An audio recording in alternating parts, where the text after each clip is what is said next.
It is feature time in Tulsa. Let's go green. He's got the run, but is it enough? It's a drag race to the finish. Culver goes from third to first in the last quarter. Experience the world's most legendary racing events with iRacing. iRacing special events allow any member to compete in full-length multiplayer races based on some of the biggest events in motorsports all year round. Compete in virtual endurance races such as the 24 Hours of Daytona, Spa 24, and the Nürburgring 24 Hours. Take on some of the toughest races on the NASCAR calendar, such as the Daytona 500 and the Coke 600. We have races from disciplines across the racing world, from the Indy 500 to the Chili Bowl, from the Bathurst 1000 to the Crandon Championship. Our endurance special events utilize iRacing's team feature, where members can sign up and race together on their own team, swapping drivers throughout the race. Other events use iRacing Super Sessions, where you're not only racing against those on track, but against everyone taking part. As every race progresses, watch and feel the track change, with progressive time of day, dynamic weather and rain, and dynamic track debris and surface changes. Take on your favorite discipline, or try a brand new racing challenge with our biggest races of the year, the iRacing Special Events. Learn more at iracing.com/special-events.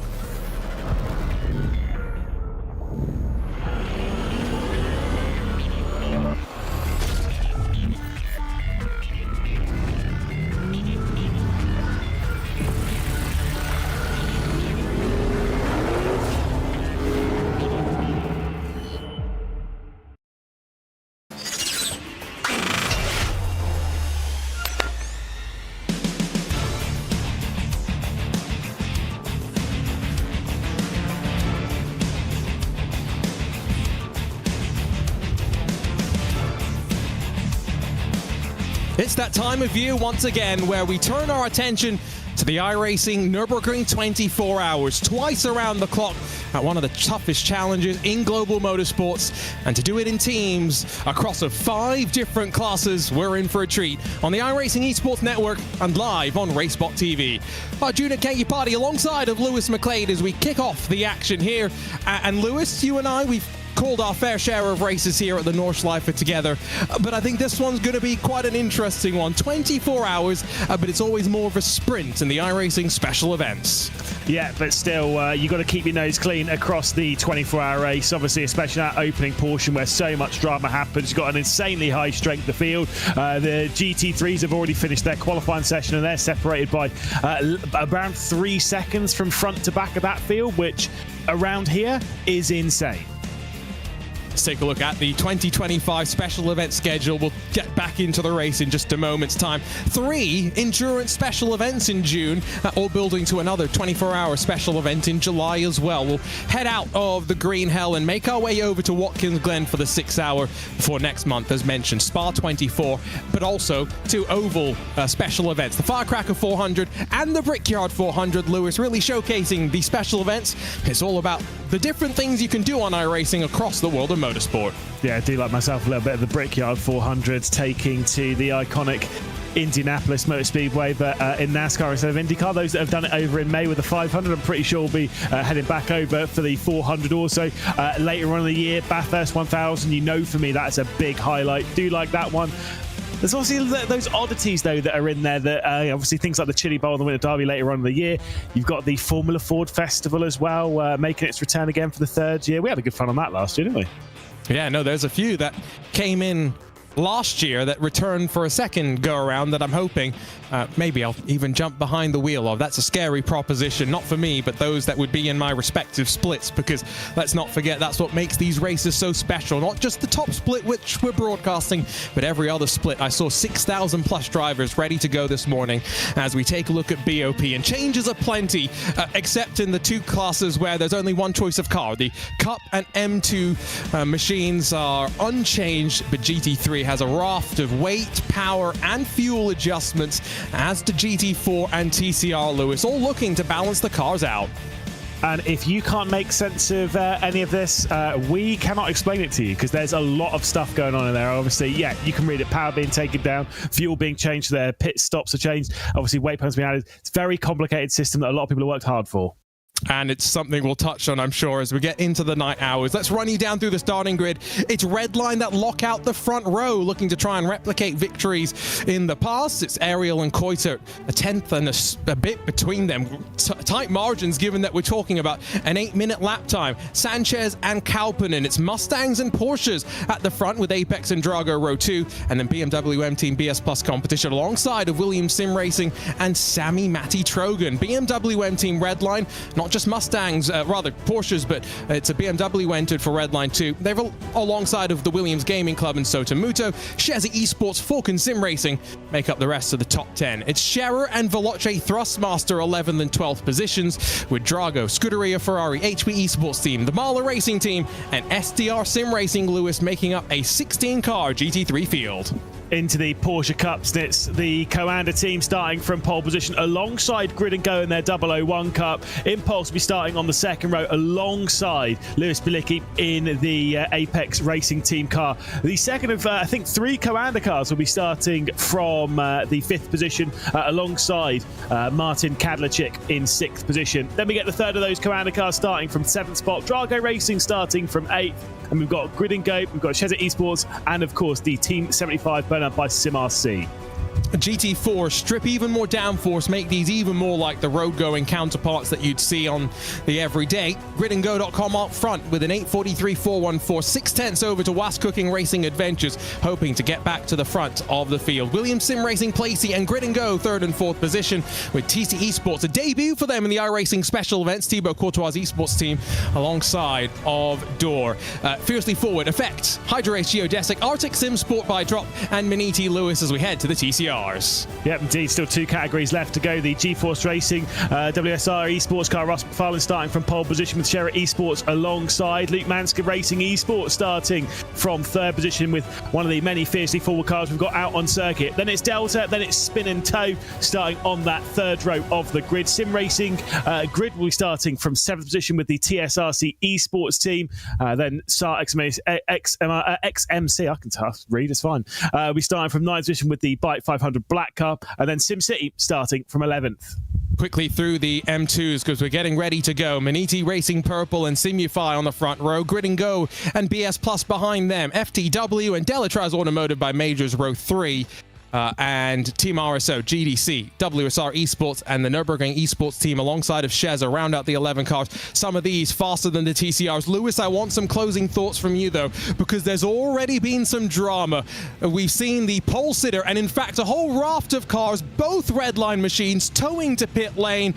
I'm pretty sure they've selected wet setups and didn't change back onto the dry tires, and so a whole new front row as we get ready to go. Yeah, I'm not 100% sure as to how that's going to work for them, but clearly they will be starting from the pit lane. Maybe they can find... Having all 3 cars have the same, in air quotes, mistake? I don't buy that. There's something going on there. Something fishy, says Lewis McLeod. Well, let's throw the 24 hours onto the clock. It is the Nordschleife. These drivers know the challenge. 170 odd corners to memorize and to try to perfect. Have Redline cooked up some sort of master strategy? Who knows? What we do know, all 5 classes will go racing at the same time. Once the green flag drops, as soon as the BMW M2 pace car is off and away, it is now Alejandro Sanchez left in control of the field.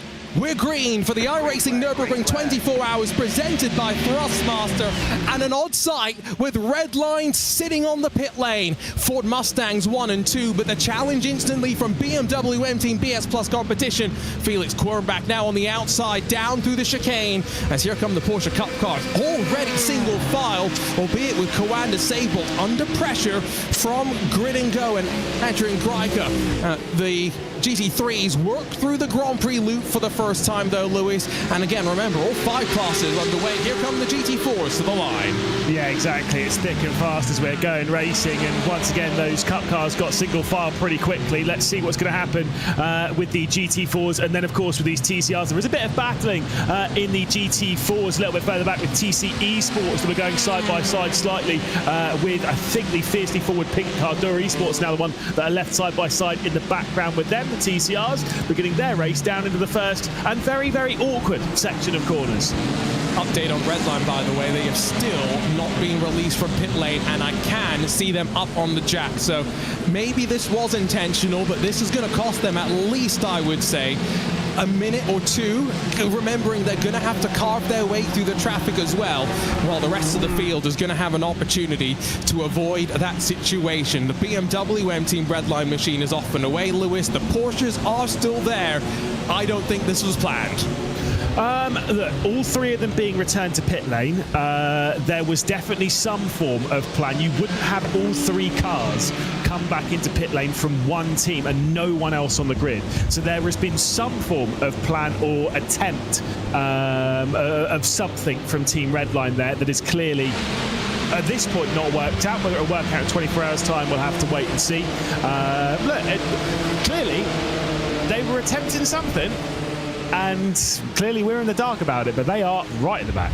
I've sent a message to Eduardo Leo. Let's see if he'll get back to me. Adnan Grozdanic in the DC 93. Now, some of these BMWs are faster than the TCRs. It's just the nature of how the slower classes sometimes work. So we'll have to keep an eye, especially in the first stint of the race, how that overlap plays out. If the TCRs that are slower recognize that the BMWs want to make their way through, up to the chicane for the first time, they'll hook the left, dive down into the Sabine Schmidt curve, and onto the Nordschleife for the very first time. That, I'm going to say, that Delatraz automotive by Major Garage Car, that livery has never looked better than it does now. Bit of, very, very shiny, almost like green chrome. I'll take it. It looks different. That's the important bit. It is standing out in that field right now. And we've seen the Delatraz automotive cars many a times in special events here on iRacing. I can't recall them ever using shiny, very, very shiny green. No, that spec map has been turned up, I think, just a little bit. I'm still waiting for word on what's happened with Redline, by the way. So this is still an open request for people to send us information if you have it, or ideas in the chat as well, because that would be a good speculation. Also, let us know where you're watching from, who you're cheering for. Here's a look at, well, Coanda Esports, who, Lewis, debut their brand new hub inside of the Cabina Racing facility, the Purple Room, as we're calling it now. Yeah, we've seen plenty of Coanda, in air quotes, facilities for racing and such. Obviously, we had them in the Coanda house, we had them in their little Porsche factory bit, wherever they're all racing from over the last couple of years. They've moved out of that, and they've got like a couple of little spaces as well, including this one here. Cabina, someone they've been teamed up with, I think it's for a year now, isn't it? Because I'm pretty sure it was for the Nürburgring 24 hour last year, might be slightly before that. They started their partnership with Cabina. Actually, might have been earlier than that, because I think it was actually February last year, because I remember being in Cologne when it happened. I'll trust you on the timeline. February, we'll go with that. There you go. They've worked out of one of the slowest points on the track right now. These cars rocket ships in a straight line. They have no downforce, effectively, though, compared to their bigger GT3 counterparts. No downforce is maybe not fair. These cars are as quick as a GT3 machine in the hands of some of the amateur drivers when a professional's in one of these cars. So they're very capable. No ABS, no traction control, although in the real world you can enable them for endurance races. Lewis, I did get word as to what happened, and so thanks to the person that sent it to me, they will remain anonymous for the time being. But Redline did switch. They gridded up on wet tires, came to pit lane and put on the dry tires, and the reason is that allows you to set the car up slightly lower. The wet tires, for some reason, just allow you a lower ride height, and so they intentionally have taken a 90-second penalty plus to now have to work their way through traffic, return to pit lane on the start, because they think it's worth it over the course of the 24 hours. Yeah, so clearly they think they're going to be able to go a lot quicker on it. I will say, regardless as to how, like, whether you think, like, whatever, like, if that setup wasn't allowed in the car on dry tyres, like normally, then you shouldn't be able to run it in this. Obviously, there's some form of exploitation in there. Now, we've had a little bit of that back in the Daytona 24-hour, right at the start of the year with the Scuderia Ferrari HB Esports team. And were they disqualified from the race? Yes, they were. Yeah, right. So it's a straight-up disqualification in my books for Team Redline then. We'll let the iRacing steward deal with it post-race, but that means 23 hours and 54 minutes of speculation, so we'll do our best not to feed into it. GT4 is looking pretty feisty right now. I think riding on board with Maltha Roma in the Arctic Sim Sport by Drop DK machine. He's got that fiercely forward, I believe, in front of him in the 412. Dylan Becky Shrivens, who's come out of retirement and back into some iRacing special events. Now, through the carousel, most people will know this corner from their various laps around it, no matter what sim that you have driven around the Nordschleife in. But climbing up the hill, head to the one of the highest points on the track. Lewis, this is where, in my opinion, the Nordschleife just becomes the most fun. It's flowing, and it just invites you to try and find the speed. Yeah, it's a very exciting part of the circuit, isn't it? Once you come up here, which is the highest point of the circuit, Hezker, and then you start this basically the drop all the way down into the S section. This is the part where you can almost get a little bit lost, you know, especially when you're lapping around here for the first time, because quite a lot of this looks similar. But when you get into the flow of the circuit, once you really get into like the rhythm and start hooking it up, this part of the circuit almost requires the least thinking, because you let it all happen. You go with the flow. Probably one of the most iconic corners in the world of motorsport. Doesn't look like much, but that was the YouTube corner, Brunchen. Obviously one of the most famous corners where everyone's seen various BMWs and stuff dropped it straight into barriers. It's so famous that, again, like you say, it's now YouTube corner. It's where everyone has just watched enough videos that you kind of know what happens. Here's the BMW M2 BS Plus competition machine, gives a bump to the back of Ate Kauppinen in the Drago Racing number 2. Alejandro Sanchez has broken the toe at the front of the field, and this is, in some ways, I'd say a worrying sign for those behind, because, Lewis, you and I, we've commentated on a couple of seasons of the digital Nürburgring Endurance Series, and we've seen some flying drives from Sanchez in the past. You let him break away, he will take the advantage. Here's the trio, though, bumping in the Cup class. Yeah, indeed. Like I say, for Alejandro Sanchez, things are looking very good at the moment for his Apex Racing team car. We ride on board with the Apex Racing team car in that lead battle in the Porsche Cup category. This is first, second, and third.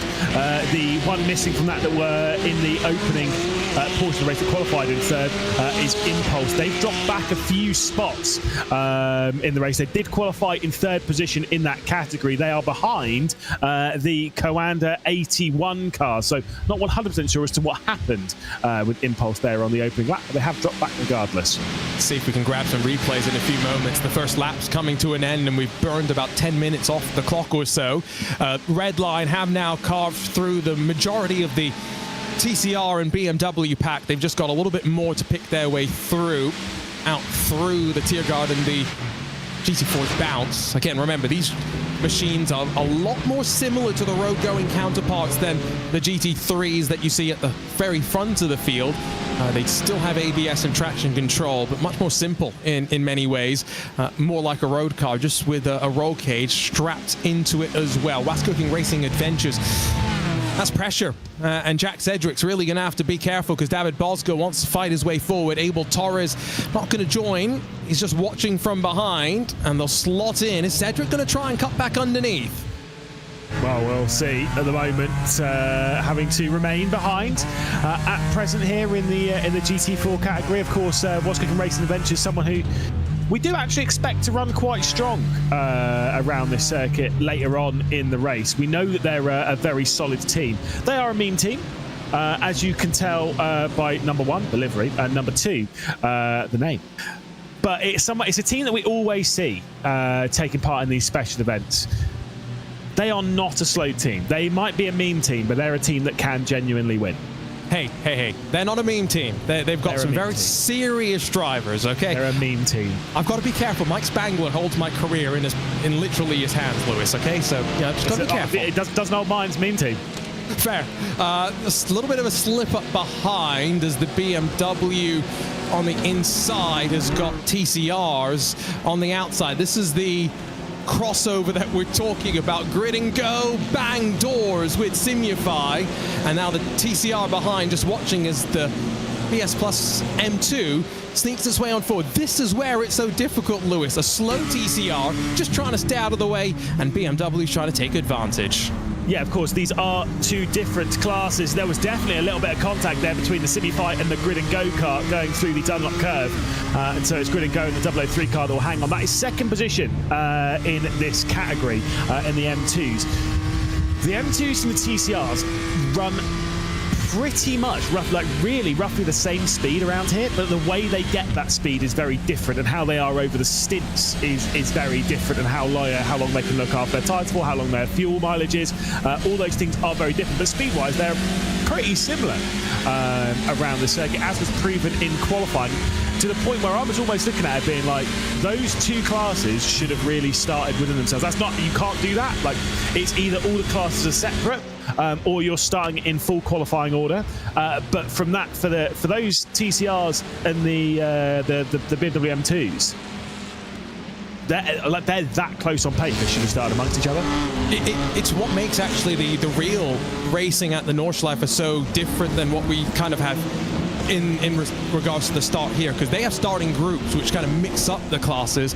And oh, there's Alexander Voss going around. Be careful, don't hit the wall, don't beach the car as well. Does a decent job, all things considered, and we'll figure out what led to this in a few moments' time. But yeah, in the real world, they have starting groups separated out a little bit more as well by minutes, which means that the traffic is a bit more early to present itself in the race. We're not going to have traffic until late in this opening stint of the race. Back over to the Porsche Cup cars, still pressure at the front of the field, although the choo-choo train now running, 4 cars deep, with a couple hoping to try and loiter their way in as well if there's any slip-ups here. Yeah, I mean, you say late in the race. Realistically, I think we're seeing that was the spin for Voss then. So it was actually a solo spin, really clobbered the curb on the inside there at the Sabine Schmitz curve. But the GTs run roughly about a minute and a bit faster than the TCRs and the M2s, a lap, potentially even faster in race pace. Which it's kind of one of those, like, yeah, we'll see lapping happening maybe on about really sort of like lap 6, which does feel like, obviously that's very soon then, isn't it? Oh, that's ages away. Lap 6 is still so long away. Yes.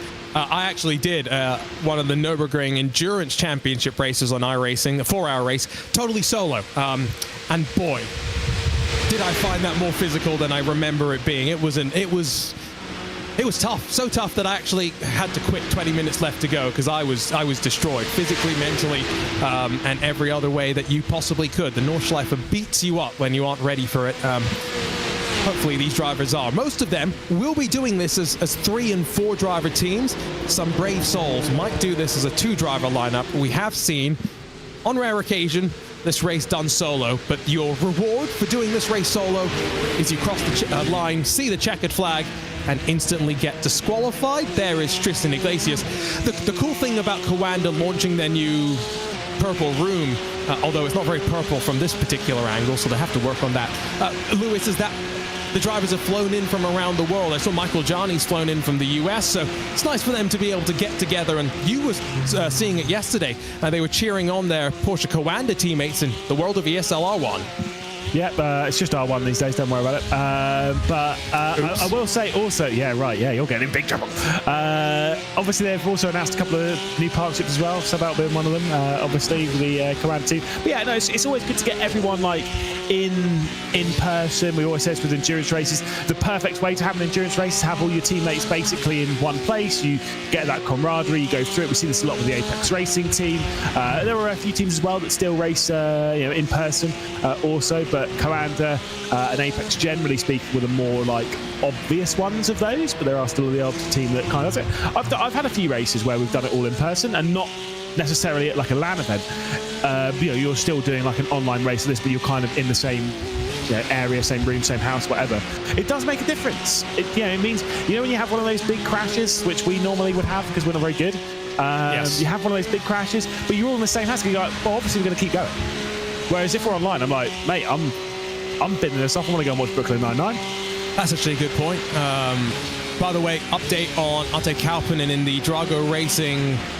It's the number 2 in the sim, but the name of the team has the 69 in it, so I think they made a mistake there. But anyway, they run off the track, so they are going slow. We'll see if they come down to pit lane sometime soon. Yeah, that car does not look healthy, does it? That has had some biffing happening to it, so they'll return that one to the pit lane. Meanwhile, we get a little bit of battling here. It is Scherer Esports in the 15 have taken over 5th position from David Toth. It might also now lead to a fight down to turn 1. Not sure if second is up for grabs, but Felix Kornbach is in front of Sami-Matti Trojan. Behind them, you got Rafael Renhofer, David Toth, and Daniel Lafuente as no move offered. Sami-Matti Trojan, a driver that started effectively a bit more in the sim racing world. He won the iRacing as Kauppinen comes in. You can see that in the right side of the screen. Nice new graphic that the team at RaceBot TV has, courtesy of the partners at ATVO. But yes, Sami-Matti Trojan won the iRacing Rallycross World Championship, Lewis, and then ended up actually signing with Walkenhorst Motorsports, who, of course, for many a year have campaigned BMWs at the Nordschleife. So he's done his fair share of racing around the ring in the real world in the last handful of years. And you and I, we've seen him in the DNLS as well. Yep, indeed, very fast driver, as we know. This is the top of the Porsche Cup category. I've just seen, by the way, whilst looking at that battle between Scherer Esports and Scherer, of course, don't get those two mixed up, completely different teams. Obviously, the Scherer Esports have a new livery. At least I've not really seen, because I know normally I've mistaken them for, sometimes from a distance, I'm like, is it Italy, is it Mexico, or is it Hungary? Sometimes it can be quite difficult. They have changed livery. It does look quite good. However, for some, I'm assuming there is a good reason for it. The stripes over the top of the car, you can actually see it from there. The stripes over the top of the car, from the front of the car and then onto the top, it's in the order of, from what you can see here, it's red, then white, then green. It flips over on the rear of the car. Now I've pointed that out. Good luck. Oh no! Yeah, watch it. What's it coming out here? No, I'm not looking. I'm not looking. Compared to the top of the car, it's the other way around. No idea why. I'm not looking. We're 20 minutes in, and Lewis has already gone and fixated on something. Yep. Hopefully, not going to be that sort of a race. What we do know right now is Adnan Grozdanic brings in the GDC Racing BMW M2. That was another car that actually had a biff boff at turn 1 at the start of lap 2 and had to nurse it all the way around. Scherer Esports in the 85, that's one of their M2 entries, also sitting in pit lane. So a couple of early, it seems as though, victims in the slowest of our classes. Story of Attrition definitely going to be one to watch. Or front ends up in the air as they get some airtime up at the top of Flugplatz. Yeah, obviously absolutely pinned as they come across the crest there at Flugplatz, now into Schwedenkreuz, into Arenberg. And yes, if you are German, we will be ruining corner names. Oh, we will. At least between me and our junior for the next hour and 40 minutes. As there is a look at the Drago in pit lane. Obviously getting those damage repairs, been stationary for quite a while. You can see there on the right hand side of your screen, the one that's got Nicholas Rubel up into the pit lane, 2 minutes and 20 seconds at present. Not great. Yeah, that is not ideal. We saw the car crabbing, didn't quite see exactly why, but suboptimal, as Lewis would often say. And for any Germans out there, by the way, if you have an accurate track map, do send it my way. It's not the corner names. I know it's the corner sequence names is the problem. I just want to make sure I've got the right ones. You know what I mean? When I went to the Nürburgring, which is something that you haven't done yet, Arjuna, because I know you like to make me jealous, aren't you? Yeah, I've been there a couple of times. It's fine. When I went there in 2018, I made a comprehensive track map by doing a lot of research, talking to a lot of people, and I have all the correct corner names. Absolutely no idea where I saved that, by the way. Oh, come on! But I have all the corner names. It's not having the corner names that's the problem. It's the pronunciation of the corner names that's the problem. How do you say Schwabelschwanz? You know? Well, this is where having a German friend comes in handy, right? You and I, we've had our share of pronunciation challenges with the nature of broadcasting, right? We've done our share of broadcasting around the world. This is what happened. Oh, dear, no. Okay, now, can we rewind that a little bit further? Is there a technical issue that blends in with contact here? It seems like as though there's 6 of one, half a dozen of the other. Yeah, I'm not sure that was any form of well, it certainly wasn't intentional, but even accidental conduct. I think there was a technical issue in there that unfortunately, I mean, see, that's brutal. Obviously, you know, you've got a 24-hour race ahead of you, and then within the first 2 laps, there's been a technical issue which has sent you effectively into the barrier. But you know, disconnections, lag, screen freezes, wheel failures, pedal failures, whatever, they can happen at any time. It doesn't matter whether it's the first lap, first corner, last lap, last corner. God, that would be painful. It would be. Here comes the run out of the Mut curve. Translates to bravery, and it's quite apt because that is a scary corner well, maybe not in a GT3 nowadays with the level of downforce they have, but those Porsche Cup cars, boy, that's certainly experience. +6 for Daniel Lafuente, +7 for Scherer Esports. Now, technically, are we removing 3 from these numbers, Lewis, because red line towed? Well, everyone move forward. Let's put it this way. Everyone did move forward, so I guess you can chuck it in that way. But I'll touch very quickly on the red line thing. If red line were to win this race, it would leave a very uncomfortable feeling in the stomach, wouldn't it? I mean, I think you've said it, right? iRacing's race control will take a look post-race, and yeah, I don't see those 3 cars. Yeah, it's not often you and I agree, right? Let's be real. But I think I definitely agree with you on that one. The thing about the Nordschleife, and I don't want to get into it, but I'm going to because our chats are going wild, so it makes sense for us to discuss it at least. The thing about the Nordschleife is it's so bumpy that both in the real world and recently in iRacing as well, they have minimum ride height requirements that are enforced, and it's quite significant, as well as the Additives Racing by WSR machine almost loses at the top of her act. Yeah, that was a little bit sketchy, and once again with the high curbs, right, they've seen a really good reason as to why that ride height is quite high. Yes, but yeah. Anyway, it's forced to be slightly higher. So, but in effect, by circumventing that regulation, doing whatever they can to lower the ride height, I agree with Lewis. That seems like a pretty slam dunk DQ to me. Although I'm not a steward, and I'm glad I'm not this weekend, because boy, Lewis, are they going to be slammed between the multiple time slots and all the different splits of this iRacing Nürburgring 24-hour presented by Thrustmaster. But we got to say, whether you agree with race control decisions or not, or whatever, we all know, obviously, from our years of racing and stuff, race control actually getting involved in changing results and being able to throw out some penalties for events like this. This is something that is new to iRacing, relatively speaking. I think it is a good addition, and considering how they were with Daytona, which had more drivers and more splits, I'm thinking more drama, I don't know. They dealt with the instance relatively quickly. We got a decision on the Ferrari matter pretty quick, relatively speaking. Yeah, there was a lot of hard work being put in behind the scenes. The Veloce Thrustmaster car there, Daniel Lafuente into the battle, trying to get around the outside of David Toff of that Chesa Esports car. Did not quite do it. This is the battle for 4th place. That would have taken a bit more bravery than I think is warranted this early into the race. We haven't even completed 30 minutes, so to go for that sort of a move, I know they've done it in the real world. There's no shortage of passes on the grass at the Nordschleife, especially down to that final corner, but Lafuente looking feisty. The driver, Lewis, that you and I, we've seen him charge his way through, GT3 fields and sprint races before, but it's a different situation. Behind them, or popping out of line, these Cup cars are feeling feisty. I would have thought more of them would be thinking fuel saving right now, Lewis, but no such thoughts running through their minds. Well, they still might be, but there is that whole thing of, like, from the camera angle that we're looking at there, we're looking head on to them.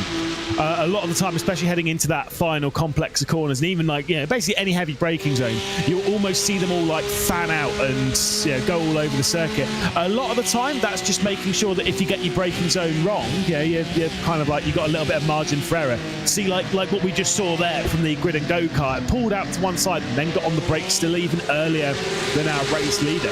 So sometimes that's just a tactical move, just to control things in the braking zone, whilst you're still kind of fuel saving, you're still looking after it, you're still playing the long game, which we will see a lot during this race across all 5 of our categories. Once things settle down in the race, especially with those TCRs and M2s, once things settle down, fuel saving is a big part of this style of endurance racing. Less so tyre saving, definitely reaching those fuel numbers. Even though obviously around here, you can't save a full lap, but you can save stationary time in the pit lane. Exactly. It's all about optimizing your stint. And the thing about the Nordschleife, everyone talks about the 170 corners, but the straights that are between those corners are significant as well. So every little bit of fuel saving that you do, which in iRacing is just a simple lift and coast, it does add up. And so those are things that the teams, the drivers, someone will have an Excel spreadsheet back on the pit wall at the Coanda hub. I have no doubt about that. And lap by lap, they'll be tracking where they are relative to the targets that they have in mind. A lot of curb usage there for the GT4s as us cooking racing adventures on the back of David Bosga. These two, though, have lost 3 seconds to your race leaders, Lewis. Vasquez and Jasir in the Grid and Go and Williams sim racing machines. They're probably pretty happy at this fighting. Bosga defends the inside. Long way around for Sedgwick. Yeah, he's not going to do it here down at the first corner. We'll go out wide here and then flick it back over to the left-hand side, straight in the rear end of the Grid and Go car. That could have worked out an overtake had the Aston Martin not been kind of lumbering in the middle of the road where it's so awkward. I say it every year, and I will continue to say it every year. Absolutely hate that corner. Turn 2. Turn 1, I'm fine. I'm fine with going around the Mercedes Arena section, right? I'm fine with that part of the circuit, which obviously we don't do in this. But turns 1 and 2, man, like removing the Yokohama hairpin and then making that S section to open up the lap. That second corner sucks. I prefer the VLN layout personally. Yeah. Yeah, I prefer the arena and the shortcut. I don't know. I don't like the hairpin that much, Lewis. And well, yeah, that's fair. Yeah, no, we'll cut it out. Let's just run with the VL. Anyway, that's neither here nor there. I agree. Yeah. So, weather, Lewis. I haven't actually looked too much at the weather for this, but I do know, at least for the next couple of hours, there is absolutely no chance of rain in the forecast. Yeah, it is mostly cloudy, is as bad as it'll get. And that is between now and 8:45 in game time. And of course, at the moment, it is 4:50 in the game time. So that's over the next 4 hours. We're not expecting anything major. So everyone can keep the tyres on. And then, yeah, obviously, we'll see what happens with the weather later on in the race and whether maybe the right height has been selected for Redline. They have shots fired. I don't know. I guess whatever. They have passed, by the way, Redline, the entirety of the GT4 pack now. So we will get a representative lap time. I think this time by. We'll see what their pace is relative to those up front. There's Silly Lully, who, yes, he's never living that nickname down. But after last year's adventures for Chris in the Haggerty Radical UK Cup, he's made the step up to the GT World Challenge Europe and having some good success as well in the Verstappen.com colored machines. Both.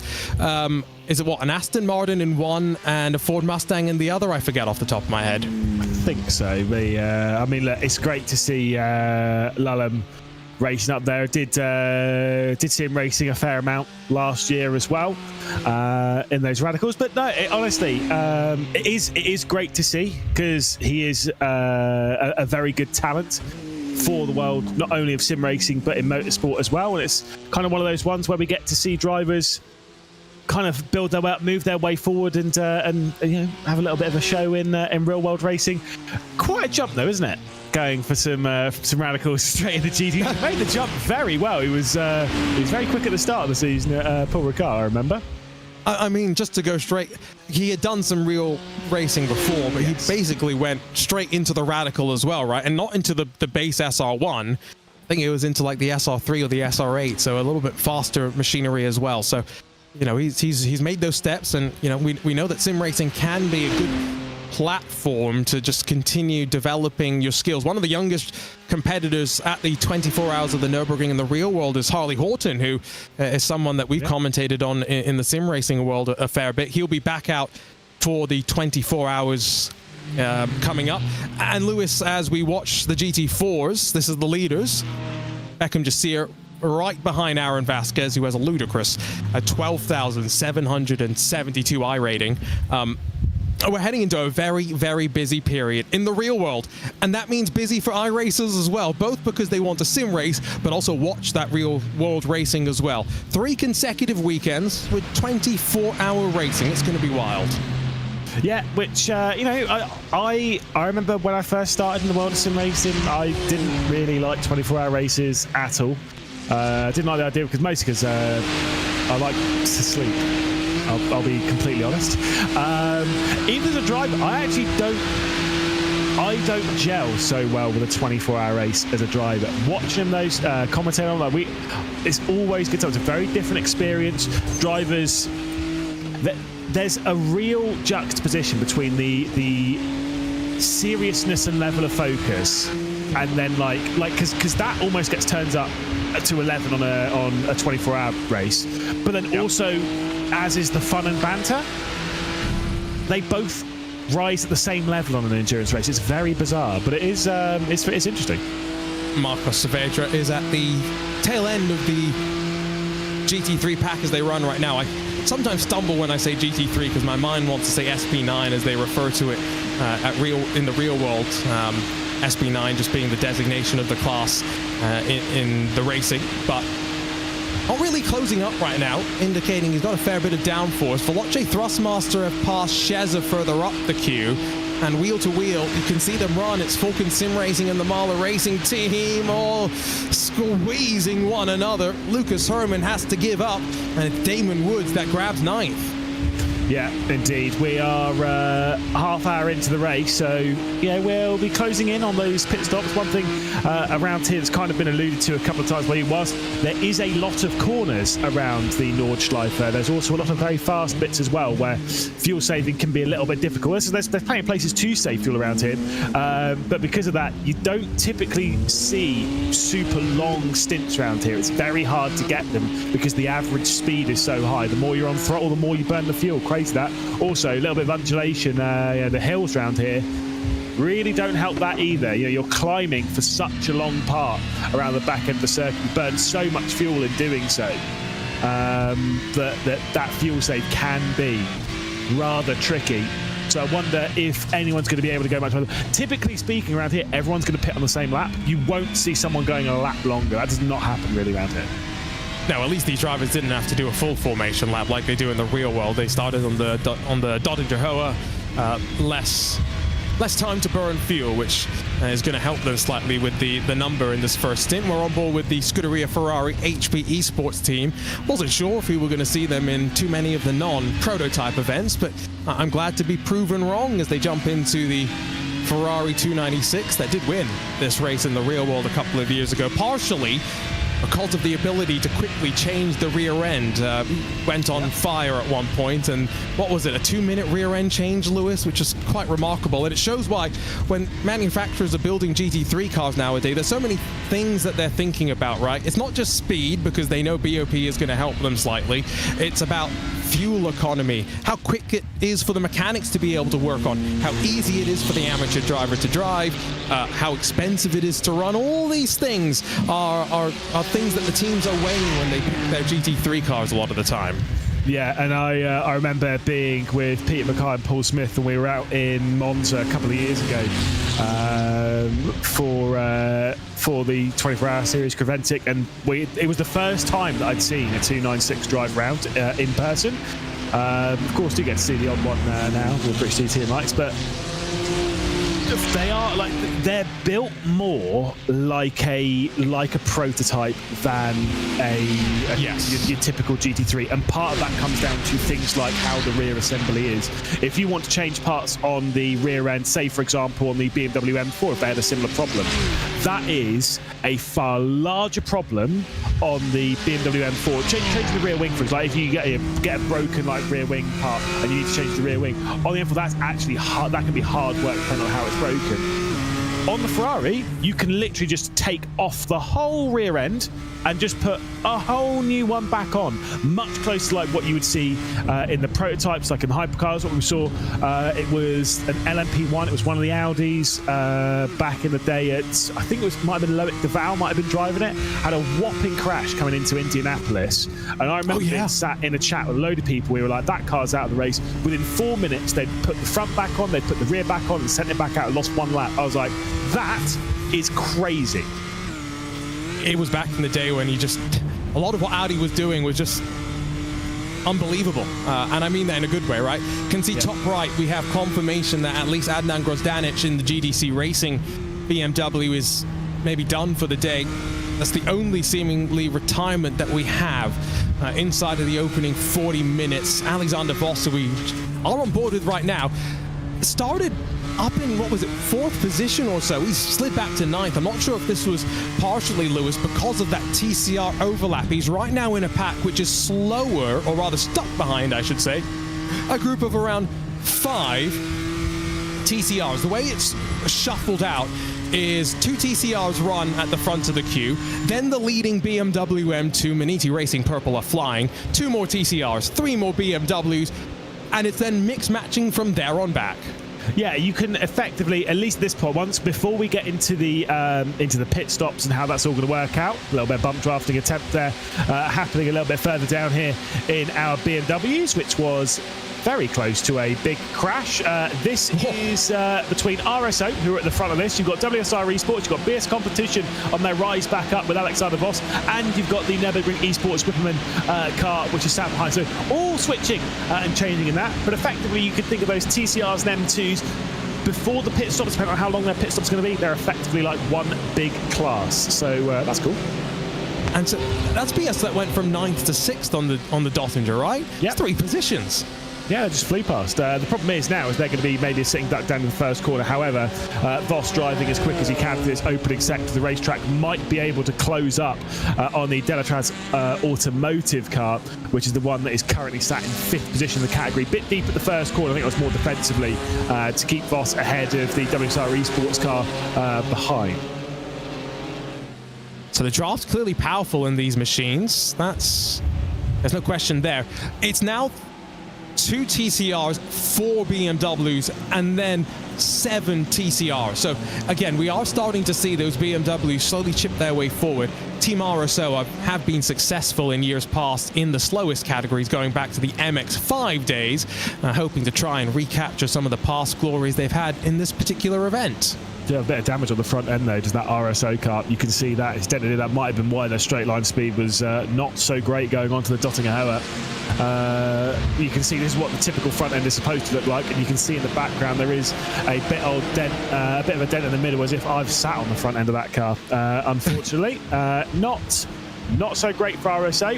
Hopefully they'll get that damage repaired in the pit stops, and it's just about surviving until that point. So frustrating to get damage that early, especially damage on the front end where it does affect the drag, it does affect the aero, it does slow you down on the straights, and in doing so around here costs you a relatively large amount of time around a lap.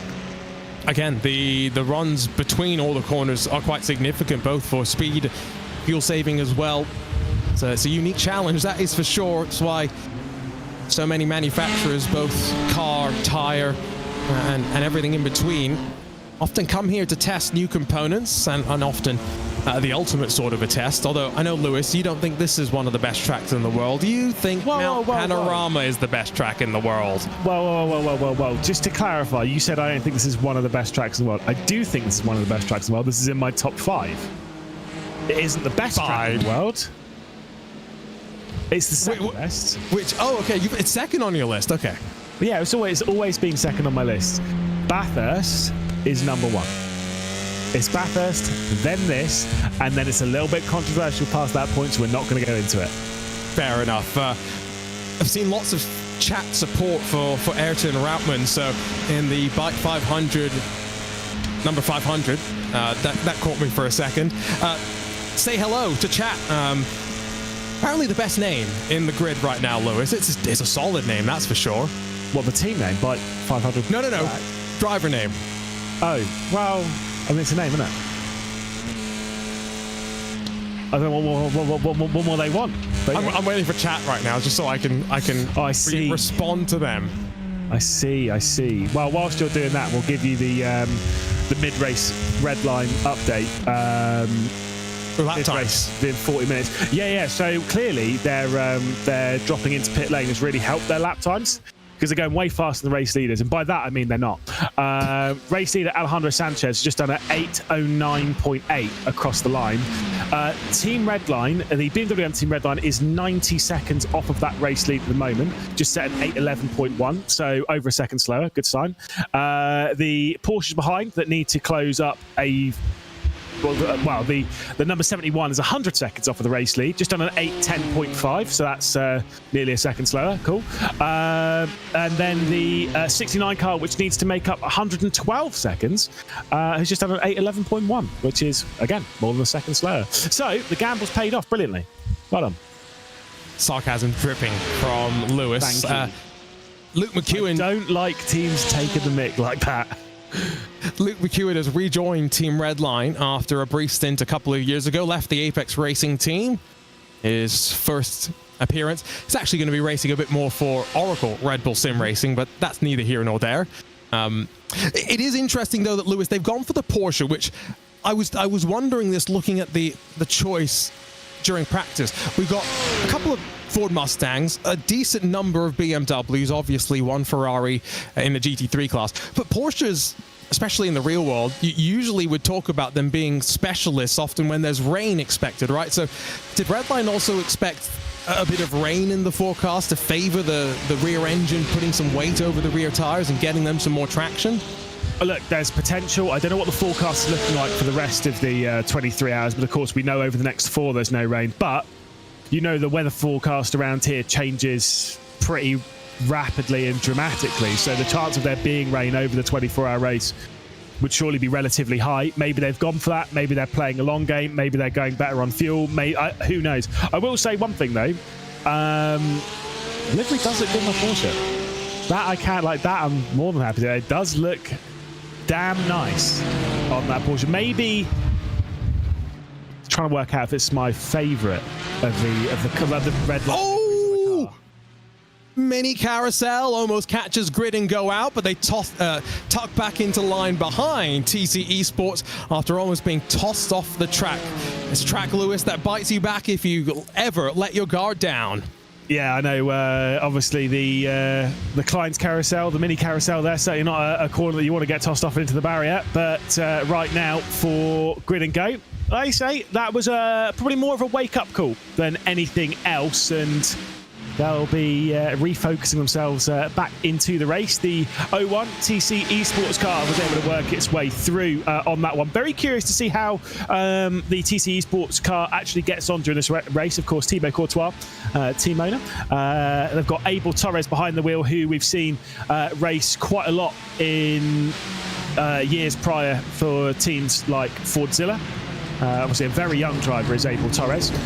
Teamed up in this race, I believe it's just a two-driver lineup there between Abel Torres and Agustin Canapino, who obviously joined the team, was it a couple of weeks ago?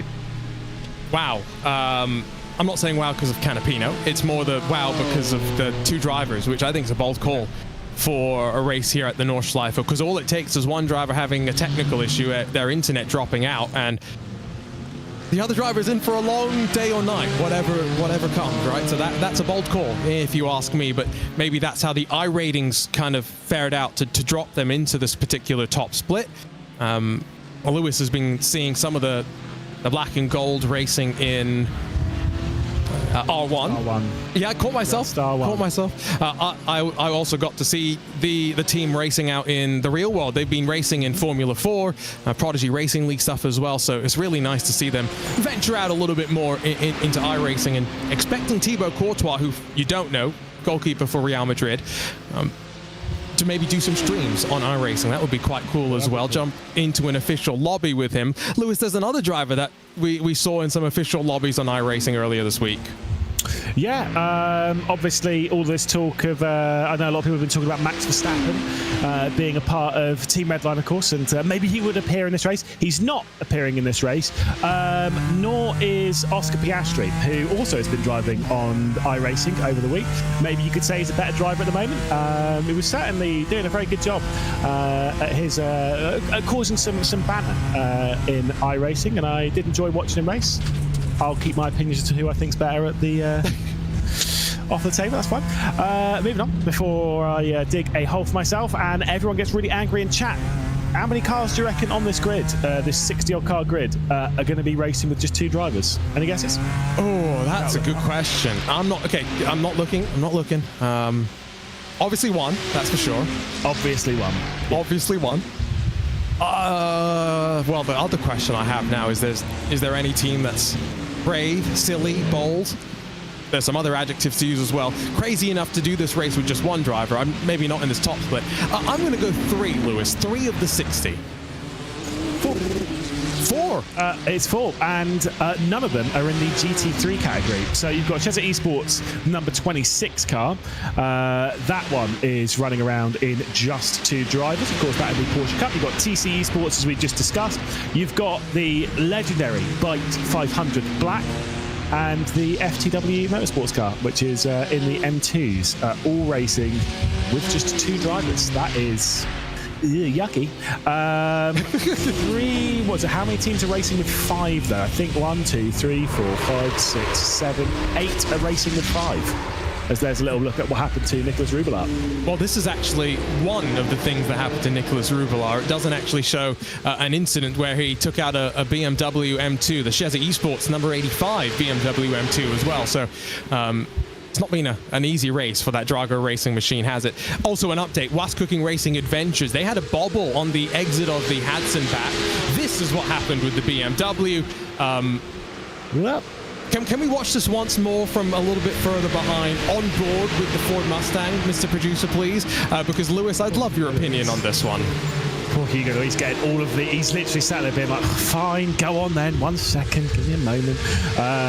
Poor guy. Getting instructions mid-broadcast. I'm very curious as to what you've seen. Yeah, right, well, let's see. So we're on board with Rubelar now. We're coming up the hill. Let's see how things... Oh, well, obviously, this is kind of a little bit awkward because obviously you've got a car there that's in the middle of the road, and that's fine.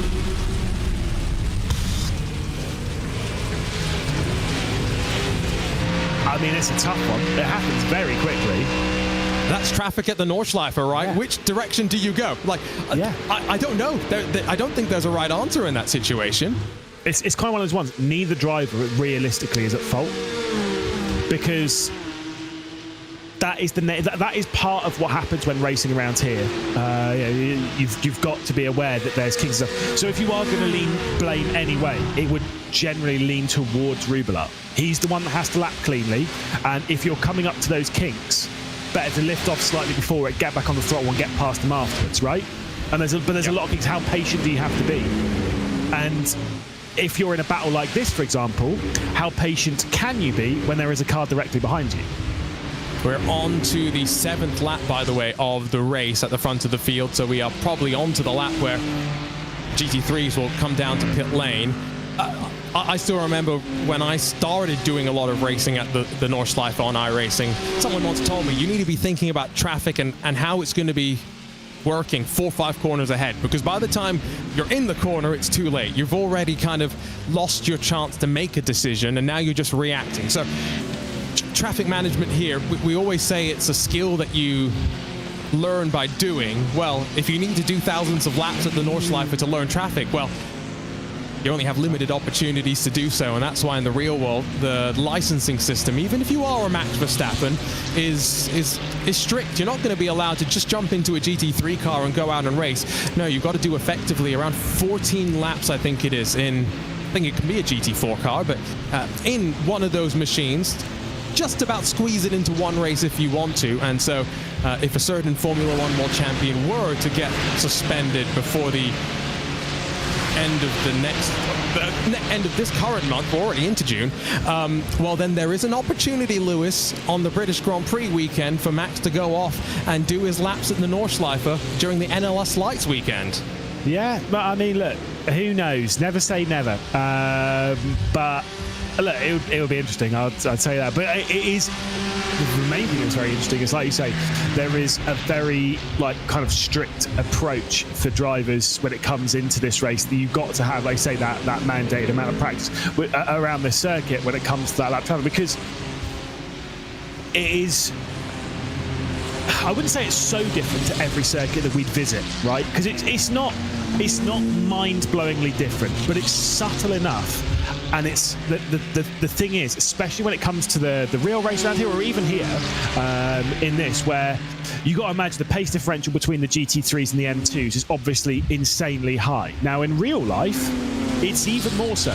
That pace differential is even higher. That is courtesy of having much larger discrepancies in driving ability, and then just the different classes stuff. You get so much more variety in real life, that doing the practice and actually working out and actually doing laps of Nordschleife in racing conditions where you are having to navigate and prove that you're safe, prove this, it is a necessity, because the circuit is far too dangerous to not have those precautions being taken by every single driver on the grid. It's a pretty good video. Martin Brundle had to go through the process a handful of years ago, so Sky Sports F1 followed him around. You can go and check out that experience. We're on board with 8th position, Spin and Tow. Haven't towed yet, so not living up to the name, but have they? I don't know, I was going to say they've not done either. Ah, okay. Yeah, so they're definitely not living up to the name. They're fighting for 6th position on the run-up towards Bravery to the Mutkirber. Change at the front to GT4 Lewis. Williams Sim Racing placing Beckham Jasir. It's taken over the point from Aaron Vasquez, so I think enough fuel savings being done. It's time to drop the hammer. Yeah, indeed. So we're 7 minutes from the top of the hour. These two drivers here have switched. Well, they switched over once. They're going to switch over once more, and they have pulled out a decent gap over those behind. Jack Sedgwick's not had a particularly good lap behind, because he's dropped from 3rd to 5th spot. There's a big gap that's appeared between the 3rd place and then these two here. Are they going to be pitting this lap? Surely not. I think they've got at least one more in them. But of course, if you're close on numbers, this is not a circuit that you want to be pushing to the absolute limit around to when it comes to getting close to your numbers. If it says, oh, you can do 0.9 of a lap, this ain't the lap to go, oh yeah, I can set that 0.1. No. And many have found out the hard way, and the tow times around here. Yeah, not sure. At least, well, they're not short, but at least they're more reasonable than sometimes what they are in the real world, where some places you ain't getting the car back to pit lane. So yeah, it is a lot more brutal. Porsche Cup class, by the way, Coanda Sabo, Elliot Veyron has broken clear of those behind. It's still a melee 2nd through 5th, another melee 6th through 9th as well. There you can see visually, not quite draft broken, I think, but this is looking good if you're Coanda and Sabo. Yeah, indeed. I don't know as to which of the cars, but I did see that one of their other drivers from the World of Sim Race, obviously taking part in the Porsche Tag Heuer Esports Super Cup, Bryn Collins, joined the session earlier. I think he's spotting for one of these, one of their 3 cars. Of course, his brother had a good night last night, taking a few victories. I think Bryn Collins is working with the 81. At least that's what he is in-game, so the one that's a little bit further off of the rear end of the train. Trying to look through my timing screen, trying to figure out where all of these Porsche Cup cars are. Manuel Trancoso in the heart of all of this, seemingly working through some traffic as well. So we are starting to see maybe the first signs of a little bit of traffic, but again, by no means is it fast and frequent for these machines to work their way through. I also highly recommend, if you've never driven this car around the Nordschleife before, give it a go. You're going to crash a lot, but you'll learn a lot as well. I've never been more determined to take this car around the circuit and not crash on a lap. Just to prove me wrong. Just to prove you wrong, yeah, absolutely right. I'm only here to prove you wrong, Arjun. That's all I mean. I never said how fast you had to be fair. That is true, yeah. And I can tell you something. I won't be. That's something I can't do these days in the world of sim racing. Be fast. It's not in my portfolio. Was it ever in your portfolio or mine? No, relatively speaking, like the thing is, I'll talk to like Ewan has a lot more faith in my driving ability than I do, because he watched sim racing when I was like all right, and so I think he's got this like clear vision that I used to be all right in sim racing. I wasn't. I had really good teammates. If you ever are bad at sim racing and you want to look good, get good teammates, do endurance racing. You'll look way better than you are. Not a bad strategy. The three wide. Advice, yeah. The three wide single files itself out behind them. I think that's the TCR machines battling as well, but into the final corner. Once more, all good. These cars should be able to go a little bit longer in terms of their fuel. They sip rather than chug. Yeah, it's probably an analogy to compare GT3 fuel mileage versus these BMW M2s. And again, Porsche Cup class, the BMW M2 class, they are identical. In the real world, yes, they roll off the factory quote-unquote identically, but no two cars will ever be exactly the same. Here on iRacing, Lewis, they are guaranteed to be the same, so you've got no excuses. You can't say, well, this one feels a little bit more lethargic or whatever. No, if you've done something to the car, it's your fault. Yeah, it's one of the things where I kind of like have... I always used to have this opinion of like real race cars, that everything was equal in the world of motorsport, and you get like, take for example, you take two BMW M4 GT3s. You obviously in real life, you're like, well, they'll produce the same amount of power and be exactly the same. No. They are all very slightly differently. By the way, whilst we're talking about that, race leader Apex Racing Team Alejandro Sanchez has just worked his way onto pit lane as we're seeing this battle unfold. There is confirmation on the right hand side of your screen. So having come in from a 5.2 second lead, who else will join the battle for track position, potentially coming into pit lane here from Marla and from the Scuderia Ferrari HD Esports team? It's going to be a big train onto pit lane. I don't think anyone has stayed out. I think the klaxon's going to be going off constantly for these GT3s. That was brave from Lucas Herman to pass Ollie Steinbraten heading into the pit window, but I guess he wanted to have a little bit more clean air in front of him as they head on to the pit limiter. I say onto the limiter, down to pit limits, or the pit speed limit. Many of them will not actually use the limiter. Interesting here, Lewis, that I don't think...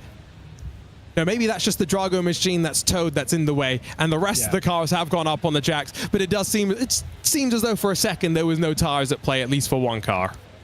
So you said there about the some drivers, quite a lot of drivers will not be using the pit limiter. Explain to our fine audience as to why. Because they are just more, they trust themselves to be able to hold it at the limit, and they don't feel like they need the limiter. Yeah, because obviously if you come in for if the speed limit in pit lane, which I'm pretty sure for this is 80. Oh, that's a good question. Yeah, that's fine. Whatever. 60. Let's say it is 60. There you go. So when you go onto the pit limiter, you'll basically be driving down there at 59 kilometers per hour, and obviously that sounds close enough to 60. But you can kind of get away with a little bit above 60 as well. Not much, but a tiny, tiny bit. And the drivers are all well aware of that and have practiced that. And if they can sit at 60, 61, they'll take that. I take it. I just don't have the ability to measure my right foot so accurately, right? So, yeah, 60 seconds left and we will have crossed over the first hour. And first hour that has flown on by. And I will just remind you, we had one quote-unquote DNF. GDC Racing are back out on track. So now I think Drago Racing's GT3 machine is the only car that has retired with about 1 hour going to be complete. The Red Line Trio hit the lane. I'm not sure if the strategies really works looking at the lap times, Lewis, but there's a long way left to go. Yeah, it's obviously still too early to tell whether it'll work for Redline or not. It's pure speculation at the moment, but either way, they're having to deal with it. I have just seen an instant though for our race leader in the Cup category. It's just absolutely slapped the side of the SD Sim Racing car, Marcus Saavedra, going out onto the backstretch here on the Grand Prix loop. So the car's fine, but just really unbalanced the rear end. I quite like this livery, but what team does it remind you of? Because I know it'll be the same as me. Arnage. Yeah, straight up. I thought it was Arnage for a bit. So this is also interesting, right? Because the GT3 Cup car is 1 hour officially complete, 23 hours left to go in the iRacing Nürburgring 24-hour presented by Thrustmaster. The GT3 Cup cars haven't pitted yet, and so the GT3s have dropped directly into them in some cases after coming out of pit lane, and this is difficult. GT3 Cup cars, less downforce, Lewis, but they are rocket ships in a straight line. So watch here. This BMW is in a very tricky situation heading out of the Hatzenbach section towards Flugplatz, because he's not really going to have enough time to really pass any of these machines, and now he's going to lose a second or so, I would say, just having to be patient and braking through a corner that would be a lift at best normally. Yeah, so obviously these Cup cars have to go slower through the top of Flugplatz than obviously you'd want to go in a BMW M4 GT3, but you can see you've exited Flugplatz. The gap is now growing between this GT3 and those Cup cars, and the problem is he's staring at all four of those thinking, how am I going to clear all four of those before the Duttinger Hoa and maybe work my way through?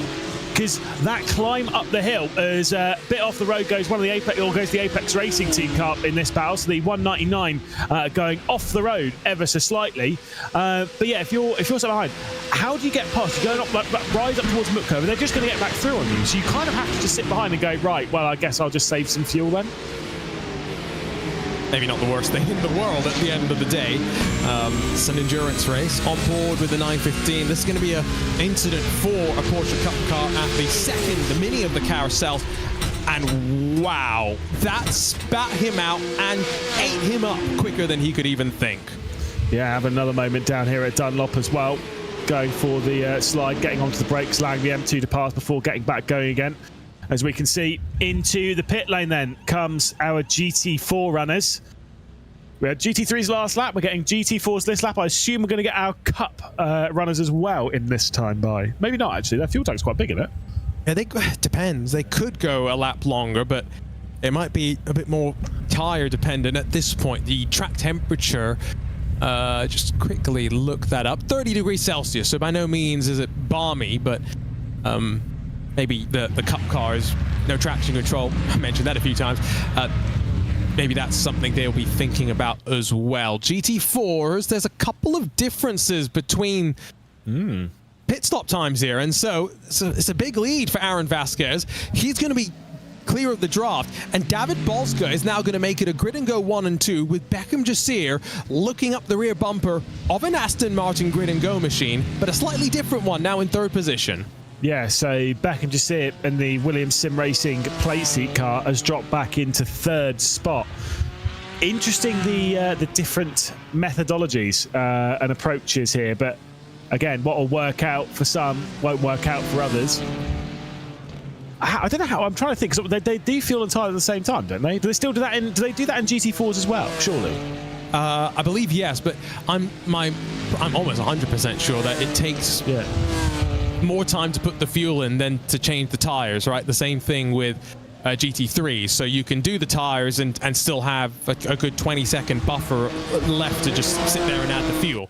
Yeah. It's got to be a fuel gambit. It's got to be a track position play. They know they're going to end up all putting in the same amount of fuel over the course of the race distance. They just clearly feel that running 1 and 2, and with a 6-second advantage between the teammates, that is a big gap as well. So we're watching the M2s onto the Dottinger Hoa. This is second, third, and fourth because they are 9.5 seconds behind Jaden Ladick in the Maniti Racing number 13. Grid and go, Simufy, and FTW trying to get the double toe. Will they take it 3 wide?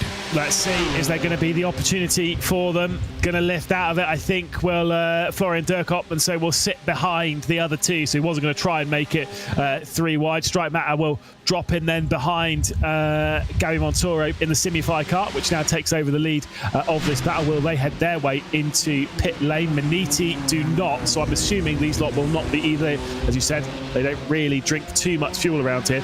One thing maybe with the GT4s, if, say, for example, you take around a full stint is 6.7 laps of fuel, right? That's how much a full tank will do, like 6.6, 6.7, whatever, something like that, right?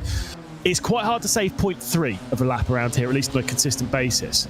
And so at that point, what is the point in taking that extra 0.6? And that around here will be quite a few litres as well. So maybe removing that from the fuel tank and just making it the even, say, 6 laps, 5, 7 laps, whatever it is. Right. Maybe that is where you get the save. That save will only happen once. It will only happen on this first stop. It won't happen later on because you'll be more in tune of what everyone else is filling. You're not saving that amount of fuel over the stop. It's just that first stop. You don't put that extra bit in. And if you're curious about GT3s, they're about 3 seconds shorter in the pit lane than a traditional full service. So they're still putting 4 tires on, but it's about 3 seconds less fuel that they're putting into the car. So these are some of those strategic elements that, you know, they optimize for it at this top split level. You know, they're counting every 10th of a second that they can find. I will just say as well, there was a really fun fight between Door Esports and Fiercely Forward in the GT4 category and on cold tires as well. That GT4 class often delivers some really exciting racing, some exciting stuff at the front of the Cup class. Expecting them to pit lane this time by, I think. And Elliot Veyron has been caught by Adrian Greiger, who thought about popping to the outside. Veyron, the Frenchman, covered it off, saying not right now. And Lewis, I think that is the sign. They're coming to pit lane this time by. Well, I almost wouldn't classify that as covering it off. That looks a little bit naughty for the Commander car there at the front end of the field. Either way, you're absolutely right. Straight onto pit lane comes the lot of them as they'll all work their way in. Who stayed out? Oh, it was just the SDR Sim Racing car, of course, that stayed out of the pit lane. So all of the Cup cars are onto pit lane, as we'd expect. There's a look into the purple room. We're going to need a better nickname. By the way, even from this camera angle, I can tell you Tristan Iglesias hit his marks better than I ever have. Well, yeah, Don't say it's a low bar. Don't say it's a low bar. It is a low bar. In all of my time in sim racing, I don't think I've ever come into a box, right? You know, where you like, it's never like brake on to whatever percentage it needs, and then I come to the stop in the exact right place. And that never happens. I mean, onto the brakes and have to lift off a little bit because I'm either going to stop miles too early, or I'm onto the brakes and then I lock up and go straight past the box. There's always a little bit of controlling it in there. And in that control, you lose quite a lot of time. Agree. This, I should point out, by the way, as the Cup cars roll off and away, is the last week before a brand new iRacing build. So there's lots of excitement. Lewis and I will talk about that in the next 50 minutes in terms of new content. But most significantly, a new GT3 tire model. That's the thing that's going to shake things up the most. Speaking of GT3s, hello, Chris Lullum. Inserts himself into the Porsche Cup pack as they exit pit lane, and there has been a change. So Apex Racing, with the shortest time of them all, they've left the box first, then Grid and Go, then Coanda, and then former race leaders Coanda and Sabot down in 4th position. Yeah, so a bit of time being lost there, but you know, again, I still suspect this group will potentially come back together again. It's going to be really important now for Apex at the front of the field to basically set some very good lap times, and the Grid and Go kart will be wise to catch up but not pass, or maybe just pass obviously on the dotting as that's probably what would happen anyway, but sit behind bump draft, basically try and build that gap to the group behind, because if you can kind of like pull a bit of a gap early doors to that group behind, maybe then you're starting to split apart this category in the same way that we've seen a few of the other categories be split apart. There comes a look to the inside as the number 20 of the BMW M Team Redline. Silly Lully makes his move to the inside. One more car and he'll be at the head of the Cup field. And then the only thing for him is a long wait up to the rear end of those GT3s. Does David Addison know about the nickname Silly Lully? I don't think so. I think we need to. So. I think we need to educate David about the correct nickname. I think I'll be seeing him for a few months, sadly.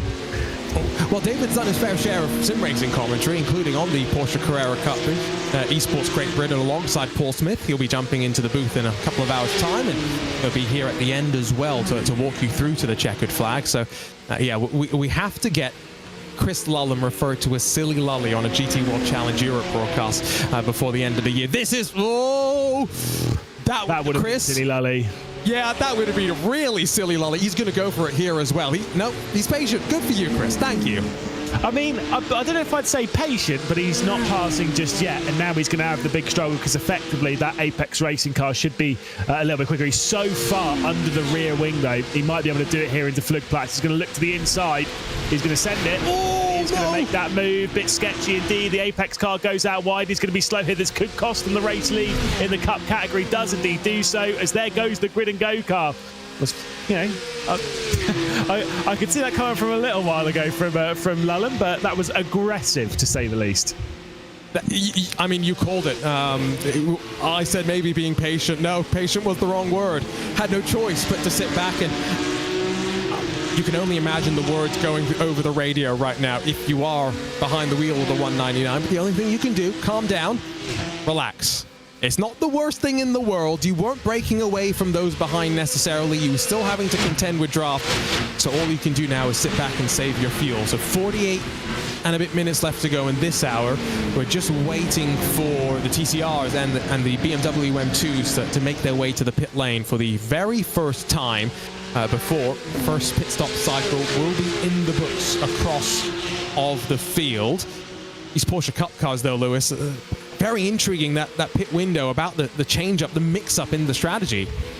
Yeah, but like you say there, for the 199 Apex Racing car, effectively, anger, frustration, being annoyed, like driving like that will gain you nothing. It will only cost you lap time, it will cost you fuel, it will cost you tyres. The only thing that you can be now is calm and collected. So obviously, yeah, that's happened with the Team Redline car. It's cost the race lead in the category. Doesn't matter who's leading now. It doesn't matter who's leading for the next 22 hours and 47 minutes. That's the reality here. And so you kind of just have to sit there and be like, that's fine. Move on. Like, just get on with it. I mean, the thing is, I think all he'll be looking at is being like, right, well, that was kind of close to a whopping crash, actually. So I'd like to avoid that in future because that was very close. I mean, I thought it, Lewis, I thought it was over. I genuinely, the second I saw I bet you did. A change of underwear required there. As soon as I saw the car drift out wide, he got lucky that he didn't dip his actual left side into the grass. There's a bit of AstroTurf there that I think saved him. That could have been a big one. The first of the Porsches is now making its way through. Gustavo Ariel behind the wheel. Luke McEwen's going to be following a few seconds down the road. But yeah, give it a bit more time before you see that machine. And this is where as well that top speed from the Porsche Cup cars is really most evident. Gustavo's going nowhere. He's stuck. In fact, if anything, he's losing ground to the three in front of him. Gets very close up towards the curve. Yeah, we ride on board with Gustavo Ariel, basically in disguise in this Porsche Cup category, being in a Porsche, but obviously very different speeds around this circuit. There's one, there's two. He's navigating his way through this quite nicely indeed. It was well read by both the Apex Racing team and the Kalana car. That next one to tick off, which he'll desperately want to do before he gets to Hoa Act, is of course that Grid and Go car, because after that is all corners, and from that point on you're just going to lose a whole host of time around this part of the circuit. So straight over the left hand side before we get the little dab on the brakes and the little flick through these double left-handers, and then basically to the highest point of the circuit. He has already cleared all of the Cup category. So that was actually a solid few positions gained then from Gustavo Ariel, and they were actual positions in the race. Technically, yeah, this is overall positions for him. Luke McEwen might not be as lucky. I think he's just about to catch the tail end of another group of machinery. And there he is, in fact, yep. Heading down out of Hoa Act. This is going to be interesting how he navigates his way through. There's a section of the track where you can use the curb. And a lot of people, they'll often say, I can't ever get my head around what corner is what at the Nordschleife. But when you do enough laps, it just comes together. You're in the flow. You're not thinking about which corner is next. You're just driving. It's like a rally driver not needing a pace note. He just knows where to go instinctively. This must be frustrating. What's that on the rear wing? Luke McEwen gets close enough to try and read it and finally gets past one down to Flansgaard, and there's a jump incoming here as well. He's going to get even closer to the, is it 3 remaining in the queue? Let's see how patient he's going to be down to the Beloff S's. It said follow Cheza Esports this close, so I'm assuming that is there in case Cheza Esports does have anyone right up the rear end, so anyone can see who and where to follow. It doesn't even say their twitch.tv URL and stuff in the rear end of that car. They've thought this one out. They knew they were going to be dealing with a little bit of traffic, and we're going to have some onboards on the broadcast so they can get some viewers in, I'm sure. Here's Luke McEwen then straight to the inside. Redline versus Coanda. Seen that one a few times over the last few months and last few years, but obviously 2 different categories here, and the move was made. Will he be able to get the next 2 though on the Dettinger Hoa? Potentially not. Out of Galgenkopf, kicks up a bit of grass. He's closing, but this is where the top end really starts to kick into gear for the Cup cars. The other problem is they're actually fighting, right? So Manuel Troncoso and Marcus Deck might not want to let Redline through until they get to turn 1. Easy pass, it would seem. Trying to use the draft to his advantage. Now fight back is the Drago Racing 169. You can see top right, more takers onto pit lane. Andrew Pikes in that 19. He's been in a couple of times, I think, at the start of this race. McEwen gets closer. He's going to have a lunge. No, he thought about it. Kind of needs to get this done at T1. Grid and Go's gone out wide. Might get the up and under here on the pair of them if he can nail this final corner. Of course, Luke McEwen on his return to Redline. Obviously, the more on the Oracle Red Bull Racing esports side of things, but still, as you mentioned earlier, obviously it is a return to him for Team Redline, straight down the inside, and he has made up those positions. The 2-time British Formula 4 esports champion, now passing this gaggle of Cup cars, and got very close there between Grid and Go and between the Coanda 81. Samulta Johansson, who thought he could take advantage of all of this. Well, goodbye. And they come to blows. Around goes Marcus Deck. Does a good job of being able to hang on to it and bringing it back into terra firma in a straight line. But yeah, it was just a bit too physical. And we're only an hour and a half or so into this race. Yeah, just an awkward bit of contact there, I think, between Deck in the Grid and Go car and Troncoso in the Drago. I don't think there's any blame really to be led. I think it was just that super awkward front left, rear right, where you've not really got enough of an overlap, and so the contact becomes more painful in a sense because it's going to spin you around. It's the only thing we can do. So you can see Troncoso here in the Drago going straight into the slipstream, and basically just get locked together, a bit of that glue, and around she goes. Marcus Deck probably won't know that inside the car and will probably think he's turned me intentionally. Now I'm going to catch back up to him and dish some out myself. Or he's a calmer driver than you and I behind the wheel, and he's just going to get behind. I come from touring cars. I got an excuse. That's true. You think this is a contact sport racing? 100%. Me and Paul Smith get us on a track. There'll be no parts left in the car. Well, Paul's the one that doesn't think that racing is a contact sport. So you know, racing is a non-contact sport. just technically sometimes has yes, plenty of contact. Excuse me, Arjun. I did 7.5 years in one touring car championship, which is a lot. Drivers like Kevin Siggy, Gergo Baldi, they all took part in this. They beat me, it's fine, we don't talk about it. Rudy Van Buren, he won it once. We were all doing this touring car. In the 7.5 years, you get a license point, a penalty point for every instant or every thing that's penalised on by race control. Right. Pretty common system. In that 7.5 years, I had like 6 license points. So I think you need to have a little rain check on who's the cleanest touring car driver. I mean, how many races did you do? It's just getting off. It was like 200, I think, something like that. Yeah, no, you are not the worst driver that I've seen in a touring car. We've had some series on RaceSpot TV that I just go and watch them. And don't worry, Lewis, you are definitely a cleaner driver than some of them. And let's be real, the last time you and I did a charity race together, I didn't win it. Yeah, I did. So I have to eat my humble pie. There's no ifs or buts about that. Into the Bell-off S's. This is a section, by the way, in these GT4 cars, or M2 cars rather, that we're in right now. The lack of downforce must make it very wallowy, very scary as we sit on board with the Hydra Race geodesic racing team.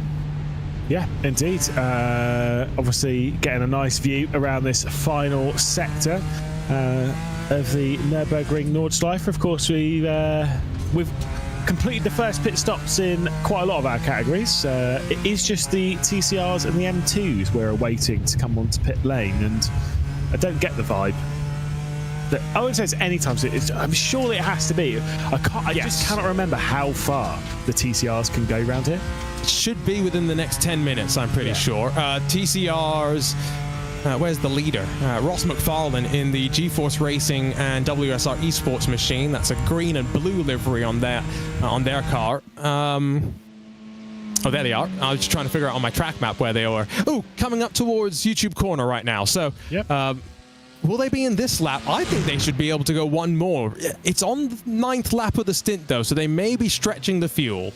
Yeah, we'll see if they can go for one longer and take the stint up to slightly longer than 90 minutes, which would be, again, very solid, very helpful for them. But then again, you can see Ross McFarlane here, and you can see the space around. There is a long wait back until the Sherritt Esports TCR car that sits about 8 seconds behind. And in that... normally, I'd say if you've been able to run away from the rest of the field in the way that Ross McFarlane's been doing, that means you've been burning some fuel in trying to run away. Not saying that is 100% the case, but there is the potential likelihood that this car has used maybe a little bit more fuel in pulling away. That said, sometimes the more efficient way of driving around the circuit is actually saving fuel. And I mean that efficient in, obviously, fuel usage, but also in time as well. It's actually... if you are new to iRacing, or you're around that sort of like 1.5, 2K I-rated, right? Promise you, you're doing a GT3 race, doing a little bit of practice in GT3, save a little bit of fuel. Just a little bit, not much, but lift and coast a little bit. Promise you, you'll start going faster. And there is method to that madness. You start focusing on what you're doing a little bit more, but it just gives you that extra little bit to focus on. But you do end up going a little bit quicker. Well, and the other thing is tires in these TCR machines. You're putting the power and steering through the front, right? So the specific driving styles can be faster, kinder on the tires, put them together, and I'm sure there's plenty of magic that can be found. But there's a reason why I stick with proper race cars and not with front-wheel drive machinery. You pipe the get what? I said it. I'm triggering you. I'm triggering Paul Smith. Fuming right now. I'm fuming. Front-wheel drive is a very important thing to learn in racing, because it will teach you a lot of things that you never thought you needed to know for even rear-wheel drives. It's taught McFarlane how to save some fuel as well. He is finally about to be lapped by the overall race leader, Alejandro Sanchez, who's almost halfway through his next stint as they finally cross paths for the first time. A little bit further back, Sherritt Esports, we finally got the livery wrapped onto the machine. It only took about an hour and 20-odd minutes, but battle for fourth, Daniel Lafuente looking in the rearview mirror to turn one.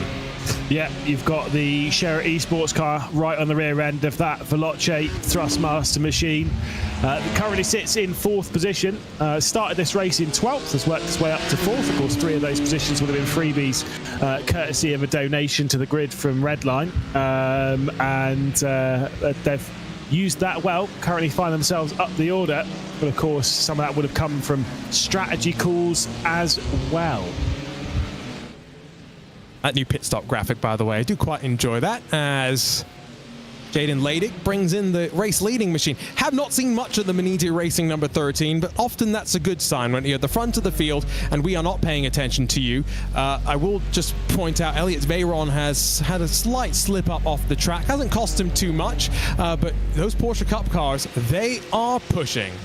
Yeah, whilst we'll see this and a lot of weaving happening here on the Datangahoa, Maniti being in the pit lane, this is where we're actually getting some interesting stuff in the strategy in the M2s, because whilst Maniti have been in the pit lane, second in the class, which is obviously now the race leaders, Grid and Go, FTW, they have remained out on the circuit, as has BS Competition as well. Simify and Maniti both into the pit lane, like what we saw then, as things getting very close up through Tiergarten in this top grouping. The 08 team rather, really desperate to retake over the race lead that was stripped of them after the pit stops having a slightly longer stop than the Apex and Grid and Go cars.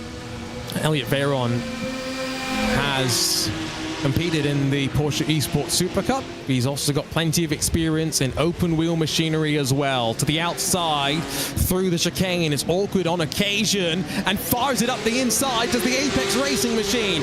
Both cars make it past Grid and Go. That's opportunistic. Thank you very much. First to third in two awkward corners, so a bit of a shame there for Grid and Go, but again, always got to remain calm, as they do also have the new joining of this, a fresh, a different Porsche in the hands of Luke McEwen, also now in this fight. Nearly 2 minutes off of the race lead is the Team Redline number 69, as McEwen will probably lose a little bit more time here in this opening sector trying to work their way past. They've also got a little bit of lap traffic for themselves up ahead in the form of the Maniti BMW M2 that's just out of the pit lane. This is a great view on board with Luke McEwen as he jumps his way through the traffic. This is the onboard perspective that you could be getting if you were behind the wheel of this Porsche 911 GT3R. New memberships are 40% off if you head to iRacing.com. So you might not be able to jump into this year's iRacing Nürburgring 24 Hours presented by Thrustmaster, but next year, 12 months from now, there's always an opportunity, and we are only a couple of weeks away from the iRacing Watkins Glen 6 Hours powered by VCO, the third of our VCO Grand Slams, as McEwen slams his way to the inside, passes yet another machine, now just one more as they work towards the Hudson back. But yeah, that's VCO Grand Slam going to come on the other side of a new tire for the GT3 cars, Lewis, so there's something new for the teams to go and figure out in the next couple of weeks. Very excited, always, you know, tyre model changes, they're always a bit of a mixed bag. Some drivers will really like it, some drivers will really dislike it. Of course, I remember when recently they changed the tyre model and how it warmed up and stuff for the prototypes. Some drivers that were very experienced in the LMDHs, hypercars, whatever you want to call them, were not very happy about it. Other drivers across the board were like, yeah, this is much better because it's not instantly warmed up. Wow, Coanda were like, absolutely not. Absolutely not. You are not passing into Flugplatz like what we saw earlier on with the BMW M Team Redline car making a move up there on the Apex car. That was aggressive. He learned the lesson, right? And he kind of forced the respect from Luke McEwen, who, I'll give him his credit as well, could have made a bad situation out of that one. Gets it done out through Schwedenkreuz, in through Arenberg to the inside, and now will depart the scene of the Foxhole with as much momentum as he possibly can bring. This is one of those sections, by the way, that we're about to get to at Anna Forest, where the track has actually been slightly changed in the real world as compared to what you have in the sim. So you'll notice here how they clamber onto the curb onto the left. Can't do that anymore. You touch that curb, you're in for an uncomfortable ride.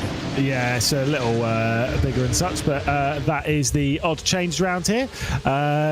This is the thing, is this circuit, there will be other places where the circuit has also changed even since this scan, which is, I'd say, do you know where this scan's from? Is it 17?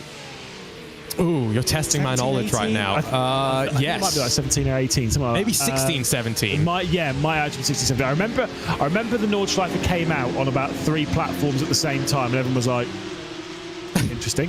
And obviously, you know, iRacing, it's been a great mainstay. And of course, there's some people that will sit there and be like, oh, if it's from like I say 2015, 2016, 2017, whatever, they might say that's really out of date, we need to rescan it. For one, I don't believe so. I don't think every track needs rescanning all of the time, because some of the changes to circuits I don't want to see. Also, every circuit will change in some degree every single year. So where do you draw the line on what needs to be rescanned and what doesn't? And so it's kind of it's always going to be moving goalposts. Also, there is the iRacing curse, isn't it? Which is they'll scan a circuit, it'll get onto the platform, and be like, oh my god, that's changed in real life. Always happens. I mean, technically at the Nordschleife with graffiti, that happens pretty quickly anyway, right? Correct. They scan it and someone comes up and, yeah, so, yeah, no, the iRacing curse is real, but in the case of the Nordschleife, especially devious in the nature of the track, right? It undergoes constant change as GT3 cars making their way past some TCR machinery. There's left sides in the grass, but we're all okay. It's just not going to be 100% all the time, and it's kind of like up to date all the time.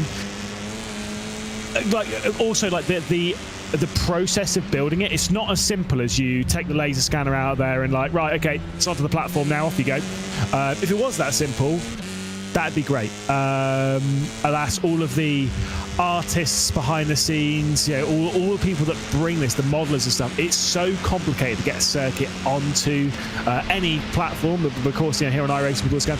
Like, it's not a simple process. It takes a lot of work, meaning that as soon as that scan is done and it's put onto a computer ready to be modeled, and then, you know, having all the trees put in and having all the artwork put in, it's out of date already.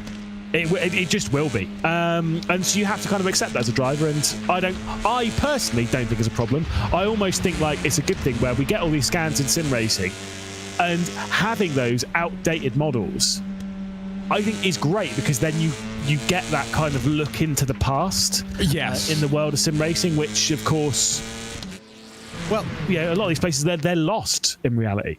And that, Lewis, it leads me perfectly into what I was going to bring up anyway, which is the new tracks, but also some of the refreshed tracks that are coming to iRacing next week. So the Bend is going to be debuting, which is very exciting. We'll have plenty of configurations, 7 to pick between. But we'll also get some reworks done to Iowa Speedway, Richmond Raceway, Sonoma Raceway, Worldwide Technology Raceway, Charlotte Motor Speedway, North Wilkesboro. And in the case of some of these, Iowa in particular, because it's a pretty drastic change with some repaving that's been done, the old track is still going to exist. So the Indy cars can go and have their fun with the old scan, and NASCAR can go and run on the new scan. And like you say, provides that contextual kind of window into the racing that we want to see. Yeah, exactly. Like I say, keeping some of those older circuits. I mean, I'm a big fan of circuits like Belle Isle, which of course we don't race that anymore. It doesn't, you know, we're probably never going to race there ever again, right? In any context. The fact that it's on the sim and I can just go, oh, actually, you know what? I want to relive that a second. I can go and take the Dallara DW12 round there and throw it around, have a good time, have a cracking time, take it on the bumps and stuff. The fact that you can do that is so good, as we'll finally see our TCR cars into the pit lane, race leader, and then the long wait back for second place in the category. It is a long wait indeed. Driver change. Gal Valero jumps into the GeForce Racing and WSR car. This is a replay of the Apex Racing GT3 Cup car, Lewis. They try and go around the outside through traffic, and that just cost them. You can see 1, 2, and then 3 far their way on through. I mean, I do want to ask a good question there. Why? In what universe would that have worked? Going around that TCR car like that, in like that. Is it just me, or was that not a smart move? No, that's exactly what I thought when I first was looking at it, and I'm glad that you called it out as well. Yeah, that's. I mean, look, again, you're making mistakes in traffic. That's fine. And you might sit there and be like, "What are your other choices? Sit behind the car and then, you know, wait through." Yes, that's your option.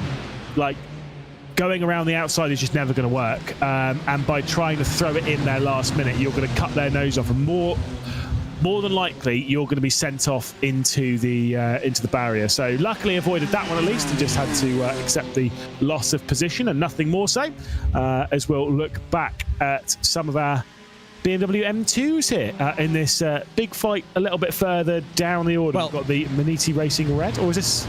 This is actually GT4. Trust me, I've been confused between the BMW. Right. No, Lewis, I've made the mistake, so no, I didn't want to call it out, but yes, this is GT4. The M2s and the TCRs are down on pit lane right now, so about 90 plus minutes is their window, something that we will be tracking through the remainder of the race.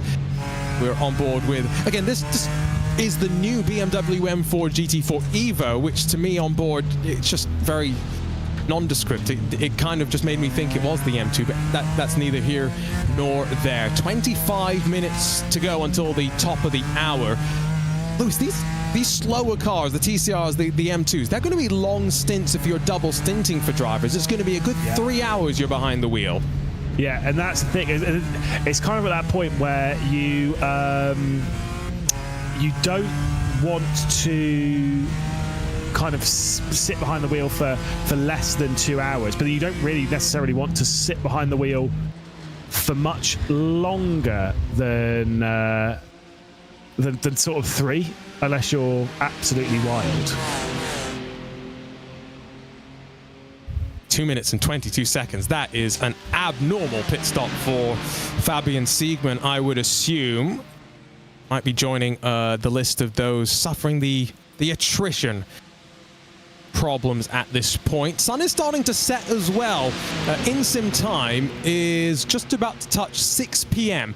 And this is 6 p.m. in the summer, so it's relatively lengthy days. That was an attempted move from Effect Simulations that was never really on. It's not going to cost them too much, though. They're back into line and 4 cars in the choo-choo train.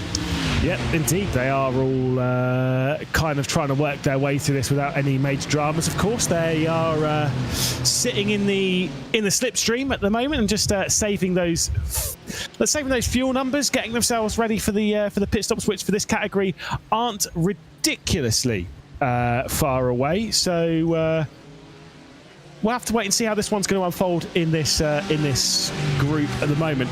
Got to say, whilst we're looking at this, it does bring up one major issue that I have with this battle. Which is? The Arctic Sim Sport car. Does it remind you of anything? Victor Nielsen behind the wheel of the number 9. Remind you of any livery at all? Are you going to tell me that it is kind of like a BS competition livery? For a split second at the start of the race, I was like, oh, that's a nice BS competition livery. The only thing that I get what you mean, but at least it's not asymmetrical. It's not asymmetrical, and it is a slightly different shade, blah, blah, blah, blah, blah. Also different materials and stuff. It looks good. It looks really good. But I was caught out for a second then. Yes. No. Were you commentating on the Production Car Challenge special event at the end of last year with me? I certainly was at VIR. Do you remember the livery that we had at the front of the field, the Jenna Ortega fan club livery? Yeah, I remember. That was basically a BS competition livery drawn by a cartoon AI. Yeah, which is banter at the end of the day. I think look, we're gonna get liveries and stuff in sim racing, and quite a lot of them are gonna look the same, right? That's just nature. There is only so many colours, and there's only so many colours that are going to work well with each other. And various times there's going to be patterns, blah blah blah. I am not saying this is them. They've taken a look at the BS competition car and gone, bam, that looks great. We'll steal that. That livery might be around for longer. I don't know. And I don't necessarily have a problem with it, but it's just kind of one of those ones of like, we are always going to get liveries that look pretty much the same. Thankfully, above all else, it's not black and red. So yes, at least there's that. The two most popular colours in sim racing to use on a livery. You can see in the top right, not only is now Fabian Siegmann in pit lane, but Matthew Madigan has taken the flatbed, or required the flatbed to bring the SimCity racing machine to pit lane. That is not the same incident, though. That is Thibaut Prévost in the number 96 having an issue. Oh, Madigan, that's through Schwedenkreuz, isn't it? And he's crunched the front end. Yeah, that's a bit of an F, unfortunately, in these cars. As much as they are tanky, and they can take an awful lot, especially in wheel-to-wheel combat, that little bit too fast when it comes to the contact. And I will say, from this point all the way around, it would be a very, very long drive and a very long tow as well. It's a shame. I actually got to see Matthew Madigan. He came out to one of the Prodigy Racing League events to say hi. So now I feel bad for him. But anyway, moving on. That's the iRacing special events, right? You win some, you lose some. The reality is, Lewis, you lose more than you win. Yeah, indeed. So we'll see this battle here. I'm going to bring it up. We've had one of our stewards in the chat in-game, in the server, talking from race control. They've not said anything, but they have put in some rules as well, which comes from the iRacing sporting code as well. There's Marla and the Scuderia Ferrari HP esports team switching positions. The two that have been posted in there is 8.1.1.4, which is cheating. Members may not cheat or otherwise engage in conduct deemed by iRacing to be in conflict with the spirit or sporting code. And then 8.1.1.9, which is nefarious tactics. Drivers may not use nefarious tactics to gain an advantage in qualifying or racing. iRacing will determine what constitutes an advantage. Now, that can be for one of two reasons. Either number one, they're taking a close look at it, or number two, because a lot of teams have obviously reported what's happened with Team Redline here, and they're like, we'll decide what constitutes as an advantage later on. They'll deal with that after the race. But it is a very interesting thing that race control, at the very least, are keeping an eye on what's happening here in Split 1. Just so you know. And you can, have no doubt, follow social media to find out more post-race as well. The team will do everything after the results have at least provisionally been finalized across the line, and they will have their chance to finish things off. 20 minutes, Lewis, before you and I say goodbye to the commentary booth. This has flown by in a good way. We haven't had too many retirements. We've had a couple of incidents, yes, in the last 30 or 40 minutes, I'd say, but for the most part, 60 took to the green flag, and we've got most of them out there and running still. Yeah, which is always a good thing. The endurance spirit, of course, carry on until you absolutely cannot anymore. Obviously, we have had a couple of incidents on the circuit. Of course, most recently there with the TCRs, but obviously Drago racing a little bit earlier on and such. But for the most part, speaking of incidents, this doesn't look like it's going to end well. Oh no, that's some lawnmower services being offered by Victor Nielsen. Not once, but twice. You'll get away with it, though, because if you never mind. I was going to say, if you straight line it, you can avoid the curb and the bad bounce, but bang, left side's into the wall, and here's the onboard look. Yeah, indeed. I was going to say there's no way he's saving us. A bit of contact with the Maniti sent over here, and at this point, you're struggling for grip. I'm going to say that is probably about as good as that could have gone right there. When being sent off into the grass, you lose grip so quickly, of course. There is so little out there. You're getting onto the brakes, it's moving the weight onto the front. It's trying to send the rear end around constantly. You're steering the wheel all over the place, but you can't scrub off the speed you need to. Even as soon as you get back onto the tarmac, obviously your tyres are dirty. You don't have the grip required. So difficult there, and yeah, unfortunately, a big whack on the barrier as the TCR race leader is onto the pit lane. So we do have Sebastian Hoven, the fiercely forward grey car, on pit lane, which will pass over the race lead back into the hands of Gar Valero in the GeForce Racing WSR Esports car. They were the only team to go one lap longer, so either that's impressive fuel numbers or something else has kind of led to that. The race leading TCR, by the way, did get a note from Michael Polasek last night. That is a combo team and a pretty fierce lineup. Ross McFarlane, Gar Valero, Konstantin Stolzenberg, and Mike Polasek. Those are four of the best TCR drivers that iRacing knows nowadays. But Michael is running this race in support of the World Central Kitchen, so I believe there is potentially a live stream somewhere. Michael, if you're watching, send me the link and I'll try and shout it out at some point. But do go and support a good cause and a car that is very much a contender to be at the front at the end of this race, Lewis, I would say. Look at you, Arjuna, the man of the community. Man of the people. Man of the people, just here to support. It's fair, I'll allow it. You'll allow it? I'll allow it. That's fine. But either way, we've still got this battling to keep our eyes focused on and allow to happen through this part of the race. The top two in the Cup category have cleared away from this group by quite a margin. They've already gone over the crest at Flugplatz as these cars lift off on the front end. They're maybe, 3 seconds, 3 seconds ahead, the top two from this group, but still, It is interesting that the Cup category has begun its separation as we've seen in all of the other categories thus far. It is a very strong Cup category, I would say, though. There's no red line, but you've got the Grid and Go and Coanda machines at the front, and Adrian Greiker, who's behind the wheel of the 001 car that sits in second in class. I mean, he often races under Greiker Motorsports, his own team label in the DNLS, the Digital Nürburgring Endurance Championship. So for him to be paired up with Simona Maria Marcheno and Gunoso Tasdelen, that's a very interesting driver lineup, and it will be very interesting to see how they run. Elliot Veyron's paired up with Xander Reed and Oscar Pai, so we kind of know what to expect from those three. That's three Porsche Esports Super Cup drivers in the Coanda and Sable 018. Yeah, indeed. In case if you keep forgetting what sim we're on, keep zooming in there on the Ardnau Forst on the it's a great camera. Excellently graffitied iRacing logo. It's almost as if it's just. I would have liked if they'd have done it in a graffiti style for that logo. That would have been a very nice touch.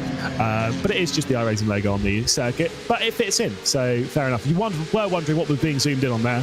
It's the iRacing logo as we get a lovely view over these two marching their way through the forest here. The Coanda car that leads the way in the Cup category. You've got the Grid and Go directly behind as they navigate their way around the twists and turns into the siphon, continuing to drop downhill. It is a great view from up above. It's just love an aerial shot around here.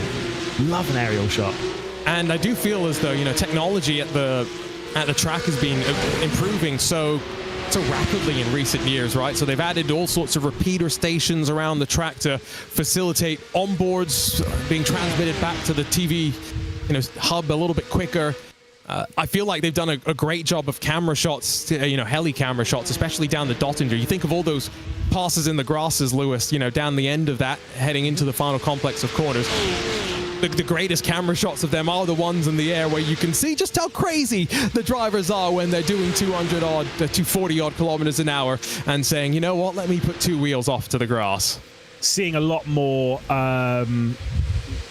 usages of things like drones in the world of motorsport these days, and because they're effectively relatively cost effective, especially compared to a helicopter, and also they don't require the same skills as piloting helicopters. Still obviously a lot of skill behind being a drone pilot. Anyone who's tried flying a drone and getting a cool shot with it will understand it's not plug and play. There is an awful lot of skill in doing it, especially for doing it for live broadcast. And then also, I've always said this with a lot of drones. We get the FPV drones where they're kind of flying right in, and they're almost looks like a camera ripped out of Forza. Right, there's some things that you can only really get on the sim. I do not like those shots, but I do like the drone shots where they're almost mimicking a helicopter in a championship which obviously doesn't have the budget or capabilities to have a helicopter out. That's what I like seeing from drones, and especially around somewhere like here. So much easier to use something like a drone than a helicopter where you've got to think about so much. It's again, I'm a stickler for an aerial shot, but I think part of that comes from the fact that it is rare. Yes. No. Aerial shot. It's getting more common nowadays because, like you say, of drones, and all the drone pilots in the world are thinking Lewis McClade disparaging the skill. No, I know what you mean. It's the level of training required to become a helicopter pilot, and the health and safety that comes with it as well is a lot higher. When NASCAR first introduced the drones, there were rules about they didn't want to fly them over the hot track itself. Now they're a lot more comfortable to do that, and in things like rallycross, they literally fly the drones 2 inches off the back bumper. It's crazy, right? So it's a great thing to see technology evolving.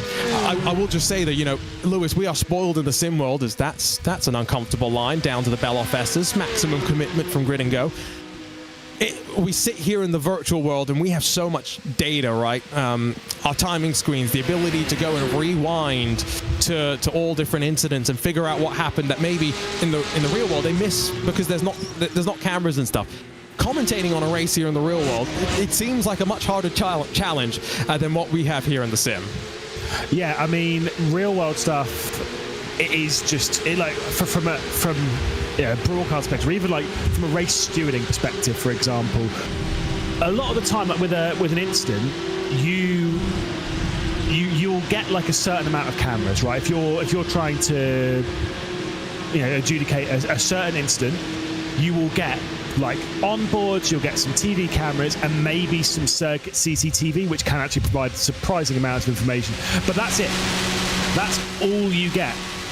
You can't just make up cameras on the spot like what we got here. You can't see these kind of shots. You can't just go, oh, I want to see that back from whatever angle I'm feeling like. You can't do that in the real world. Whereas obviously in sim, we do have that as luxury. But then sometimes there's the whole too much information can also potentially, because you always, oh, well, what do it look like from this different angle? And how many times have we seen an incident where you'll look at it from one angle and you'll look at it from the other angle and you'll be like, I've got a completely different opinion now. I'm just going to take an incident that happened this last weekend, I should say, in a certain Formula One race and say it looked very different on board than it did off board. But anyway. What you could be talking about? What one could I be talking about? No, when it comes to too much information, sometimes I think that's a problem with sim racing, and Lewis, I run into esports, so I'm used to the challenges, that's the right word to use here, the challenges of adjudicating incidents and making sure that all teams understand that it's an even, the decision process is even and fair and there's no bias or anything, or whatever, right? So that's the challenge that we have. The reality is, in the world of sim racing, you can go and dial up camera angles to try and show it in different lights, right? So yeah, like you say, sometimes too much information is a bad thing, and so sometimes in the world of sim racing, I feel like we use that information for bad rather than for good. And you're someone that's done a bit more real-world commentary than me as well. So we have live timing screens that update as soon as a position change happens on track. That ain't how it is in the real world. No, normally it's sector by sector or lap by lap. Or normally an update on the line or somewhere around the circuit. Again, I've had a few conversations with people that have done adjudication IRL, only with real live racing, and of course on the sim as well. Ready for the name drop? Do it. My mate Eduardo Freitas, of course, race director of the World Endurance Championship and such. I have worked with him a little bit. He was honestly fascinating insights into the differences between sim racing and real, because there's quite a lot of these jobs where you can treat them like the same thing, right? Like commentating, for example, for our point of view, effectively like real life racing versus being here on the sim, it's effectively another sim. It is just like doing another simulator, something else. It is just like expanding it that way. It's not actually that different. But there are things like race control where they have to be completely different. That's why some people that are very good at adjudicating stuff in real life aren't so good at doing it in sim racing. And part of that does come from having an overwhelmingly large amount of information. Because as much as you might say, oh, well, that can remove the benefit of doubt, there will be no doubt about an incident because you can see it from every angle. But sometimes you need to see it, especially if you're experienced, you need to see it from a limited amount of angles and have almost a gut feeling about what happens. I know that sounds like it would be inconsistent and unfair, but you would be surprised how more accurate it would be having that gut feeling. Yes. Anyway, let's move on from race control decisions, because don't have any of that really happening right now. It's all going to be post-race. 7 minutes left to go, and then we'll be handing it over in the broadcast booth. Arjuna Kankipati alongside Lewis McLeod. Right now, we will be throwing it on over. That is the frantic sound of me scrolling to try and find out who it is. Joe Peak and Justin Prince, yes. JP times 2. Ooh, it is JP squared. Yeah, JP squared. There we go. That's the name of their 2 hour stint. And then after that, I'll be back alongside Paul Smith. We'll bring you uninterrupted coverage through the 24 hours, hoping that we'll have some decent racing through the night as well, because it's still somewhat close through the classes right now. GT3 has broken up slightly. As much as Lewis and I are going off and talking about all sorts of nonsense that's not always focused on the track, it's not because we've lost too many cars. Just two I see in the pit lane. One of them is a TCR entry. One of them is a GT3 entry. Yeah, indeed. It's been the start of the race that kind of expected. This is a race which doesn't typically dish up huge amounts of drama in car-to-car combat throughout the day. It will do later on in the race, and it will certainly do in those in the final hour or so. We'll get plenty of some stuff, but at this point, it's because it's such a long waiting game and such large patience, and you know that the run through the night, that's the bit, that's the testing part, and that's why the dramas that we see around here are typically single car. It's typically someone having an instance, someone having a technical issue or something. That's normally what we talk about around here. That's just this style of endurance race. It's not like what we get at, say, Daytona or Spa, where it is always car-to-car constant. Absolutely. There's bump drafting going on right now up towards Curva. Three-car train with Tristan Iglesias in front of the Apex Racing team machine that at one point was leading in a class, but I think this just shows the pace in that 018, the Coan and Sabot machine. They might be the team to beat. It's only the Grid and Go 001 that's putting some pressure onto them. GT3, let's talk about that quickly, Lewis, because we really haven't since their first pit stop cycle. They are a couple of laps away from coming back down and into the pit lane, but Alejandro Sanchez is now 7 seconds clear. Oh, never mind. Slightly shorter stint this time by 6 laps and done. And here comes the GT3 into the pit lane. Yeah, just shy of the hour then. The GT3s are heading their way into pit lane. You can see the BS Competition sat second in this race, also onto the lane, as is Williams Sim Racing Chill Blast. We don't suspect any of the GT3s will be remaining out on the circuit to do a bonus lap here. So everyone into the pit lane basically at the same time. But yeah, what a big lead. 5 seconds it's appeared for Apex. They are very much in control.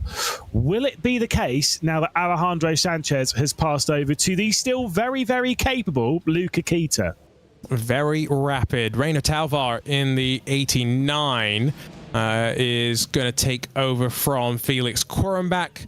I think Sami Matti Trogan might be staying behind the wheel. He's used to driving here, to be fair, so maybe it's just his happy place, although his Williams Gaming Club teammate, Sota Muto, is also staying behind the wheel of the car, so maybe that's a bit of an indication. There were a couple of teams that did driver changes in the first stint, so not expecting all teams to be doing driver changes anyway, but there goes Luca Kita. It's a 40.6 second pit stop, and off and away the Ford Mustang rolls once again.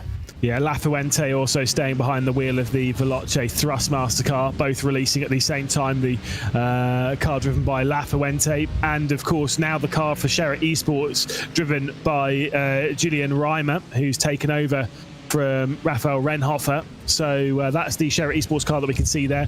The car behind, so that's Lafuente, who's very much fresh. This is one of the largest difficulties with racing around somewhere like the Nürburgring 24-hour.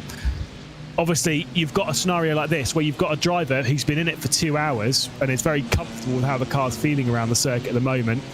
Then you'll have someone like Julian Reimer, who's taken over the Sherritt Esports car, who now has to get up to speed somehow whilst not dropping, which is actually really hard.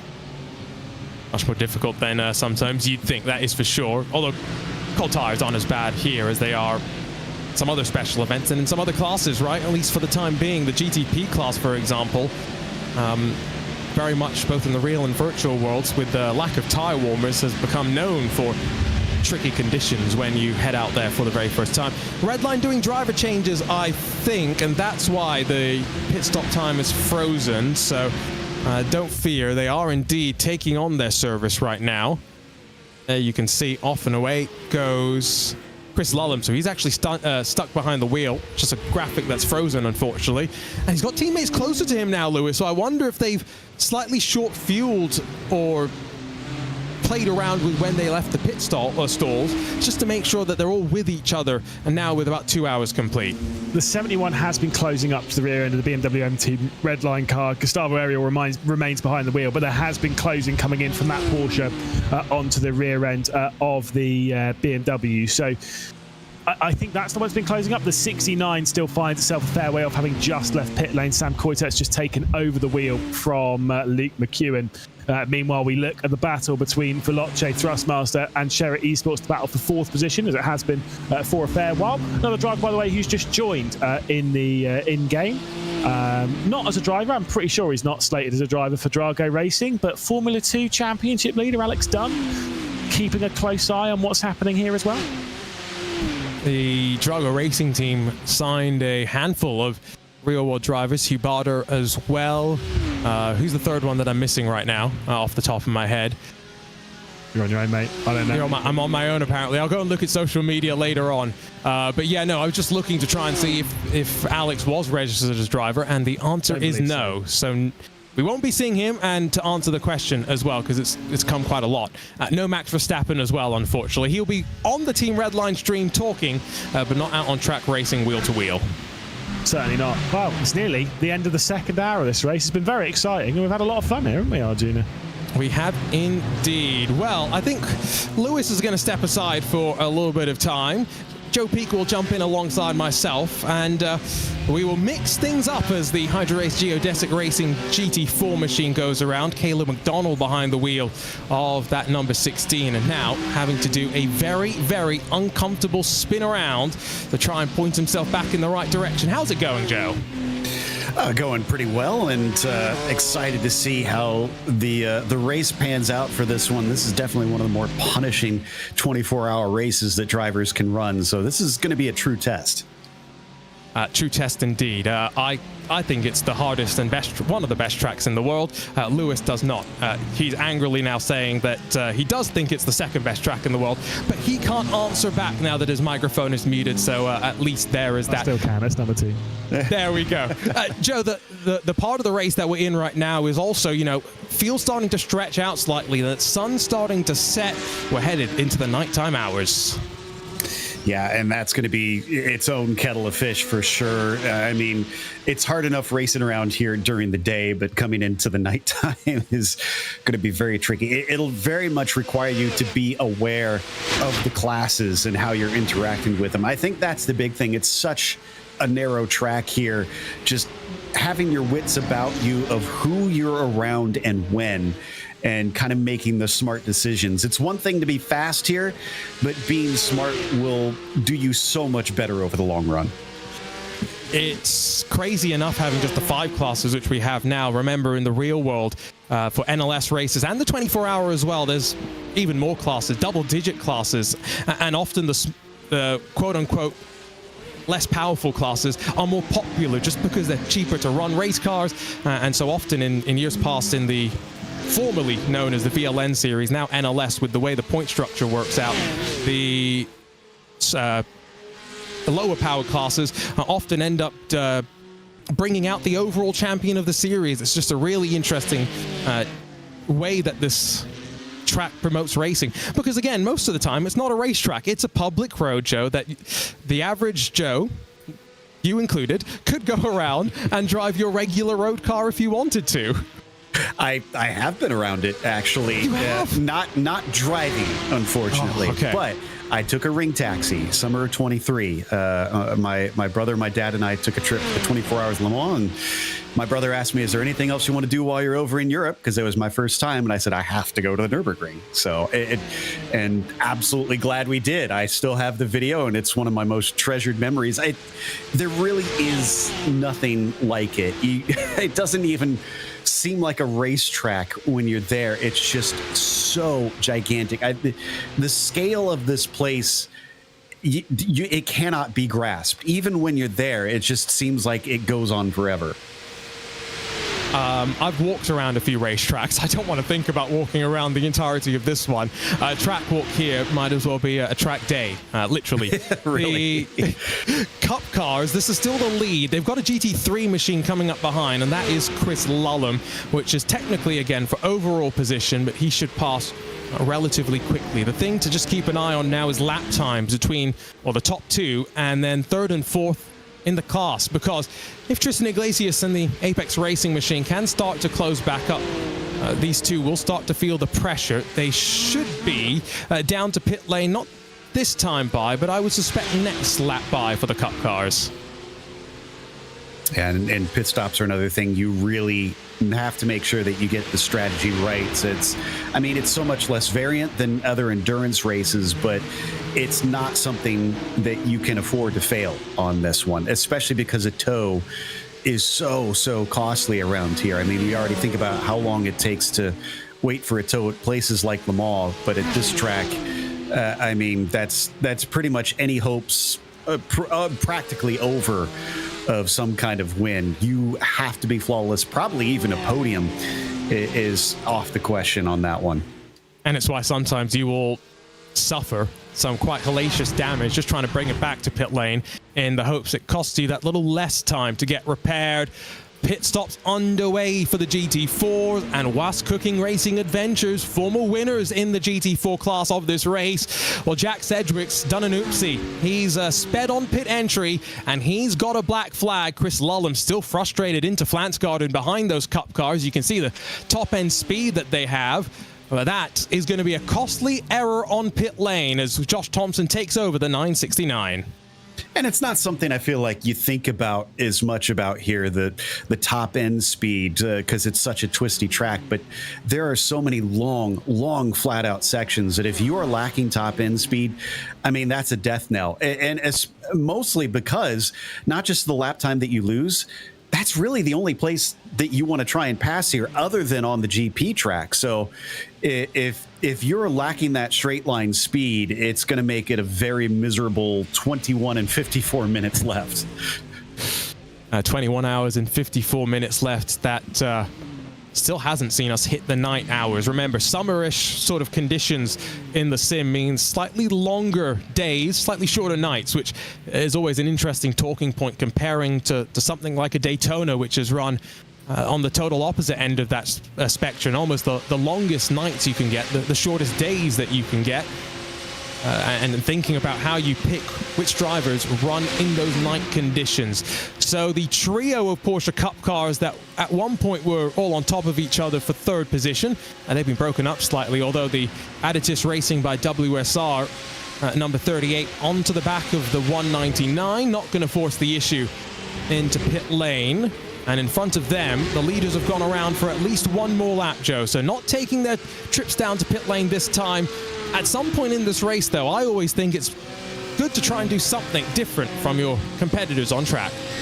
Yeah, and you have to remember that these Cup cars don't typically see pit stops in most races. I've got to cover some of the North America Endurance Series where they do, and you have to have the car set up for those fuel stops for the car. So for these drivers, hopefully they've done their research to get used to that. And honestly, I wouldn't be too sad if things got broken up a bit if I was in the car, because you really just want to be focusing on racing the track and not your rivals. That's one extra thing that really you don't want to have to worry about in the mix. Yeah, no. This is like, I'm trying to think about this, Joe. Is it less stressful to not have to deal with the procedures that they do in the real world, where they have code 60 zones and safety vehicles that are driving around the Nordschleife while the cars are still passing at racing speed? That's an extra cognitive load, right? Remembering that when you see one of those code 60 boards, you've got to be down to the speed limit, the process of slowing down over time, making sure you're not passing. It's very easy to make a mistake like that, and I just wonder, is it harder to sprint like we do in iRacing, or is it harder to be focused on the long game like sometimes they have to be in the real world? I have to imagine it's a blessing and a curse because, like you said, that's one less thing that you can trip over and get a penalty for out there. But at the same time, there's no relief on the roadside. On iRacing, there's no official full course yellows out there, so you have no break. You're just going and going and going, and that's probably why, you know, the team element of figuring out your schedule ahead of time is so much more important on sim endurance racing, because once you're in the car, that's it. You know, you get no breaks other than the pit stops if you're staying in for multiple stints. So you're just on it from the word go. And especially at this level, Arjuna, where it's basically who can make those least mistakes while sprinting for 24 hours, that is a difficult ask. I don't envy some of these teams, that's for sure. Safety cars would be, I'm sure, a nice relief for them, or even a Code 60 zone.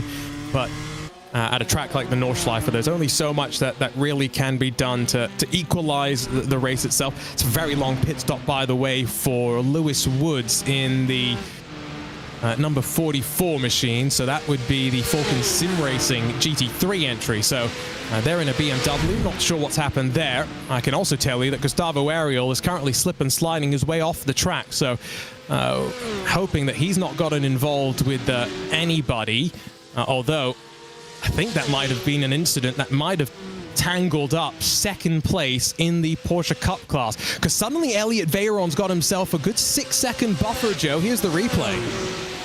All right, so let's see. Oh, a little bit of contact, and at Schwadenkreuz, that's not a place you want that to happen. It's so high speed, you can see there is just no runoff to the outside. And they did a good job keeping that from becoming a bigger incident, but just was not expecting him, it looks like, to slow as much as he did. Remember, Gustavo having to fight his way back after the red line machines dropped off the grid, so that miscalculation, I mean, a grid and go will be frustrating, fuming. No ifs or buts again about that one. Adrian Greiker, so experienced here, a driver that's raced in many a DNLS race in the past. Hoping not to have too much damage. Still in second, albeit now with the Apex Racing 199 and Additus Racing getting closer and closer. They should be down to pit lane, I would suspect this time by, as they are onto the 7th lap of their stint. That's been the fun part of the opening 2 hours as well, Joe. Lewis and I trying to figure out when everyone pits. So GT3 is like every 6 or 7 laps. GT3 Cup is a couple of laps beyond in terms of time. And then TCR and the BMWs, those can go around 90 minutes or so, is what we figured out. So that's a good amount of time in the car. That's the other thing, is that 90 minutes without a break around here is going to be quite long stints. But then do you really want to ask have a driver get out that quickly or stay in? Although I say that, I have a feeling their pit stops are probably longer than 30 seconds. Let me double check that, actually. Yeah, yes. So it looks like they can get a free driver change if they want. So maybe you would hop them in and out, but you run the risk of also drivers not being as familiar, because that's the other trade-off there, is that if you've been in the car for a while, then you kind of know how it's handling, especially if there's some unique characteristics that have developed, shall we say, over the course of the race. Is Bravery Corner not really where you want to put your tires off there, buddy? I mean, it's in the name. Be brave. Keep your foot to the floor. Not in those Porsche Cup cars, that's for sure. Lewis McLeod stepped aside about 10 minutes ago. Time for me to do the same. I'll leave you in the very capable voices of Joe Peak, alongside of the joining Paul Smith. The Hat Crew is out here for this one. Glad to have you here, Paul, and glad that Arjuna can get a break. Not just the drivers needing to get some rest here, Paul. We sometimes got to step aside to let our voices recover. But this Cup race has been fascinating out here. I mean, essentially a spec race that we've got out for this class with the Porsche cars. It certainly is. I mean, if there's one car that I know, it's the Cup cars, isn't it? From Porsche Category Sport Super Cup. So, and a lot of these drivers know this car like the back of their hands as well. It's absolutely fantastic. The action that they're bringing us here today as well. It's been intriguing to just sit back, listen to the commentary, keep an eye on everything going on. And yeah, for me, this is the class that should have the closest finish, in my opinion.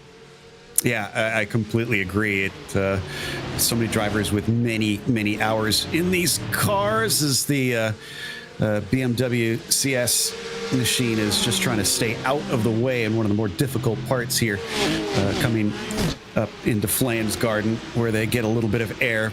But yeah, that is kind of funny that you've got the virtual experience with these Cup cars. I've got the real world experience. So hopefully between us, we can give a good impression of these machines and kind of what's entailed and trying to race with them. But this is getting to be quite a bit of pressure there with the 199, although it doesn't look like it is for position right now. He's trying to chase Garicki in the grid and go car, so this car maybe in front of him being a little bit of a plug in the spigot.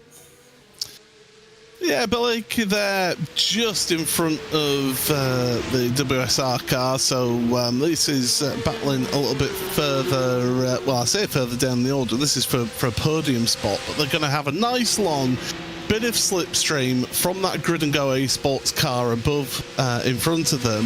Coanda and Seibel, Elliot Veyron, who again, one of those pest drivers, 7.5 seconds, 7.75 seconds ahead of these three cars here. So putting on a good display and surprise, surprise, use the slipstream, pull out alongside underneath the Bilstein Bridge, and thank you very much. That's Apex Racing Team up in third place, sorry. Yeah, apologies. I was looking at the gap to the leader there on timing and scoring. So yeah, that makes more sense now that they were fighting as hard as they were for that second position. And Elliot Veyron, actually, did he just head into pit lane? Well, it looks like everybody is in pit lane now. 4 scheduled stops. And like you were saying, look at how tight it is this far into the race, multiple hours in, and everybody's still on the same schedule. I guess that is where it starts to get tricky, is if somebody can pull a march and manage to change that pit stop schedule as we get a view of one of our Porsche drivers. Yeah, just nice and calm, taking off the gloves there. Obviously, job well done, and a change of driver. So Xander Reed getting into that Coanda and Seibel number 018 car, and yeah, their headset off. I can tell you, just from being on commentary, having a headset, over-ear headset for 3-4 hour stints, it gets quite uncomfortable after a while. And when you add in that these guys are putting in a real physical effort in handling these cars throughout this race, through a, say, 2-3 hour stint, yeah, it feels good to take those headsets off and just have a nice bit of a relaxation. Yeah, I've often heard it described as taxing in a very different way than real endurance racing, because you're essentially having to focus for this whole time. You're not feeling the G-forces. The adrenaline is pumping in such a different way that you get out of that sim seat and your body is pretty darn tired. Your mind is definitely mush by that point. Look at how close it is here with the 38 trying to challenge the 199. Peterson going to come away ahead of that one, down into the hairpin, taking that valuable track position. That was a little bit brave because it's quite narrow coming out of that exit. It certainly is. We've got a black flag for the Grid and Go Esports 001. So the car there that we see on screen right now, I would believe that's going to be either speeding on pit exit or an unsafe pit exit going over that white line on the pit exit. So that's going to be a stop and hold for them, and that'll take them out of this podium fight in these early stages, because it is very much early stages of this race, isn't it? It is. I mean, we're not even a quarter of the way through this thing. And I agree with you. My guess is that they may have overstepped that line on the pit exit there. It would explain why they got a black flag. I said it was a risk, and unfortunately they're finding just how much of one is. That will be an unfortunate revisit to pit lane, whichever was the cause for that black flag. They're going to stay on the back of them, at least for now, because you don't know if you can get a mistake out of your rivals, even if they know you've got that penalty. And I'm sure, you know, some of these bigger teams, especially in the top split, they have all kinds of crew, I'm sure, behind the scenes, feeding information, crunching numbers. Somebody surely has told them what's going on as we check in with our BMWs. GT4 actually. So we've got the Mercedes in front. Then this is 9th and 8th place in GT4. So yeah, Maniti racing red. And they are, I'm trying to find them on my timing screen. There they are. They've got Effect Simulations, Tom Griggs in front of them. Well, were in front of them, now behind them. So change of position there for Maniti down that section towards Schwedenkart. So yeah, they one of the highest speed parts of this track. It's relatively narrow. You can get 2 cars through there, but when you get to that Schwedenkart section of the track, you do want to just back out and give the space and maybe think the long game. Very much so. Yeah, I was kind of impressed that he was willing to try and force that at this stage of the race, and maybe it was just to get that clear air. You can see that 78 trying to run away now, so it felt like maybe the BMW just a bit stronger through this portion over the Mercedes, and seeing whether or not he could use this clear air to his advantage. You're not going to get another long, straight, flat-out run until you get on the climb up to Kesselchen there. So we'll see them dive back down into the valley now. Things continue to be nice and tight through this portion of the track with a lot of braking zones that can catch you out. I know. I actually competed in the top split of this very event back in it would have been 2016 or 2017 in a Kia Optima. It was before we had the TCRs, and yeah, you were talking about the physical and mental effects of it. After you've done a stint, you do feel drained around here, and that section. All the way down through Miss and places like that, down towards Adenauer. It's a real challenge for you to keep that consistency lap on lap throughout this race. Fortunately, third in class for me, so the one and only time I've been in top split as a competitor, and we've got a podium in class. Nice. Yeah, I think you might have a bit of a harder time doing it now. It was all my teammates' work. It wasn't mine, trust me. No, I completely get you. And to be fair, though, this, I mean, how often do we hear this is a specialist track? You get the ringmeisters out there, drivers who just are, their whole focus is this place, and they'll drive any car, anytime around this track. It's sort of a reverse of usual where you get a specialist in a car. And it is interesting to see who has shown up in this one to maybe kind of ply their trade and show the newcomers how it's done around the green hell. Yeah, certainly. You're absolutely right. Even in some leagues that I've raced in, when you come to this place, suddenly somebody who's maybe mid-table will be right there at the front. You're thinking, where have you got this speed from? And it's because of that. They are such a specialist at this venue that you get to know the place. You never fully know this place, I don't think. I think this place will always throw a surprise at you and you think that you know everything about it. But yes, certainly does give you a good challenge. The BMWs, the M2s, it's the first time that we've seen them in this event this year. First year that we've had them, and there's been a lot of talk about them mixing it with the TCRs. They are doing pretty much the same stint length and pretty much the same speed in terms of lap time. It's just where they get that lap time from that is the big difference. And these BMWs are rapid down the straight. Very little drag to these cars. A lot of oomph underneath them as well, yes. And yeah, there's only one of the TCRs ahead of them right now. This is the battle for third in class straight matter, trying to hold off Duracop.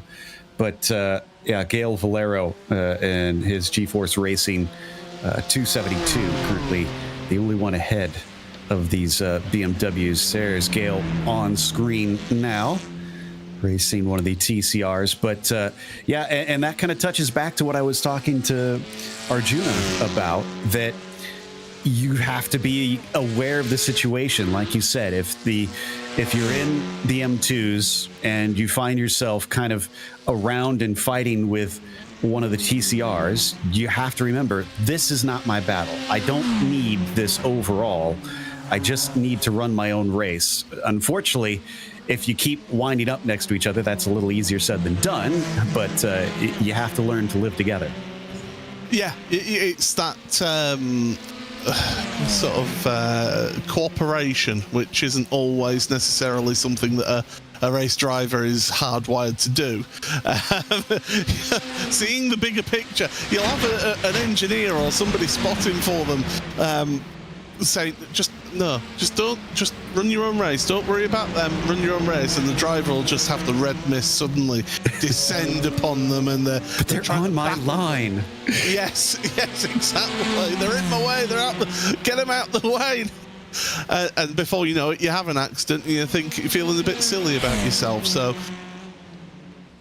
in the last hour, yeah, I could understand why you'd be getting annoyed if you're involved in the battle for positioning class. But at this stage of the race, you're going to lose some seconds, but you're going to gain them back later on in the race.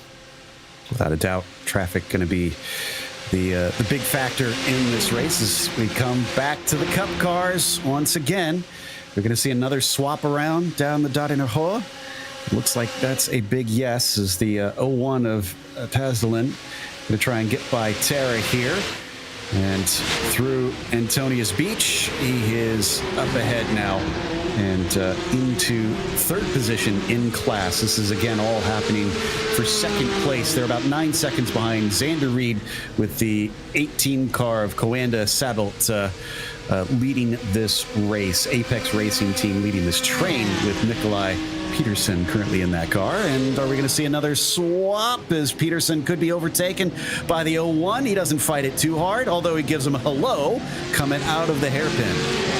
I think the Apex Racing Team will be a little bit annoyed here, though, because Tasdalen has got that black flag hanging over them. And that Apex Racing Team car will be there thinking, you've got a black flag, just serve it, get out of our way so we can get on with trying to close down on that race lead in place, because these two swapping positions and fighting as hard as they were into that turn one is slowing them down, and it's costing them time. And the Apex Racing Team last lap over the line was an 8:24.0. Compare that to Xander Reed in that Coanda car in the lead of the Porsche Cup class, 8:22.3. So they're losing a lot of time fighting this way. And that makes me wonder, and it might be a fool's errand to try and do so, but if you were, the Apex car, would you, or the Apex team, would you tell them, you know what, just sit behind them and use that slipstream on the long straights, just save a little bit of fuel and see where that gets us? Because if they're going to hang out like that, then you might as well use them to your advantage. Yeah. Absolutely. Don't fight them. Try and keep the pace up as I get so close to that pit wall on the exit of that cut through there. But yeah, it's you can use that advantage of getting that slipstream, using that little bit of fuel saving. You can lift and coast into corners and be able to get yourself some fuel saving done that way. So yeah, definitely an opportunity for them to do that. Think that big picture again and don't fight tooth and nail for position. Well, it sounds like we've got another friend joining us, Justin Prince, hopping in and allowing Paul to take off for a bit. Thank you for joining us, Paul. Justin, 21 hours, 32 minutes left to go. It is still so early days in this race, and already we're seeing some drivers falling afoul of simple things like black flags. Yeah, this is the type of racetrack where a lot of incidents can come into play, where you can have things stack up as time goes on, to say the very least. So it's not a surprise to see things pick up in terms of getting black flags, but also there's the opportunity for a lot of drivers to pick up penalties here if they end up building up too much here in regards to that. So this is the type of racetrack where I'm not surprised that black flags can absolutely become an issue here as time has gone on here in this race.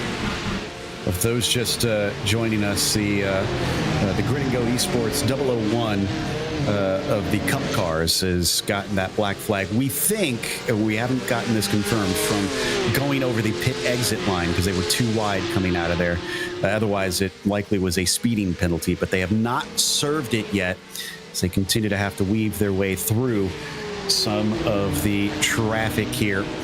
Let's see if they continue to try and swap back and forth behind that 001, the 199 team. Again, their fight is not with them now that car has a black flag, and they will be out of their way soonish, but obviously they don't want to lose too much time because they're trying to chase the leader, the 18, with Xander Reed currently behind the wheel, about 9.3 seconds up the road. In fact, there is Xander Reed right now, looking mercifully lonely, Justin, with no traffic even to speak of around them.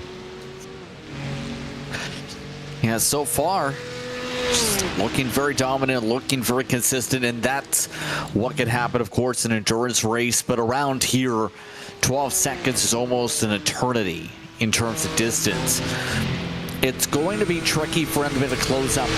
There's mistakes. Gavin Montoro, meanwhile, speaking of which, hit a little bit of the curbing, got too much of the bumps on the suspension, slams into the Armco barrier, and ends up demolishing the race car, the 14 machine, being sent for a ride as a result. I was trying to figure out where on the track that was. Couldn't quite pick out a marker, but it definitely looked like definitely a spot where it bites hard as they tumble down the order now, taking that tow into pit lane, waiting for repairs. Meanwhile, back to some of our GT4 cars here. 15 in a nice little fight coming back into the GP section, where they've got at least a little bit of runoff. Looks like one of the TCR cars just in front of them. This is the battle for 4th place in this class. So this is TC Esports versus Door Esports. Just one of those battle packs that have formed up here on the racetrack for now. And still, for a lot of these competitors, an opportunity on a track like this to at least size things up, but better yet, strategize for the fuel, because that's the major thing. Sure, Esport you're seen on board with, for example, just riding on, just trying to save a bit, because there's not a lot of opportunities to pass per se yet, if they want to, but there's plenty of chances to just be able to work with somebody, be able to try and get to your strategy window until, I'd say, about a few hours from now. So there's an opportunity to at least game plan from here, Joe, to be able to plan for the future if you stay together like this in this respective grouping, and then try and leapfrog once you're ready. Exactly. Also, apologies, this is a GT3 fight, actually. So for overall top 4, La Fuente just ahead of us as we ride on board with Julian Reimer. Now back onto the Nordschleife section of the track where things tighten up once again. And you can see how perfect you have to be hitting your marks down through here. So we watch from on top of the BMW, chasing on the number 25 just up ahead. Now we hit one of the more flat out sections out of High Oaks into Flugplatz. Just a little bit of ground for the time being in the course. But speaking of drivers losing some ground, Tio Lombardi, that was a bit of a rough moment. Trying to make the pass side by side, a bit of a squeeze. Make contact with the door, watch from here. Just tries to build up the run to be able to make the pass after getting alongside. You see the break there. Trying to go in the middle, just timed it up, mistimed it, and hit the door. And it's upsetting this Grid and Go machine to the wall. Yeah, that's right at the end of the lap. It looks like after the Dottinger Hoa, a very difficult place to go in side by side, and both of them pay the price. This is, I have a feeling that's going to be a common theme throughout this race, Justin. Just staying out of trouble is one of the major jobs that you try and achieve just to get to the finish of this thing. Yeah, especially since it's one of the more difficult tracks, in fact, one of the most difficult tracks in all the world to be able to handle in the first place. There's so many chances for attrition to pop up. There's so many chances for things to go wrong here. So you have to be so careful when it comes to the footsteps around here, where we've seen many times drivers put just a little bumper on even, and it causes a magic stack up. How about a stack up right there? We've seen a bit of contact. There's all the traffic as some of the other drivers try and get on the battle bus, it looks like, to try and sort themselves out here. Yep, this is Adam State being chased, or actually being overtaken by Michael Janney and the Coanda number 8 machine in the GP section of the track down into turn 1, it looked like. So managing to get that track position away. That was for 4th in class that those two were fighting. Paul and I were discussing a little bit earlier. This has got to be one of the more competitive classes that we've got out there, just because of how much experience the drivers in these cars have. And we saw right there an aggressive move to try and take that track position away. Yeah, just trying to make that move as efficient as possible. And we know that the Coanda machines, the Porsche Coanda, should say, have a ton of speed as competitors in general. They're one of the top organizations in the world for a reason. So we know the speed's there. It's just a matter of being able to actually fulfill a lot of those moves for them. I believe it's 4 seconds separation. This is actually Sean Terry that we're on board with in particular, in terms of the Coanda cars, rather. But it's still, in terms of this, about trying to execute to get alongside, be able to make a pass, be able to make things smooth in terms of that move here, to be able to get things done without losing too much time on the racetrack. Yeah, look at the names that we've got, and there's no surprises who's here in top split. Obviously, Coanda, a big name. Redline out here. Williams Esports is out here. You've got Apex Racing, who are a regular up at the top. So, yeah, this is definitely your typical who's who in sim racing, and especially in sports car racing on the sim side. As we go over fluid plots, Sean Terra in the 81 trying to size up this GT4 car and just kind of dodge off to the side so that he can be on his merry way. Thankfully, a good spot here coming through Cottonborn and up to the Swedish Cross. Yeah, nicely done. And I was about to say, too, I haven't seen much of Sean in particular in this style of racing, this level. It's an opportunity, too, for the big organizations that we've seen in the past do so as well here, to be able to develop talent. Because how do you develop talent in the first place? You have to put them in the best of the best situations to be able to race against some of the best, or against some of the more difficult tracks in all of the world, and test, can they handle an endurance race like this if you put them in this situation before you put them in major competitions. And so far, the Coanda machines doing pretty solid so far. Obviously, we expect a lot higher usually from their standards, but we'll have to keep an eye and see how they perform as we look at the TCR battle. It's a little bit farther down the order. This is for second in TCRs with, so the GT3 just barging on in, sees an opportunity, but gets balked as Daniel Roberts, chasing Cade Middleton, has to deal with a lot, both of them having to deal with a lot down through the mini carousel. So this must be a bulk of our GT3 cars having to interrupt this battle. This is getting spicy, Justin. Yeah, just a little bit as a result of some of this traffic trying to get on through. Oh, and both the cars going a bit wide as they go down the straightaway. That was a little bit of a mistake, and just carrying each other momentum forward. One driver makes the mistake, you just arrow wash almost with the other end. Sets up the opportunity, if they so want, to make the move. Here they go. So going to be a bit side by side here One of the slowest straight line cars. In fact, I think it is the slowest straight line class that we've got out here. So going to be a huge slipstream down the Dottinger Hoa.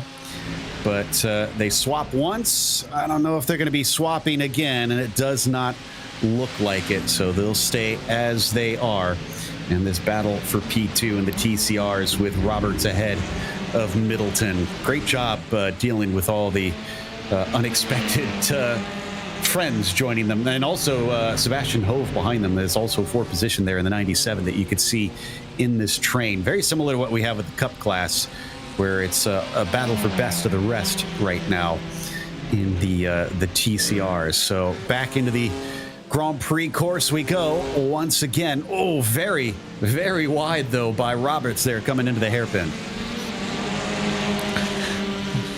It's pretty clear that the aggression level already high here amongst this pack as a result. Just have to be careful with the traffic. How about the traffic being used to split them up a little bit? As a result, they try to get the overlap. The Delta Sport machine still trying to find a way to get right back around Cade Middleton, losing some ground here as a result of that traffic now to break them on up. And that's the tough thing. Traffic, give it traffic, take it away in terms of how things form up. And now they have Fiercely Forward Gray all over the rear end, ready to try and pounce as well in this fight. And you made a good point a little bit earlier, Justin, that I think we need to emphasize is that this is for pride, essentially. So for a lot of these teams, a lot of these top teams, there's no prize money on the line. There's no championship on the line. This is just to say you won the top split of the iRacing 24 Hours of the Nürburgring. And for that makes a very good excuse to say, all right, we've got a chance where at worst, we just lose a race we wanted to win. We don't lose a bigger picture on this one. So yeah, you can stick those newcomers in and say, all right, sharpen yourself, be ready for a huge fight out there, but let's see what you can do throwing you in the deep end. Yeah, exactly. And if you want to beat the best, you have to race against the best. That's one of the main mindsets that drivers have and teams have, after all, because how are you really going to be able to dictate how well someone's going to race unless you are able to stack yourself up against equal competition or better competition? Graham Sanders, looking right now at the 16 machine, for example, is amongst those drivers that is looking to keep himself forward here, and is amongst the drivers that we've seen be one of those standards of some of the best you have to be able to beat. For Hydra-Race Genetic Racing, he has become one of the major names for that organization. So in many cases, it's can you be able to develop? Can you get the practice down? Can you set yourself up for the future by racing well against the best of the best in an event such as this to be able to compete for your future in your career? Unfortunately, though, they are a bit down the order at this time. Gareth Higgins, big incident here. Again, getting tangled with it looks like lap traffic. And I have to imagine that is probably tough, Justin, trying to remember how each of the different classes might take all the different parts of this track. There, especially when you come upon those TCR cars, which the only front-wheel drive class we've got here has to be very unique in the way it approaches some of the corners. Yeah, it's extremely tricky as a result of how much navigation you have to go. So many areas, too, where you have non-passing sections that you end up having all that overlap build up around here for these drivers.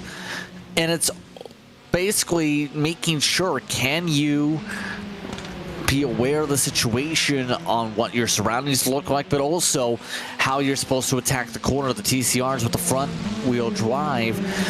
Have that rotation that plays out a lot more differently compared to a GT3, and also in terms of how much corner speed they're able to maintain in general around here, where you're going to have a lot more speed for the higher up you go in the class levels. And so at some point, you're going to just start holding up the competitors unintentionally, because you have to have that racing line. So it's so tactical in how you have to approach things and how much you have to know. You know you're going to lose some time at some of the faster traffic at some points because of overlap, because of the nature of the racetrack. It's just a matter of how well do you approach it to be able to get a pass done without losing too much time. So a little bit of a wide moment, I think, from Roberts there at the lead of this train, coming through miss, hit, miss. And thankfully, front-wheel drive definitely helping the situation. Mash the gas and pull yourself out of the grass for at least a little bit there. Can't save you from every situation. And once again, we hit the long uphill climb up Kesselchen towards Stabilization, where these cars, no doubt, going to be very foot to the floor along here. But then they'll approach Bravery Corner, which we've already seen scare at least a few drivers since we've hopped on the coverage of this one. Let's see, Justin, what it looks like with these three coming up through that left-hander right now. Yeah, very closely overlapped right now, these TCRs. Right now, it's pretty clear. The Fiercely Forward machine wants to go forward and make some passes right now, especially with the separations that have built up in class. Right now, they're trying to just showcase the raw speed, and from what I've seen, it's going to be pretty tricky to be able to break away from the toe a little bit as these laps go on in the pack, as they run their way through the track. It's just going to be the matter of how far, or rather how they approach a pass attempt right now, especially knowing it's going to be tough to get to Galileo. It's still going to be, for them, about setting up an opportunity to make some moves to be able to try and break away for the rest of their competitors while some of the air class members start to join the pack. Ooh, yeah, and this is another very awkward place. Great job giving him some space down through Vipperman, and then it continues, and thankfully they have passed all three of our TCR competitors. That was aggressive, but of course they've got their own race to run. Maybe they're trying to play catch up. We didn't quite see who that was that barged their way through.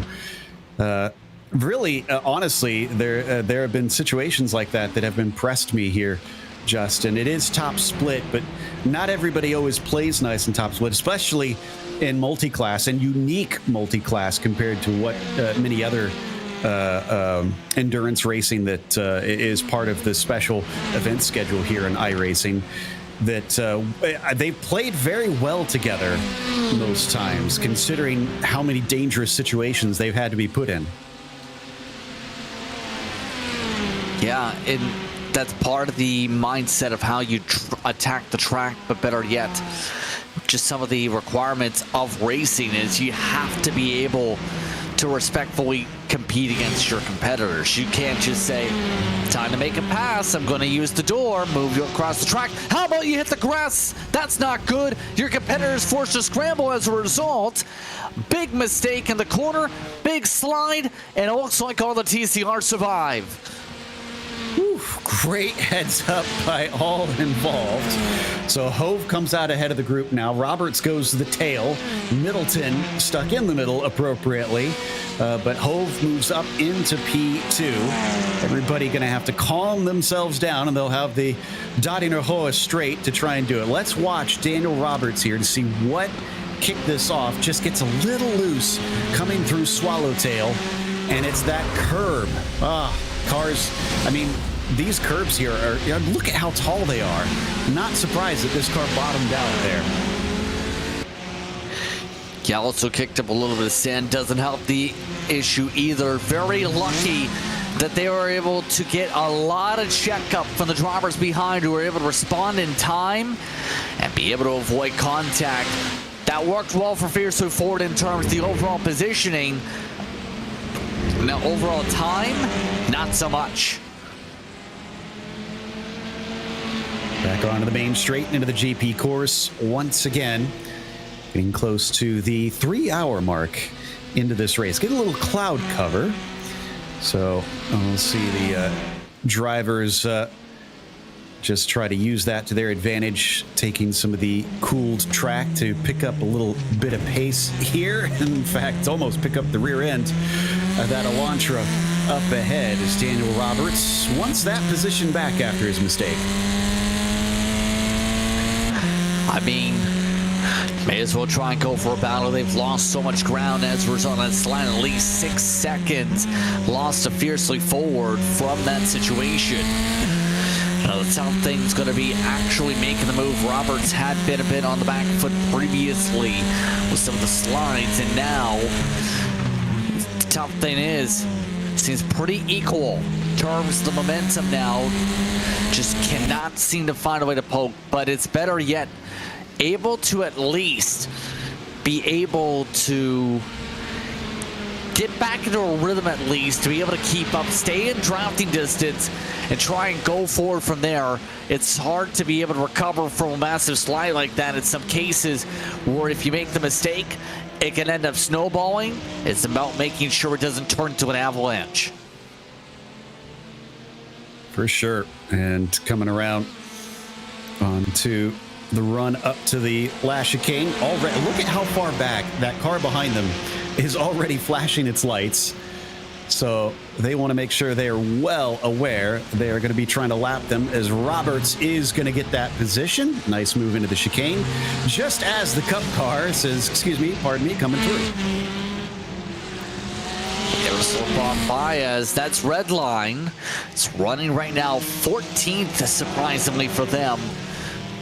But they're still not done yet, battling with the TCRs. Again, more overlap to the outside. Not going to stick to the outside groove. Stealth Sport Machine continues to play defense so far. That's the tough thing. It's pretty clear that the car behind wants to go. But the problem's going to be actually making the move, as the Hyundai is making things stick right now. Yeah, but let's watch and see what happens when they get onto the long run here. This is up towards Flugplatz. Should be flat out through this section. Should again get a lot of draft. Will we see Roberts try and go back through once again? Middleton has done a good job getting that position right back and making them work for it. This is going to be a risky spot to try and make an overtake up into the Swedish cross, but we have seen drivers go side by side through there successfully, or at least make an attempt into there without wrecking one another. But there's going to be no pass this time. Roberts will have to wait another day.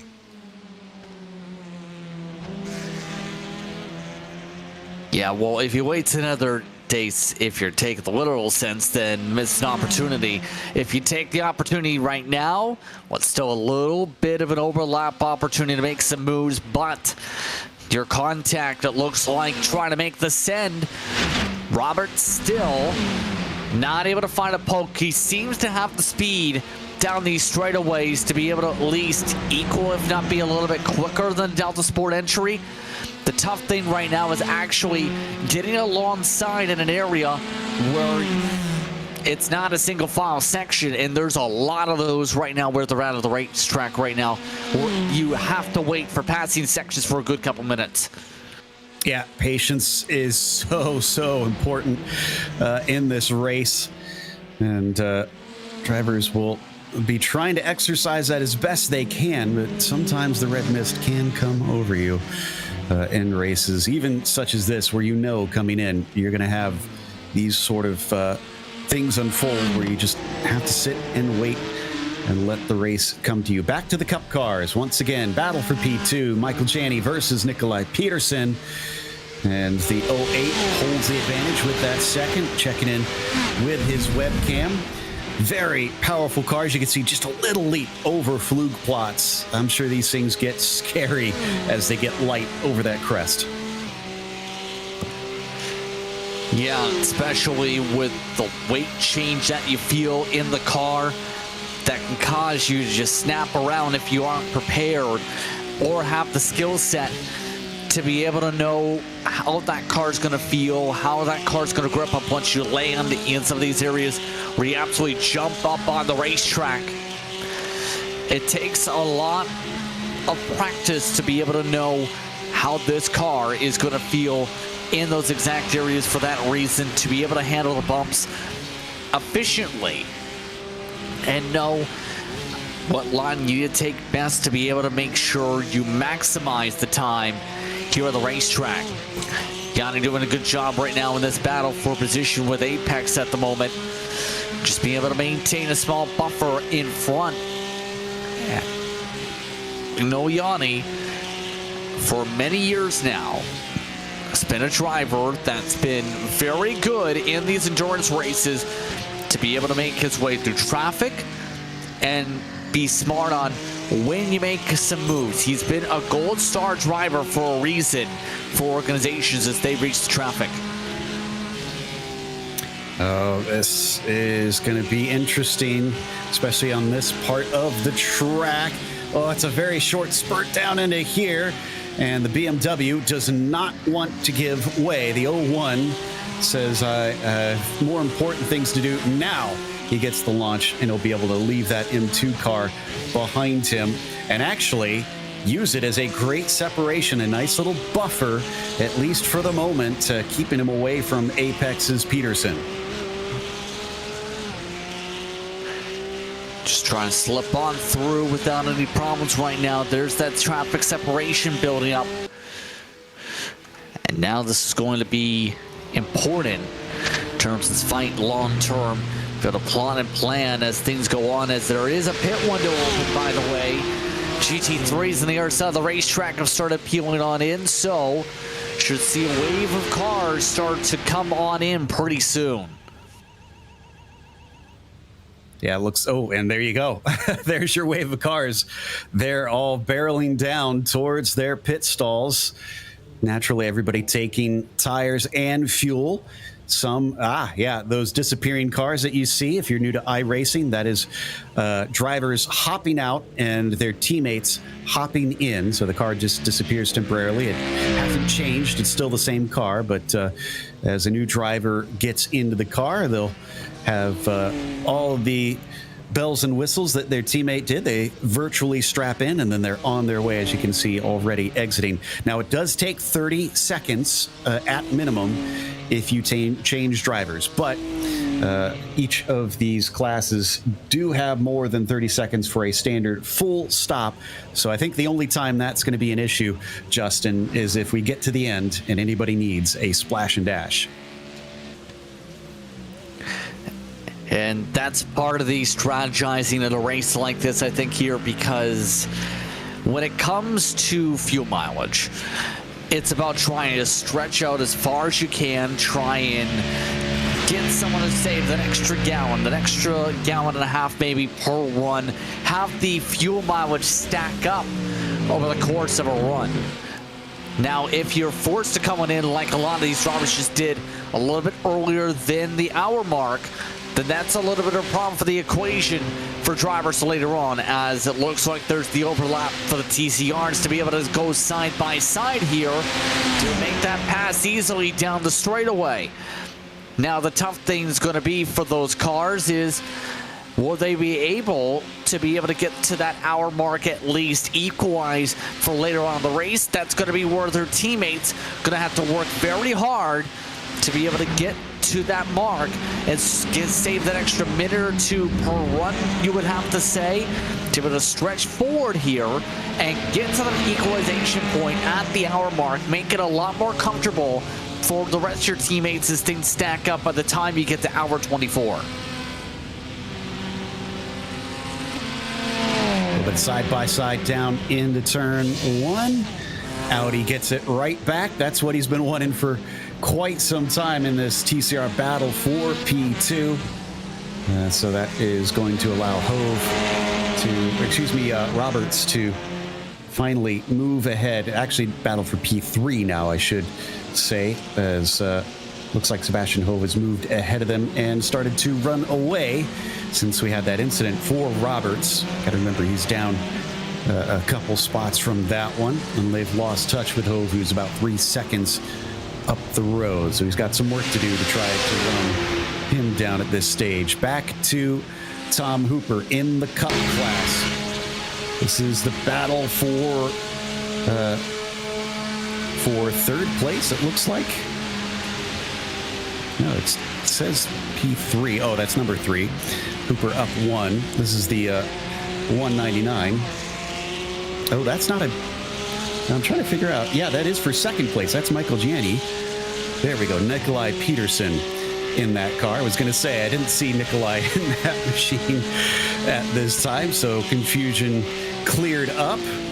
And as they break down into the hairpin, oh, there's more traffic in front. A little bit of contact, Justin.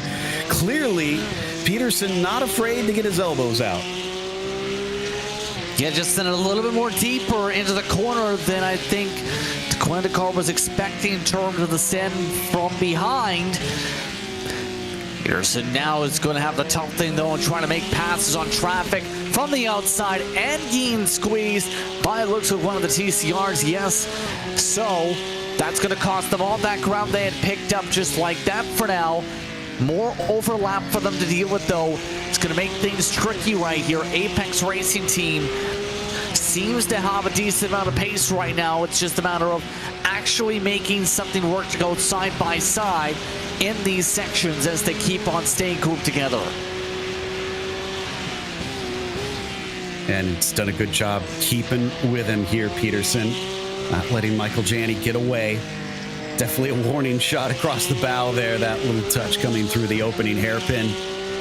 And yes, we have now hit the 3-hour mark into this race. 3 hours into 24 hours. There is so much still left to go. If you're just joining us here on RaceSpot TV, it's early stages of the Nürburgring, the iRacing Nürburgring 24 special event presented by Thrustmaster. And some more traffic coming in just as they hit the Nordschleife. And while Gianni does get by, that was great job by Peterson, who manages to sneak through. I thought he was going to be held up here. Yeah, thought so potentially as well, but to slip on through this kind of emphasizes just how tricky it is to drive the racetrack once again with some of the traffic, once again, as we touched upon. Why it's so important to get it just right in terms of making sure you get through before.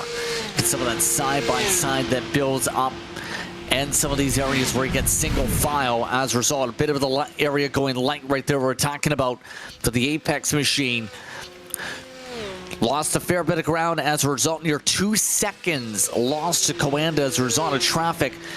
But they still have raw speed, I think, to be able to try and go, and they have traffic that can flow them back their way potentially to close things back up. Well, for now, there's at least a little bit of separation between the pair. That gives us a chance to check in on 11th down in the TCRs. Excuse me, this is 4th with Cade Middleton, who we were watching a little bit earlier, was tussling with Daniel Roberts, still ahead. So this is the battle for P3. And in fact, I'm looking at the gap. They've closed into Hove by half a second or more. So Roberts getting ahead of Middleton did prove to be an important one here. It seems like they're gaining a bit of time on that 97. Yeah, right now, a little bit, but not a lot. I think right now we already know that the Audi was able to make the pass last time to be able to get the overlap easily, to be able to make the move. Now my main concern is, will there be an mistake from that Audi in Roberts to be able to open things up again? Because you should get one mulligan at best in a race like this if you make a major mistake. And in this type of a situation, it's also going to be, what do you want to do in this case? Delta Sport, I think, is going to just have to say, we just have to push and ride and try and figure out where can we go again if we were able to get a run, and then be able to think long term to be able to help set things up for your next runs for your team. Yep, big picture is always important in this style of racing. So Yeah, I feel like maybe just kind of riding behind what looks like to be a very fast Daniel Roberts for Luke Mansky Racing Esports, continuing to hunt down Sebastian Hove after he made a mistake just a couple laps ago coming into the mini carousel. The bigger carousel, was successful this time by heading up towards one of the highest parts on the track. And got to say, Middleton doing a good job just keeping tabs on that Audi just in front. So cool to see as well, Justin, all the different types of cars that they have involved in this. That we now have multiple classes in the race itself that have multiple makes of cars that you can choose from to compete in. I mean, think about just 5 years ago or so, how much more limited it was compared to what we have now, and just an incredible variety that any team can pick what suits them, what they think is their best attack for this event. Yeah, be able to find which car might have the best advantages in terms of the balance between corner and straight line speed, which car feels best in terms of the downforce levels, what also might be what the team obligations may be, or what the team usually would run in the first place. And so it opens up some chances for organizations, if they have some of the ability to transfer to a test, which car would be best in terms of those levels, which car would end up battling itself to where it needs to be for your setup overall. A lot of these teams, mind you, have to remember too, there's the BOP adjustment that come into play for a lot of these competitors, and for a lot of these teams, say in the GT3s, they ended up having a little bit less total on the balance on the fuel percentage, and some power adjustments as high as 2% with the Mercedes AMG. So it's about trying to calculate off those BOP adjustments that are supposed to equalize things as well, and figure out what's going to get the advantage overall, as we see Galvoyo, who's been dominating TCR, make the driver change. That's our leader in, and it looks like they are swapping out with Michael Polisek. So driver change now for G-Force Racing, and should be back out easily into the lead as we wait for Sebastian Hove to play catch up. It's about 30 some odd seconds, I think, the difference between them right now. So yeah, they are well behind. Likely going to come out, if not still in second, only barely up in the lead, unless they take their stop. Let's watch and see whether or not we get the 97 in. This is the 11 of Cade Middleton, though. A little bit farther down, coming up through Tiergarten and Hohenring and into the pit. So yeah, our top runners all still very much on the same pit schedule. Not too surprising at the ring, Justin. Yeah, and this gets them clear very clearly. If you do the calculations, it looks like in that range to be able to make those marks without a top off, as long as things go. But it's going to make sure these drivers make their way through. So far, though, G-Force Racing, WSR Esports, outright dominant pace so far. WSR, we've seen race in a fair amount of series here on RaceBot and on iRacing in general.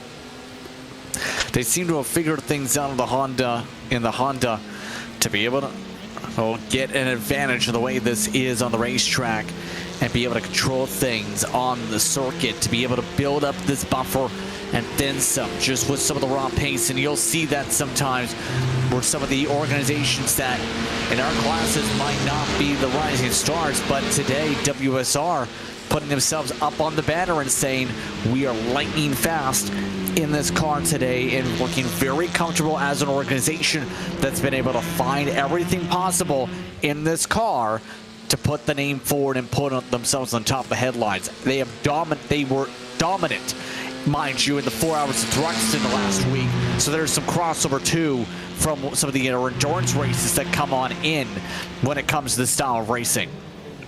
Yeah, so like you were saying, definitely allows these teams to really pick what they're comfortable in. It seems like that Honda suits that WSR team to a T. Yet more of our drivers in. This looks like most of our M2 class taking their pit stops, while we have a GT4 Cayman in the background also pitting in this stage, and emerging back out, one of our GT4 Aston Martins as well, done with their stop and able to carry on with 20 hours and 51 minutes left to go in this race. Most of the teams on between 2 and 4 stops at this stage, and 23 laps in as we head over to the Cup cars. Carlos Fenolosa in the 169 trying to play catch up with Adam State there in that 38 just in front of him. Battle for 4th. Just a ways behind right now for them. Already completed some of the stints right now, 6 laps through, I believe, on the stint marks per the timing screens right now for them. And Drago Racing has been an organization that has now established itself after being the rising stars through 2024. They have a lot of talent in that running order that we've seen compete in open wheel competition, the World Championships. Shows some speed there. See right there, just electing to lift. Remain patient, save a little bit of fuel down the straightaways in this pack, and then wait for the right opportunity to strike to be able to properly make the pass if they so choose. As here they go, they will make the move.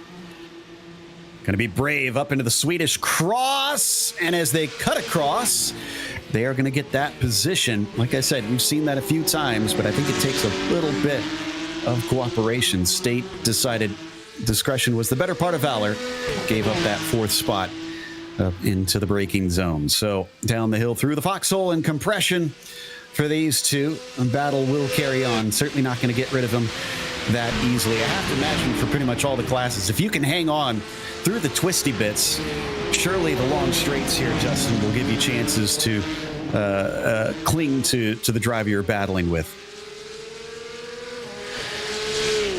Yeah, absolutely here. That draft going to be the equalizing factor, I think, since there's a decent amount of straightaways, but it's not a saving grace, the draft, in my opinion, because, yeah, you can keep up per se once you have some long straightaways.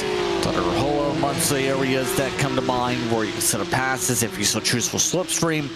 But you have to be able to attack these technical areas. You have to be able to attack the corners themselves because there's so many chances to lose ground. There's a reason Drago Racing has built up a couple car lanes on the track here in these sections. You have to have raw speed in the tight braking areas to really take advantage of the drafting sections in the first place as a team. And that's one of the main things as a competitor. That's where the practice really comes in to make sure you know and find that speed needed to keep up once you get to a drafting area like this area here that can close you back up a little bit and make up some of the ground if you do lose some. For sure. You can see the trees waving a bit as there is a little wind out here, it seems, today. Shouldn't affect many of these cars too much. But definitely those that need that aero a bit more will have to keep an eye on that if it does start gusting around and changing. I mentioned the clouds a bit earlier. Have no predictions for rain yet on our forecast, thankfully. But if we do get that, especially if it comes at night, that will throw the cat amongst the pigeons, no doubt. As it does look like the sun is continuing to get rather low in the sky at this stage. I believe it is looks like about 7:30 at night, well, in the evening, currently virtual standard time. So we'll probably be getting that sunset sooner or later here. Yeah, just the next little while, I think, in a few hours at least. It's still early in the race, mind you, when you fully think about the timing of things right now, but for the most part here, visibility is going to be at a premium once you get about 4 or 5 hours from now. In particular, you can see how the sun's shining brightly over top the clouds right now across the vast greenery around this racetrack. But for these competitors for now, take advantage of the visibility as you can and will to be able to make sure you see your marks. Once it gets to nighttime, that's where it's going to be so much more difficult, Joe, in terms of the visibility markers, in terms of being able to see where you need to hit the brakes, where everything's going to flow in terms of how you hit the racetrack, in terms of how much you're able to hit your marks. But better yet, if there's any attrition points, you may see things go bump in the night and you go bump into them. Certainly. And well, that nighttime is coming in about 2 hours, it looks like. My research is showing that on this date, the sun should go below the horizon at about 9:49 p.m. virtual standard time. So at just past 7:30 here in the sim, we have at least a little bit of time. That said, one of the things about this track is with all the trees, with all the hills around, the sun's probably going to go behind a lot of those before that. So it'll probably get darker earlier in a number of sections. Just shows the vastness when it comes to the Nürburgring in terms of how much spread there is in terms of the racetrack in of itself. Miles upon miles of separation around here, where one area is going to be in the trees and other areas you're going to be still in the openness around, say, the GP section. You see some of that on the flyover right now in terms of some of the differentials. For a lot of these competitors, it's going to be, can they handle that? And that's going to also impact how some of the temperatures are going to feel across the racetrack in terms of the track conditions, in terms of those average temperature reads as well around this facility, as looks like Drago Racing, even with the tow, has been able to separate fairly significantly as the TCR leader separates them now with a cushion. Yeah, so that will help out his rival here, the 169 of Carlos Fenalosa. Separation between them up to a full second. You're talking about really needing to try and keep up in the twisty bits to get that slipstream. He does not want to lose him here through the GP course now. So he'll try and maybe get a little bit closer to that rear wing if they've got a bit more speed and where they can afford to push without paying too great of a price if they go just a bit over the limit in a part where they have some runoff, some gravel to help save them before they run into Armco. Watching that 38 down the hill towards the Dunlop hairpin, and the gap between them is actually up to 1.2 now, so not doing well in the first few corners as we jump back to our M2 class.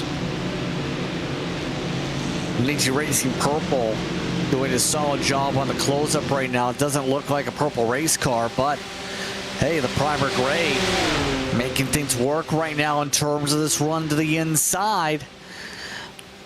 Looking like they got the boost to be able to try and make this move and make the overlap. Nightfall Racing in this event has shown a lot of experience in general to be able to come away with the race victories here at the Nürburgring, to be in competition for race wins. Seen them in a couple different league scenes do well as well. That time able to slip on by the 17 machine, no issue, to make that pass, the overlap work with no problems over FTW. Segment of the number 12 taking their pit stop while these two race on. Yeah, when you pointed it out, it struck me that they've got that very unassuming primer gray on that car, but the 13 doesn't have to look pretty, it just has to be fast, and so far they're doing that quite well, having taken that second place away from FTW Motorsport. So we had something happen with Schneider. Yes, we have. The 5 loops it. Thankfully doesn't hit anything, and with a clear bit of track they're able to carry on. Just a little bit of trouble with the GP section, able to get itself turned around at least before anyone else came on through. That's the lucky thing in situation there. So now we'll say it's been interesting seeing the M2, a newer class, believe, in terms of this year, in terms of the groupings here add some extra bit of diversity. And you have to say there's been a lot of improvement in terms of adding more ability for additional cars to be able to battle on the surface here, Joe. 5 different classes here. It sees a lot of growth in terms of the amount of opportunities for different classes in general on the platform that we've seen build up in these types of events, to be able to add so much diversity in terms of choices for the drivers to be able to race, not just in terms of performance, but also choices in being able to choose what class they even want to run. 5 different classes and a lot of classes. It is, and I mean, you think about the real one, they have even more classes. So yeah, they're doing a really good job, iRacing, of getting closer and closer to what the real Nürburgring 24. Now, unfortunately, I don't think they'll ever be able to achieve, at least in the way computers are now, the real thing where it's something like 160 teams all competing at once out there. We're still stuck at 60 max for each of our split. But the variety of cars and variety of classes, as you said, has just widened and opened up over the years, really displaying what this race is like, which is basically almost a run what you brung. You find something, it'll stick in a class, and you get out there and you try and race it for 24 hours around one of the most demanding circuits in the world. Let's ride on board with Thur here, having been demoted down to 3rd place, and see what it's like from the perspective of the M2 cars. Just keeping it smooth in terms of the ride through this racetrack. No major issues in terms of the bumps. You can see how much too. Just they have to play with the throttle in general. Seeming like they're running a fair bit up in the higher gears right now. Some of these areas. Or having to roll back down to the lower gears, like 3rd gear. To have enough quartering speed to get the power down and be able to try and maintain with Maniti here. Just a good balance through the gears and a lot of higher gear sections for them to have to run with how much speed you have to carry around the racetrack. You see them, just how much the suspension is able to hold as they hit a lot of these rumble strips and hit a lot of these curbing. Yeah, this is a notoriously bumpy track, which understandable. It's in the mountains. It goes through some seasons, and there's a lot of track for them to try and maintain. So it's going to be a little bit rough around the edges, if you will. And down into Metzgerfelds here, braking hard at the left-hander. They're having a bit of a tough time, it looks like, trying to keep up with the Maniti racing car of Hooper, at least through this portion of the circuit. He doesn't want to lose too much here. It's already grown to about 0.8 of a second. If he gets over a second, probably has lost that slipstream up the hill. Yeah, they need to close up to want to keep up on the slipstream, just an extra couple of car lengths at least to be able to maintain by the time they get to Darahoa in terms of distance. Problem is, looks like there just doesn't seem to have as much of the corner exit speed compared to the Maniti right now. Maniti Racing just seems a lot more smoother on some of their corner exit speed right now. But Thor right here, you see, keeps on having to make corrections over and over. That one there already cost him a little bit of ground yet again on the bubbles. Yeah, he is now well too far away. So that was an important pass by Hooper to try and get the clear track, run away. And now he should hopefully be able to really focus forward to try and see and chase down Grid and Go with Johan Royer currently in that 003 at the top of the M2s. Let's see, what is that gap between them at the moment? That is looking somewhere around the realm of about 14 seconds or so, it looks like. So they got a ways to go, but nothing that you couldn't make up over 20 hours and some. Yeah, that's the thing people sometimes forget, is if you don't run these endurance races, you don't realize that, hey, if you do make a mistake, raw speed can carry you back there over the course of time if you make small mistakes. If you make big mistakes, you're going to have a catastrophic results for your team, or it's going to be recovered drive the rest of the way, or you spend the rest of the event in pit road. But for if you make those little track mistakes, there is time to potentially gain that time back on the racetrack, make the moves that you end up losing, and go from there. So it's a lot in terms of strategization. Once you do make a mistake like that in this situation, or in any situation, to be able to close back up here. By the way, looks like the Cup cars now down pit road for their service here as they continue to try and stretch their runs further and further, already nearly to the hour and at the half-hour mark. Yeah, everybody just kind of cruising into their spot here. We see drivers getting ready to swap out. Maybe we're just relaxing for a moment. There's a bit of hydration, a bit of energy drink to help you out, get you through the evening. Obviously, those based over in Europe a little bit later in the day. Not quite nighttime for those folks yet, although if you're down under, it is well into the night. This is Michael Yanni, who I believe is based over across the pond from me.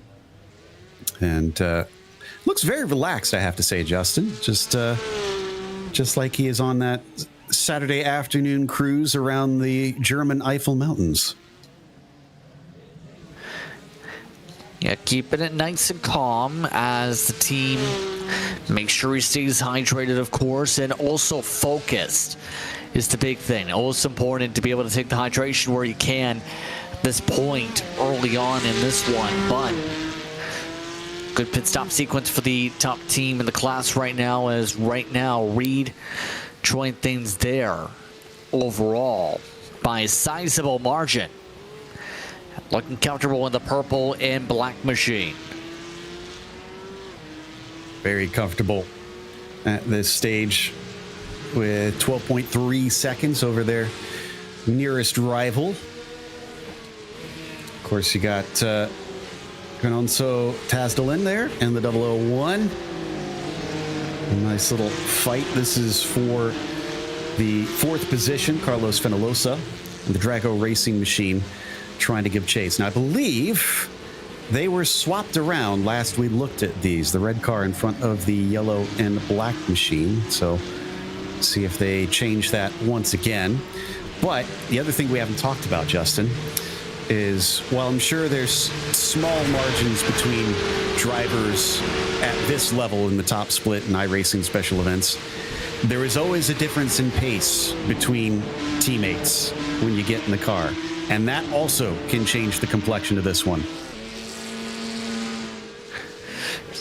Yeah, there's a lot of chances for things to change over time, but better yet, in general, it's about the strategization as an organization in general, I think, in a race like this too. Sees how things go about on things. By the way, we'll say, there's one thing in terms of the leaderboard, Buck Polsek, one of the top drivers in terms of the TCRs, now have jumped into the TCRs, part of some of the driver changes recently, as some of these organizations start to reach that point where it's time to make those swaps, follow that strategy, be able to keep your drivers fresh, and be able to set them up for a couple hours of racing before you make an error swap, etc. Be able to rotate things out and try and plan things out around the driver change times, potentially, depending on your class.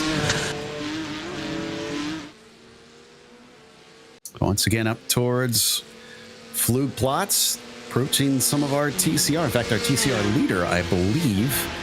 This might be a good place, actually, to catch that car. You can see the front getting a little bit airborne. That tells you how much speed, how much oomph these Porsche Cup cars have, and easily blows by the TCR car at a spot where, thankfully, it's a lot easier to try and overtake. Down to the 11 now, 2nd place in that TCR class. James Cullen trying to hold off Daniel Roberts, who has run him down impressively after a half spin down at the mini carousel.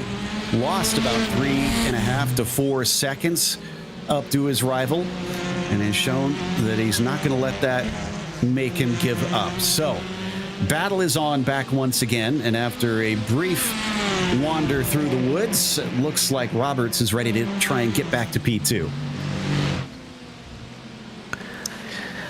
I think Roberts in general just wants to be able to try and help out the team as much as he can, gain spots on track, be able to go from there, and the tough thing is going to be Delta Sport just has a decent amount of momentum. The Honda's fairly agile when it comes to the track from what I've seen over the years in terms of some of the battling on track. Tough thing is for the Audi, just cannot seem to close up the gap, be able to try and close things up as you see them go line to line and try and match up here with this machine and try and figure out, can they close back up with the buffer that Delta Sport has been able to build up with James Cohen. Certainly looking like he's almost within striking distance. Ooh, they got a couple cars behind them. I think one of them might still be Robert Sharp back there, about 3 seconds back, but the other one looked like they might be a different class car, and that could get interesting. Yeah, it's one of our GT4s, it looks like, so not going to catch them super fast, but certainly quick enough that eventually they're going to want to try and get by. Maybe this will be what Roberts is looking for, is when that car comes through, it could open opportunities.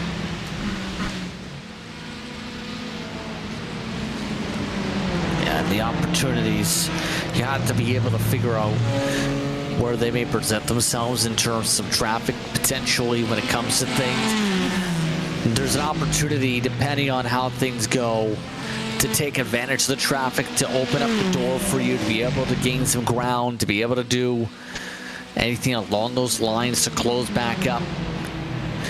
It's an art form to be able to do so, to be able to make sure you gain time with some of the traffic. You see right there, trying to take the defensive line on some of the traffic, actually. Luke Bensky Racing Esports machine not making it easy for the closing in car behind to be able to sort themselves out here. Just trying to run their own line before things open up for the car behind here to make sure they don't lose time. Had to let them go there. That was a little bit nerve-wracking. Defense Valley is such a difficult place for braking. You can see it's downhill, it's crooked, and yet still that Aston Martin tried to stick his nose in, and again offers chances as the 11 is held up, but it looks like Roberts will not be able to capitalize. Up through Exmula, they climb the hill once again, so tantalizingly close.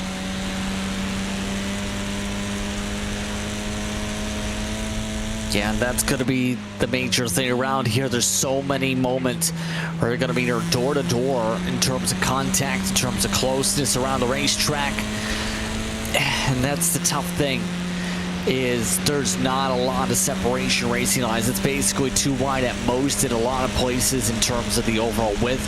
But realistically, it's one wide because of how the curvature of some of these corners and some of these bumps take you around the track. So it's not like you can say, well, let's run side by side like a pace lap. No. In a lot of cases, that's going to cost you a lot of time and or your race car.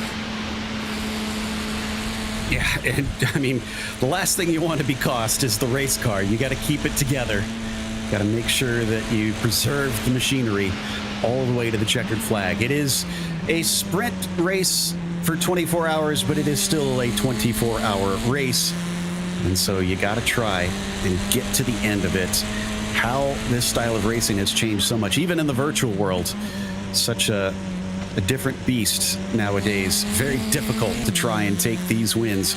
Ooh, Roberts with a great exit coming out of the carousel, but no place to go. There is just not really a passing spot coming up to Hedwig Heights.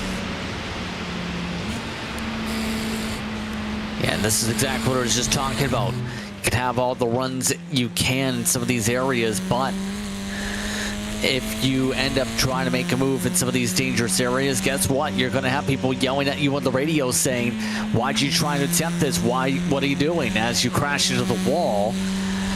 And that's now seen Roberts lose a ton of time as a result, because he had to back up some of these corners, to be able to make sure it didn't carry tight off the racetrack. Now it's going to take the whole rest of the lap, if not a little longer, to close back up the buffer yet again, all because they reached the run of the wrong point, backed at the corner, then lost ground as the Honda just had a lot better launch off in the Delta Sport machine compared to them in the Audi. Certainly did a great job in this section, doing everything they need to do. Passing can be so tough at times at the ring. Run your race, keep your line. Hopefully that'll do most of the job right there. So we head out of Flansgarden, now to the Beloff S's, very fast part of the track here, named after the driver that used to, well, holds the track record here, and Roberts has to take to the grass to let another of our GT4 cars, I think GT4 cars, go by. Yeah, just a little bit of a dangerous moment yet again. GT4s, some of them just do not want to play ball where they don't want to lose a lot of ground. They just want to make moves fast. That's a tough thing in terms of separation. And that's the major thing is, you know, there's going to be some potential to lose ground, as we touched upon. It's just, can you handle it once you come up to those moments as they make their way up Dunderhoa? 68, definitely a little bit too far away here. You can see the difference that it makes. Normally these cars so powerful in the slipstream, just not making any inroads on that Hyundai. So the Audi will have to wait until later. No doubt not helped by the traffic overtaking them. Coming up through the Beloff S's. Maybe just a little bit later, their pit stop could help them out. So we haven't seen them in a little bit, I think. I'll have to double check. Unfortunately, my timing and scoring seems to have failed me for the moment. So I'll check that last time in a little bit. But they complete yet another lap. Sun still going down here, as I think we're just hitting 8 p.m. in the Eifel Mountains. Yeah, nicely colored in terms of the sunshine right now around the racetrack. But the tough thing's going to be, I think, as the night goes on too, is being able to stay focused up as the race goes on, as your drivers get tired. We've seen a lot of times where fatigue has struck and destroyed people's races because they haven't been able to keep themselves up and be able to keep themselves focused. This sort of a race, it's going to be difficult, I think, for these competitors now to make sure they don't lose sight on the big picture in general. Get to the end, turn all the laps. This is about fun in this type of event, but it's also about, can you develop as an organization to be able to plot for the rest of your year and plan things out to where you need to execute. You see that sunshine one more time, the clouds starting to hit over parts of the racetrack. That's where we're starting to see shade kick up in some areas because of how much cloud cover there is in front of the sun right now. But you have to be able to execute once you get to the nighttime. Certainly. And I love, saying it's all about fun. And it always amuses me how often, you hear sim racers talk about doing endurance racing and how everybody's tired, everybody's frustrated. There's nerves and it's difficult. People get annoyed and upset. And then afterwards, almost everybody I've ever heard, take part in one says, when's the next one? When can we do this again? It's fun, but it always seems like in the moment we're not necessarily having as much fun. But that's I don't know. It's its own brand of self-torture that for some reason we just love to do, sim racers. I guess we're a different breed, Justin. Yeah, I've met people who have said, okay, we're planning our entire weekend based on this in terms of who's driving what, and they feel so excited at people I've worked with at real world events, such as when I was doing work with Delaware Speedway, a short track here in Canada. some of the announcers that I work with were part of a team of drivers in one of the lower splits for some of the events, including like Daytona example, and said, we're all grouped together here looking to have some fun. And they were hyped up like crazy about being able to run the race together and plan things out for when they were done after the racetrack, then jump into the race car once they got home. So for many people, it's something they look forward to be able to work together as a team, but better yet, just be able to race and be able to drive on a racetrack for a lengthy amount of time and be able to have something to speak of as a team. Yeah, and I think that's the big part of it, you know, that everybody loves. It's that camaraderie. It's the challenge. You're trying to climb that mountain as we ride on board with Duzcek here, climbing the Eifel Mountains through the Nürburgring. And the Mini Racing Red, sister car to the Mini Purple that was in second, still is in second in class down in the M2 cars, but this is GT4. They're running in seventh right now. That car in front of him, that's Frederic Schwartz with a fiercely forward pink car. So this is 4-6 position, but he's got to have to get a little bit closer than this. And I think we're starting to see some hints of that darkness that we've been alluding to coming. This looks a lot harder to make out details than it was before as we ride on board. I think that's just down to the shade. We were talking about some areas will get darker than others quicker. I think this is one of those areas being hit by the shade significantly right now at the moment. And mind you, there's not going to be a lot of lights around parts of this racetrack to be able to visually see without the use of your headlights. Once we get to the darker parts of the racetrack in a couple hours in the nighttime, it's going to be a lot more challenging. That was a bit of a squeeze, believe, on the BMW there. Pushed them a little bit wide. Mini Racing Red had to snap a little bit to be able to hold on to their cars. Now they get overlapped. You said earlier, traffic giveth and traffic taketh. Yeah, if you're one of the classes that's not the fastest or slowest, you have to both overtake cars and be overtaken and deal with both at the same time. That was a beautiful example right there. It's one of our Cup cars quickly approaching on the 78 now. So they're going to want to try and get by and not lose too much time. There we go. Good chance coming out of Ex-Mula just before Lauda Links. Good thing they didn't have to go side by side through there. You can see it has a very fast kink, that left-hander. And then, of course, Birdworks leading you up through Kesselchen as the Porsche Cup car continues to leave behind these slower class vehicles. And now it's all about the grunt underneath the hood, trying to climb steeply uphill. This is all uphill for probably more than a mile and a half or thereabouts. I'd have to check to see how far up it goes.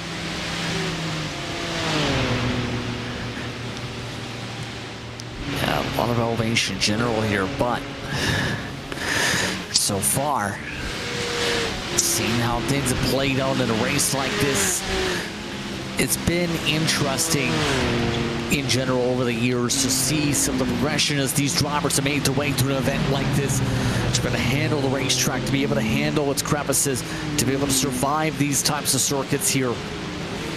It takes years of dedication just to be able to showcase what you have at the top. What you see here, a lot of rubbing against the chassis from Mini Racing Red alone in one section. It's because you have to be able to pick up on what's that going to feel in the race car. What's that going to be like once you go to the crevices? How much speed can you carry? If you're a little bit off of the racing line, you're in trouble. If you're a little bit off to the left, you lose some ground. If you lose off to the right, well, you're carried off into the wall. So there's a lot of practice that comes in to be able to handle all these elevation changes over time. Well, and that makes me wonder, Justin, if you've done, you know, a number of laps around the ring, do you have a favorite car to take onto here? To be honest, I haven't run as much as some others should, because I'm one of those people that, well, I have a hard time turning right, as some may say. I'm the stereotype in that where I usually tend to crash if I try the track. I think the longest I've been able to make it, though, is like in one of the MX-5s, actually, around here. Those are a lot of fun, for sure. In fact, I believe they used to put them as one of the classes for the 24. They were at least part of the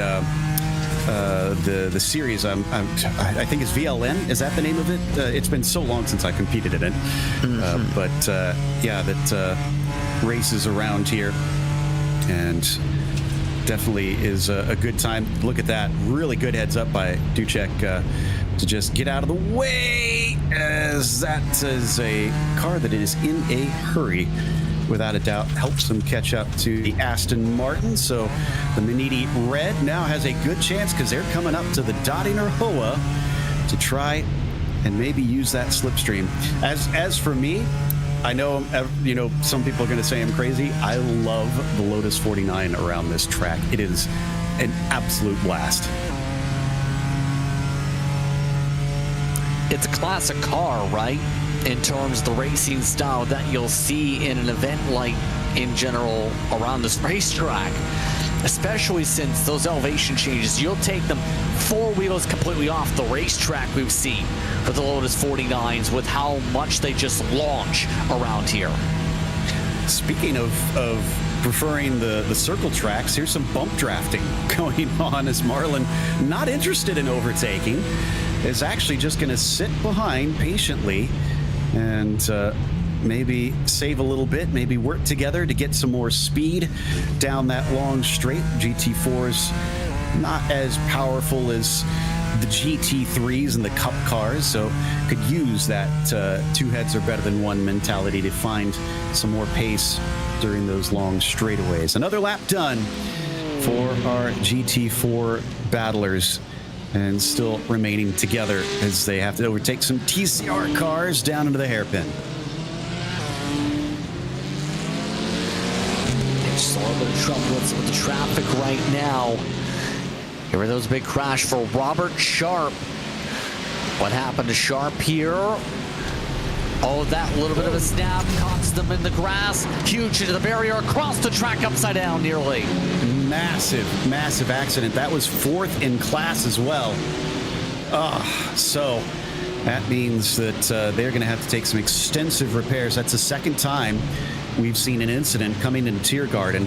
And there you go. They might have some tire bundles there, but when you're coming in at that speed, it is not going to help you as much as you would want. So off into the pit lane they go. And Agason, yeah, you can see a long pit stop time already. At least, I guess, the small consolation, Justin, is they were close to the pit lane, so the tow should be mercifully short.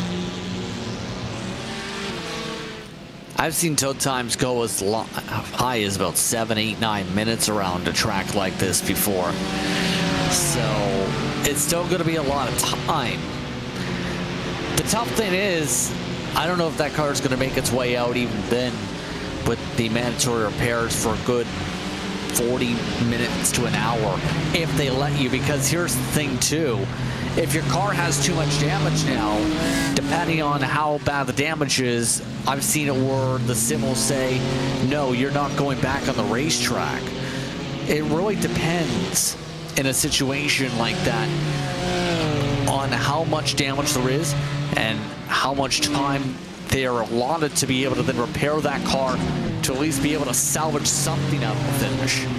Yeah, and that's where you find out who's in it for the long haul. I always, admittedly, admire the teams and drivers that even when their car is damaged, even when they get many laps down, they take it back out on the track to try to finish. Now, if the car is a danger, I don't like to see that. Even in the sim world, you can make a lot of angry sim racers if you're not driving a car that can be safely run around the track. But to me, the spirit of these endurance races is to get to that checkered flag. It doesn't matter if you're the last one. If you're running at the end, to me, that's a success. Yeah, to me, at the very least, success is a mix of, did you make it? and how high are you up in the running order. It's a mix of the both to me. In terms of, it's just the competitiveness coming, I think, out for me is you want to finish as high as possible. But for some teams, it's you made it to the end. It's a success. We made friends along the way kind of an effort. In terms of performance, especially for those that are in the lower splits, it's about did we make all the laps and get ourselves a solid finish in general. And for other teams, it's can we get a great finish while making all the laps and get ourselves some experience for the future. Yes, and that experience counts so much out here. I touched a little bit earlier, Justin, on the fact that this is a bit of a unique class mix compared to most endurance races that we do for iRacing special events. You think about Road Atlanta for the Petit Le Mans, as well as the Daytona 24, ones that use IMSA, ones that use WEC, and whatnot. This is nothing like that combination of classes. So I have to imagine having the experience in these cars pays big dividends as riding on board with Marlon there. I thought we were going to witness a huge wreck for a second. Yeah, that looked like that purple car didn't realize there was another car coming to the hole and just about slammed the door shut there. Marlon's very lucky that wasn't a massive crash in that situation. Good response time to avoid the contact. Thankfully, we get away with it. One of the Ferraris in the GT3 class heading on by. Speaking of which, iRacing has now teased some screenshots of the new Ferrari Challenge. Really looking forward to that coming in, because that is obviously very popular in the real world. A highly attended series on various continents, Justin. Yeah, the car looks beautiful from what I've seen on the screenshots in terms of the development. I know that's been very highly hyped to be able to see another new Ferrari build up on the platform. Some people already working to give it away. Oh, this is a little bit diciness yet again in terms of the traffic. Two wheels in the grass and then a car jumping the curb through Bravery Corner. Did we get away without an accident there? How in the world did we not have an accident with one car, two wheels in the dirt on the way up, another car jumping the curb, and the battle is not over here between, I think this is in our M2 class, and somehow we carry on up into the carousel. This was something to behold. Guys, we still have 20 hours left. We're not at the end of the race. What is going on? We're having a motor race. What else can you say? Quite a one. Yes. Sometimes people end up forgetting, hey, it's 20 hours, not 2 minutes left on the clock in terms of the reverse ordering of things. But, I mean, if car, why not battle? Some of these people very lucky we didn't just have an incident pop up here. And a lot of these teams have to be able to remember, if you want to finish, you have to have the car there. There's a lot of time for aggression and battling. Sometimes those opportunities might not present themselves for a couple hours, but the opportunity to make a pass like that might pop up later. So that was the 78 who was in that fun we saw there. And I was just trying to make out who that was, actually, in our timing and scoring. I can't find them on here for some reason. Oh, well, we'll try and get back to that a little bit later. But very, very scary moments coming up through Bravery Corner. Instead, we're going to switch back over to our TCR cars. Isvan Desi, apologies if I've got that one wrong, Spin and Tow Motorsports, fighting for 5th position down in these TCRs. Hoping not to spin and have to use that tow right now for them, but just seeing some of these areas, how some of the shades kicking up with some of the treetops covering some of the sunshine. Just keeping themselves in the flow rhythm to be able to try and make a move at this point later on in the run. And that's going to be about keeping yourself laser locked on that car in front. For one of these cases, just using the car in front to close on by And mind you, you might see some of these drivers move around some of the racing lines a little bit, not locking methods or ways to break up drafts. It's just ways to avoid some of the bumps and be able to maximize the amount of grip on the racetrack. Track like Sebring comes to mind, for example, where you may see drivers move around down the straightaway. Learn that with the rear-wheel development, where you see people start to move around to be able to go around some of the bumps that you have to respect there, to be able to really properly get a run and get a line set up for when you hit a straightaway in general. Yeah, and you know, as long as these straights are, it can make a huge difference. Just getting a tenth or two out of there. You can be a long ways down the road with another Ferrari going by us. Desi versus his rival up through Antonia's Beach, side by side. I hope we get this sorted out by the time we get into Tiergarten, and we thankfully do. So that is going to be 5th place for Isvan over Ericsson Reutemann in the 500 machine. Just not fighting it too hard. Not much you can do when it is an easy draft pass. Meanwhile, with the 20. Oh, no. Went wide, takes the bumps, takes some spinning. Hold on to the car. Yeah, that's a great job to be able to make sure they didn't wreck the car. And they are very lucky no one else was around to be able to do the flex spin, to be able to turn it around without any major issues there. Yeah, I was thinking the same thing. They are extremely lucky. Need to go get a lottery ticket at this point, because having a big enough gap in there really saved their bacon. If any other cars had been coming along, they could have been either stuck for a long time or easily run into. There's just so little space here at the Nürburgring to try and avoid accidents. So we are actually now at 20 hours left to go. So we've hit another hour. Just a quick rundown for you. If you want an update on where we sit, the GT3 class sees Apex Racing leading. Alejandro Sanchez currently in that number 99 car, while the Porsche Cup car sees Coanda with Xander Reed in the 18 car leading in that class. Down to the GT4s, Williams Sim Racing playseat with Jaden Munoz in the number 6 machine leading for them. From there, you get down to the TCR cars with G-Force Racing WSR and Michael Polasek currently leading that class. And the last of the classes, the M2s, has Grid and Go with Johan Royer currently leading there. So there's your quick update of your leaders in each of the classes. Back on board with Reutemann, who still wants that spot back, Justin. I mean, everyone wants those spots. Well, especially as the passers say, but there's still time to be able to get it done.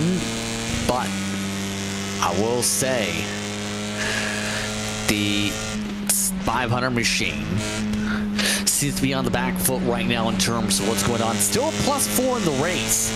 That's the bright side, to be able to take advantage of some of the attrition that's built up in this race.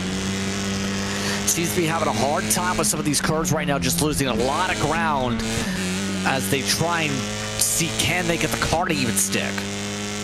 Yeah, getting it to rotate how you want. I'm sure that's a lot more difficult on these front-wheel drive machines. The TCR cars being unique in that aspect. Rear-wheel drive, you can try to make it a little bit looser or tighter. These, it's always going to be a little bit tight and have that understeer with it pulling itself along like that. But it does make it easier to avoid spins usually in these cars. You can power out of those, but the 500 losing a little bit of touch to the 18 through this portion. So we're going to jump over to a couple of our GT4s now. Ducek still in a fight. Still hasn't backed down quite yet. Now it's time for blinky lights saying, hey, I'm here. I'd like to eventually go, maybe. They had opportunities before, but elected to just bump draft, save a little bit of fuel, because you can't save a fair bit by doing what they did, take the energy to the back bumper, then be able to just ride on the throttle, be able to save some gas that way. So eventually, You have to think there's going to be a chance for the leapfrog once they feel I'm comfortable with my fuel mark. Going to be good to go from there. So we'll have to see when they eventually press the go button to be able to make this pass here when they feel that fuel mark is just right for them. And you make a good point about how they were bump drafting before. That's some mixed messages right there. They get in and they bump draft. So you think, okay, they're working together. They're not going to pass us. And then suddenly they're behind you flashing their lights. What are they trying to say at that point? I don't know if maybe Marlin's, who has a big correction there coming through X-Mula. Wonder if Marlin's just trying to work together, but then also see if he can distract that car, thinking, if I can get the clear air, all the better here, because I don't want to be stuck behind them, but I'm just kind of sticking around for the time being. It is a thing we've seen in the rear world too pop up, where you might have people see the blinking lights just to be able to try and distract them, the braking marks, when you're looking up in the mirror wondering what's going on while trying to focus on the braking marks.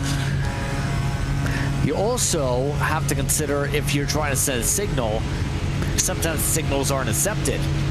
Take a go-karting example where you have drivers give hand signals on work with me or let me pass or anything along those lines.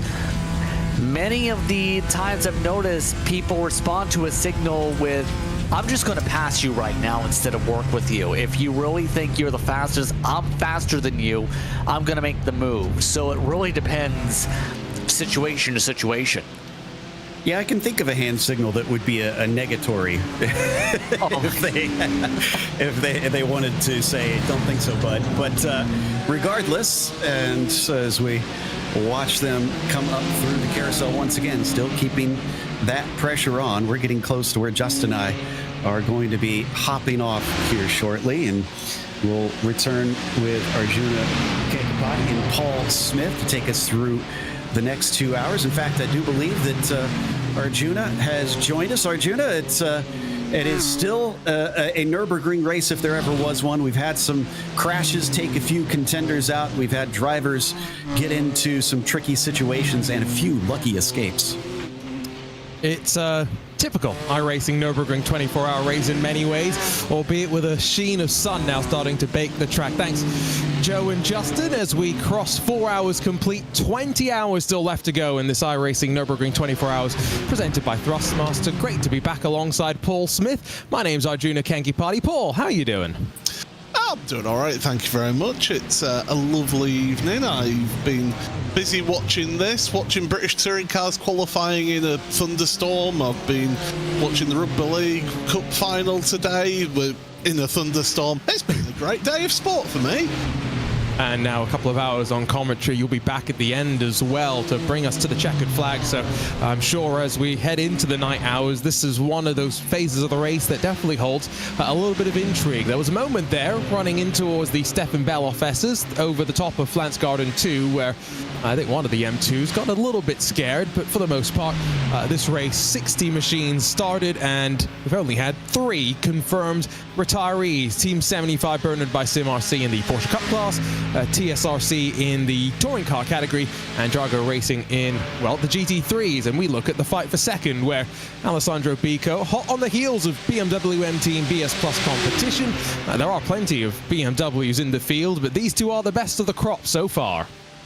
I cannot believe, by the way, that the 97 TCR is back out of pit road after the huge crash that they had at Tiergarten about a quarter of an hour ago. So great job from them that they didn't have too much to repair on that car, but I'm sure it'll handle like a dog. Yeah, these two at the front of your GT3s in terms of BMW machinery. And yeah, it's great to see that BMW M Team BS competition car right up there in second place overall. Reina Talva. Do you know what? I've not commentated on Reina for quite a while now. Probably the last special event that BS competition took part in, really, I would imagine. Which was the last one before this? Probably would have been Sebring. Yeah. So I don't even remember if we had Rainer in that race, to be honest. It does feel as though BS competition have just continued to get bigger and bigger, which is a good thing, of course, as they not only focus on iRacing, but expand to some other platforms as well. But we've seen some of their drivers cross over into iRacing from the likes of the Gran Turismo World Series. Thomas Leboudelet, we saw him in the iRacing Roar in the LMP3 category. That was a really fun drive to see him in his very first iRacing special event. Paul, you have raced in this top split iRacing Nürburgring 24 hours before, so as the man with wisdom, the man... Podium finisher in class. I was going to let you say it, not me. But as the I haven't forgot, I'll be honest. No, I mean, I'm bringing it up for a reason. As the man with the experience, the man with the flat cap as well, you know, we're in that phase of the race, right, where just don't bin it at the end of the day. It's so easy at the Nordschleife to make a silly mistake, especially as we head off into the night. I think from my experience, I think our entire race was don't bin it. Let alone this phase of it, the entire race for us, it was all about surviving, because back then, for anybody who doesn't remember, we didn't have the TCRs, we had the Kia Optima, which was a GTS car in America from the Pirelli World Challenge, I think it was. It used to run in. I think you're right. And it was the only front-wheel drive car in a field of GT machinery. Yeah, get that. And it was a really good car. It was really fun at that time. And to be honest, a lot of it was just not getting hit by some other cars from GT3 or the Porsche Cup cars when they're coming through in that sort of twisty stuff, because in the straight line that Kia could outpace a GT3 car. Down the Dottinger we were overtaking GT3s, which was hilarious to us. But yeah, it's a lot of this race. Yes, you're racing against competition, but you're racing against the circuit, the venue, the Eiffel Mountains. That is the biggest contender that you've got to face here. And obviously a slightly different experience as compared to the real world when, you know, we have 60 cars take to the green, which is plenty. It's still a busy track, but not as busy as the 140, 180 sometimes that take to the grid of a Nürburgring Endurance Series race. That is a wonderful sight, the rolling hills surrounding the track itself as well. People always seem to forget just how hilly the track is. If you were going to do a track walk, A, it would take you a while, but B, you'd also be having to deal with a lot of climbing up hills, which is not my forte, that's for sure. I prefer the engine on the machines. But if you climb up hills, you get to go down them. So it works out either way. You speak to somebody who enjoys going up hills on hikes, so, you know. See, but unless you're going to roll down the hill, you still got to walk down the hill, right? So that's, you know... Yeah, but it's a lot easier. Well, it depends on how steep it is, you know? Like, when I was walking the corkscrew, I had to be careful not to fall over because it was so steep. Hugo is our producer, by the way, is just showing off right now with his fancy camera work. Yeah, that's... I think we've woken Hugo up, I think, actually. He must have had a bit of a nap or something like that.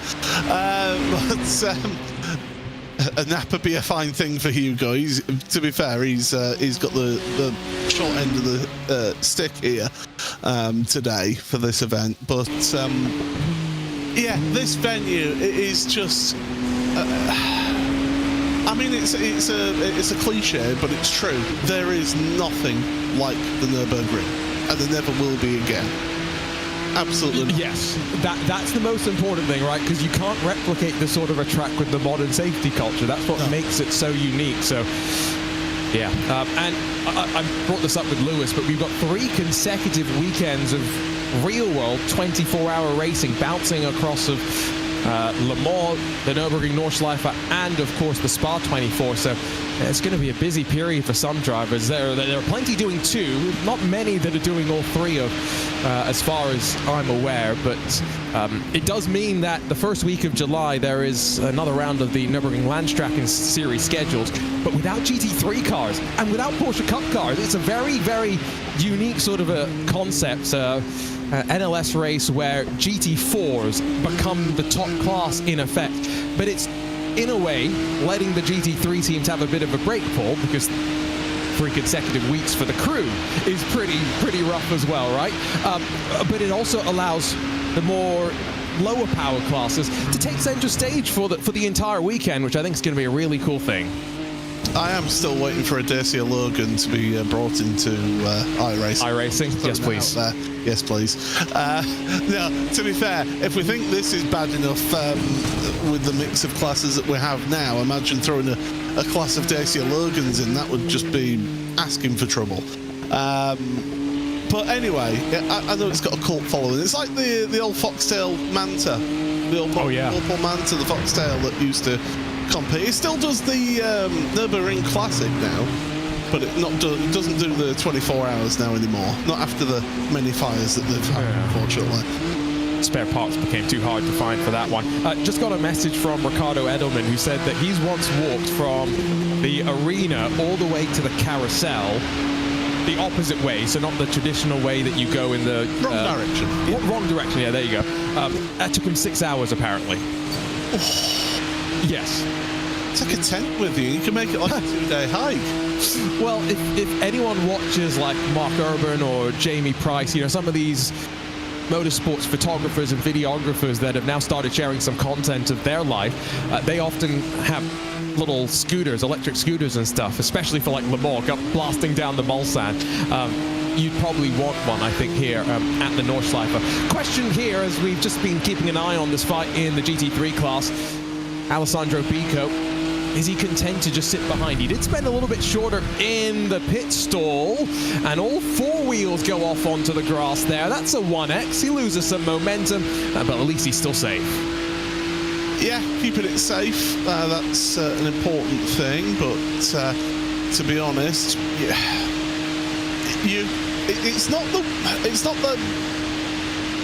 it's one of those tracks where, yes, there is the instant point limit of 100 incidents before you get a drive-through penalty, and then you're going to end up with 20 incidents before your next one.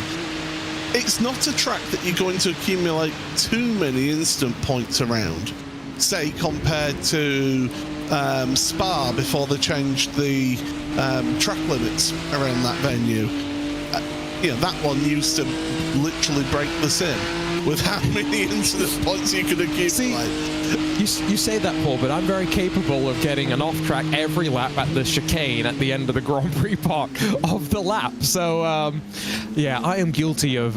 yes, my safety rating goes up when I do races at the Nordschleife, but I also get too many incident points. Matteo Kuzner's brought the Williams Sim Racing play seat number 6 out of pit lane, or he will do in a couple of moments' time, in the lead of the class. Agustin Canapino is just trundled down into pit lane, and this was something else Lewis and I were talking about in those first 2 hours.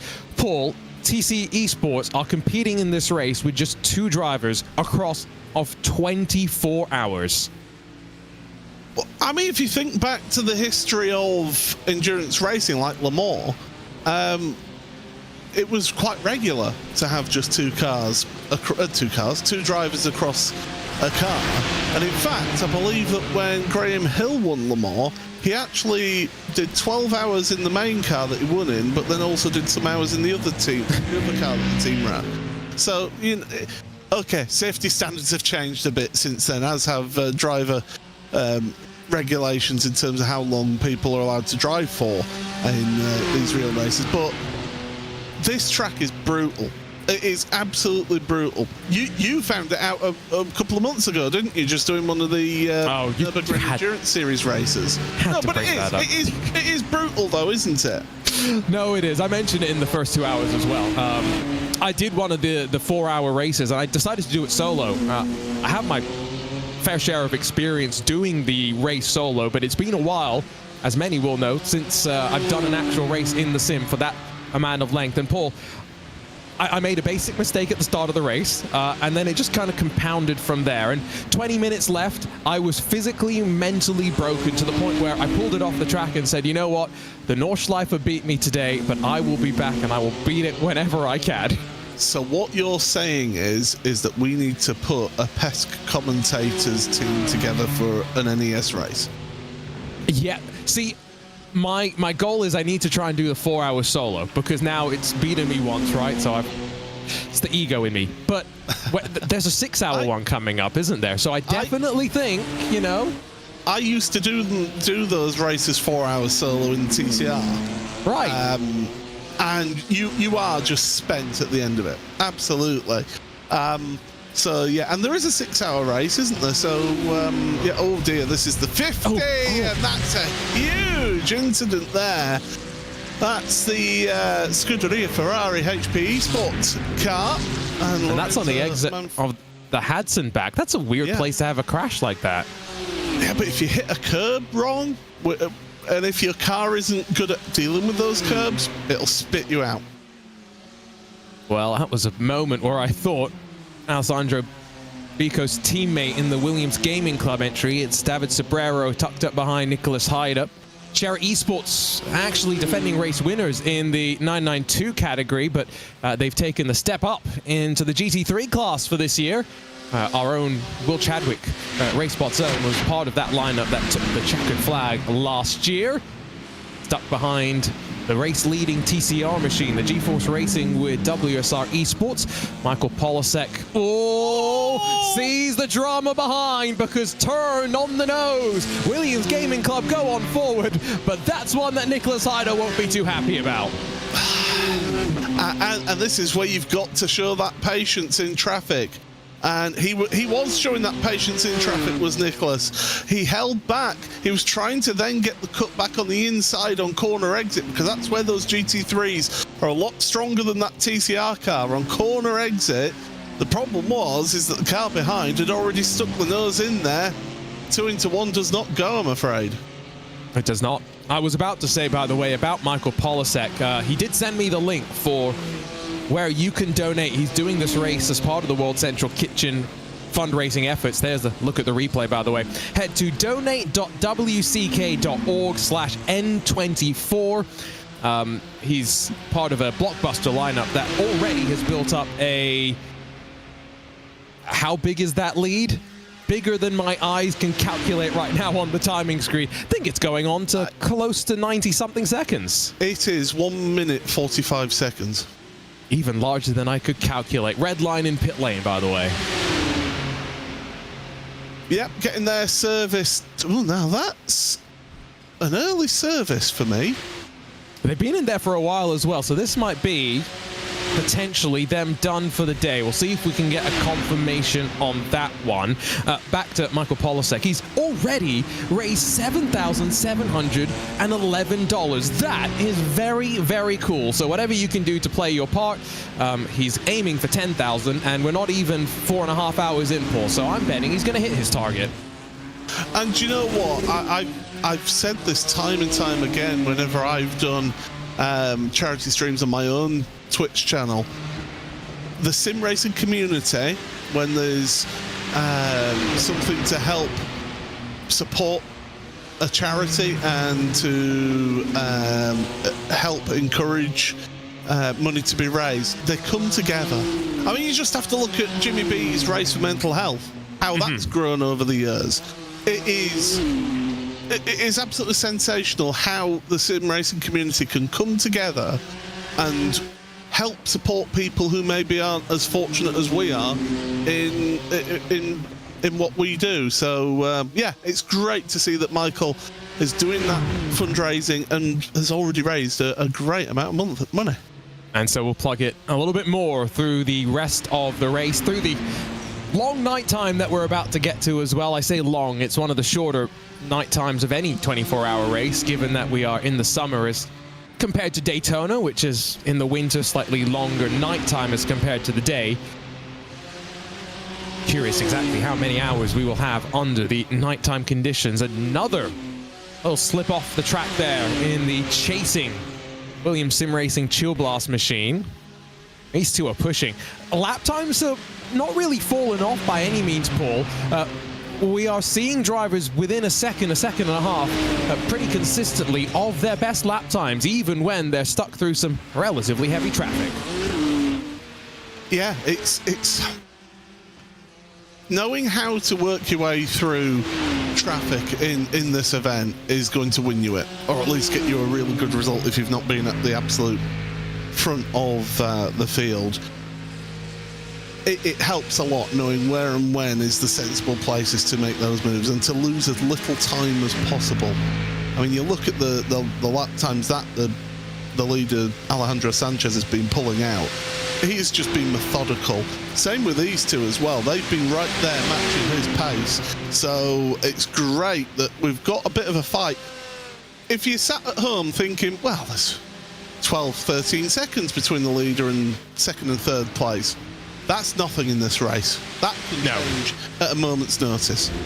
Especially when we often talk about, it's not one corner, it's a sequence of corners when you slow and sit behind traffic, right? So it's very easy just to lose a couple of seconds through the Hatzenbach if you are behind a GT4 as an example. So yeah, this is still very close. And I've seen Alejandro Sanchez in Mercedes machinery usually. Here at the Nordschleife just running some ridiculous pace. He has very much been impressive through some of the previous DNLS Digital Nürburgring Endurance Championship seasons that we've had here on iRacing, hosted by the great team at the Nürburgring. But it's interesting that they've, of course, gone for the Ford Mustang. They've elected to go slightly different from the majority of the field. iRacing puts a BOP across of the entirety of the GT3 class. Most of these teams are always trying to figure out what's best for them and their strategy, and they're leading with the unpreferred option, Paul, if you will. What we've seen with that Mustang is it's taken teams a little time to get to grips with that car, I think, and just like they have done in Full Metal Racing, it's taken a little while to get used to what can you get out of this car and how do you get it out of this car.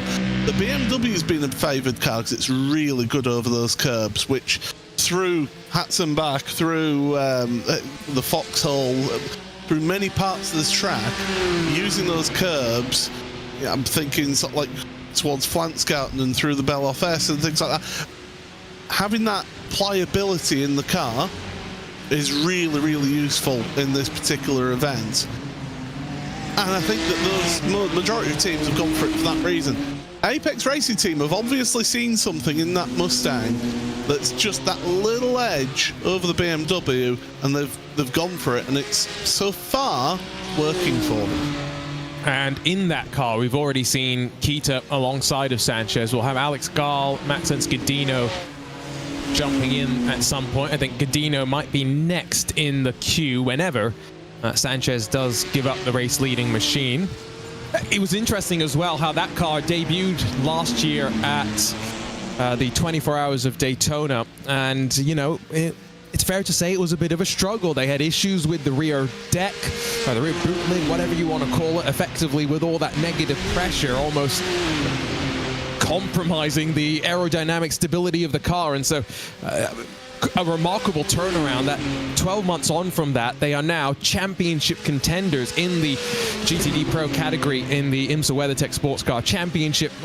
And both the two Ford Mustangs that they are running have been up at the top of the pack for the majority of the season, and even the one that's in the hands of Gradient Racing has been doing pretty well. Past some traffic come the drivers fighting for second and third. If you're wondering what other fights are happening out on track, there's not too many, to be completely honest. There's Mahler Racing and the Drago Racing GT3 cars. They're fighting for sixth, but with around a second and a half splitting the two of them. There are some fights in TCR as well, Paul. I know you love a good TCR fight.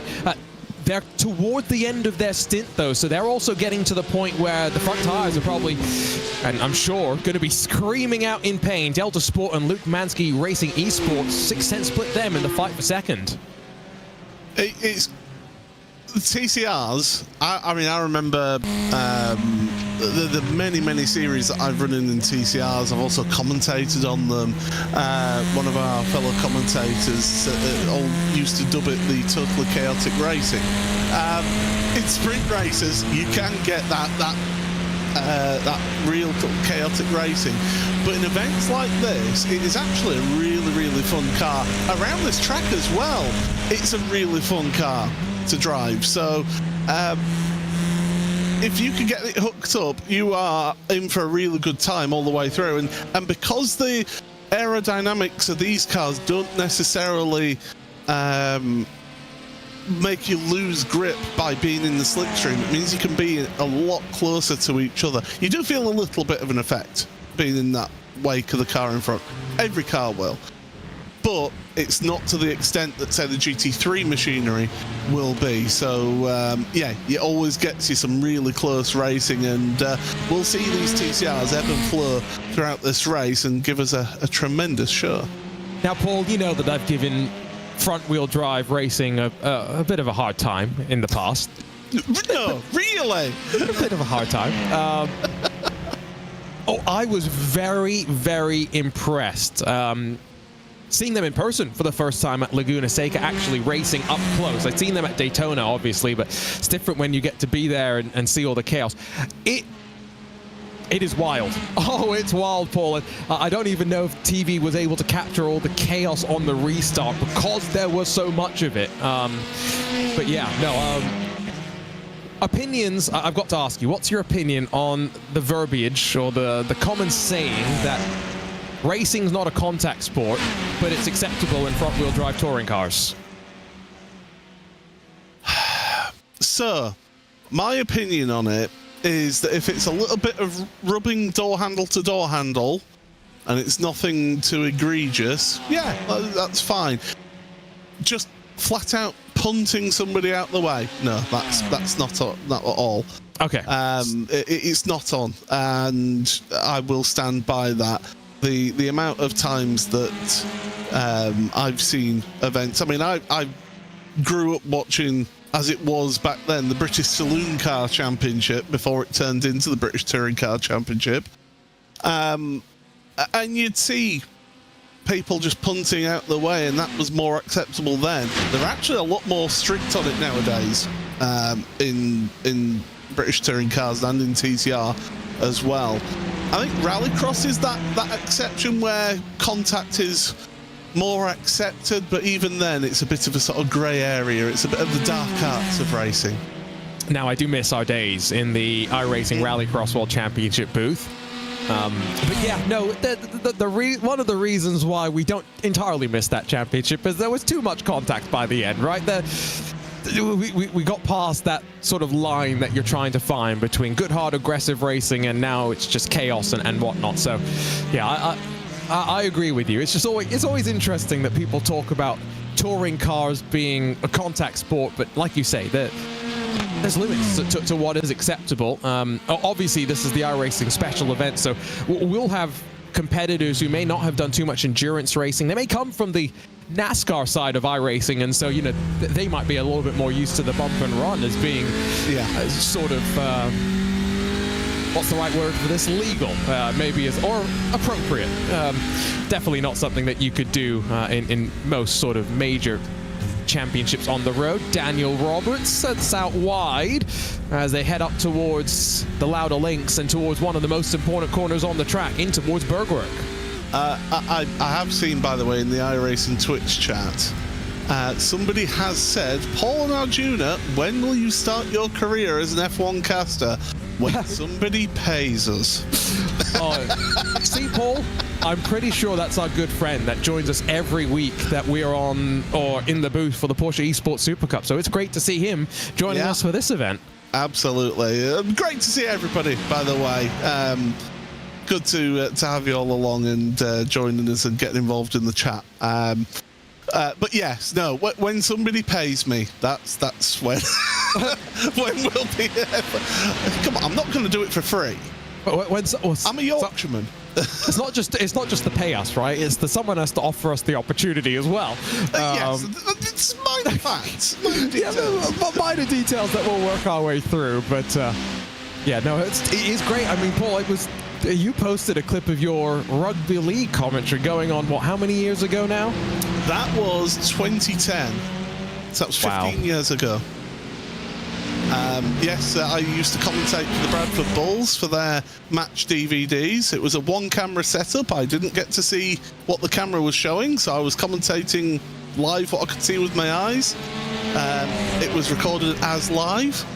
It was my first year of commentary, and I was terrible compared to what I am now. I didn't have a clue what I was doing then, but it's there all for posterity on the Bradford Bulls YouTube channel. So if you can hunt that one out, you can hear a younger sounding Paul Smith as well. Yeah, and let's not forget your dalliance as a kung fu fighter on TV as well. I mean, yeah. How many people? This is somebody mentioned this at work because I've changed role at work and I've been in training, and somebody, it got brought up when people they're doing the whole sort of creeping death, meet and greet sort of thing. And they were saying about tell us, two truths and a lie. And I told one of the truths as being me being on ITV4 for 9.5 years every day. Right. And everyone was like, wait, what? So we brought it up on YouTube and showed it. And yes, every single day for 9.5 years I was on national television. And nobody ever stopped me to say, hey, are you the kung fu guy? When I run into you, Paul, that's how I'm going to introduce myself to you. When you come to pick me up from the airport when we go to Daytona. Let's do it. Oh. I'll have a sign up and everything. Right. I'm going to focus on one storyline just for a second as well. Just confirmation that Redline, one of their drivers, did have a meat bolt. You can see it there. Their cars are done for the day. Confirmation that they will not see the checkered flag. It leaves, count the numbers, 11 GT3 cars still remaining, Paul. So our level of attrition has doubled. We went from 3 retirements up to 6. Yeah. Yeah, well, it has doubled that indeed, and it's a shame to see, but now I'm seeing yellow flags on my track map for the number 44 down at Schwedenkreuz, so at Swedish Cross. I think we might be having issues for the Falcon Sim Racing team. And I will correct myself because I didn't count one of the numbers. The 12th GT3 car still out there and running is the Falcon Sim Racing BMW. It's always weird to me seeing those colors not on a Porsche. That is not ideal. That's the 3rd time I think Shazza Esports M2 has been involved in an incident.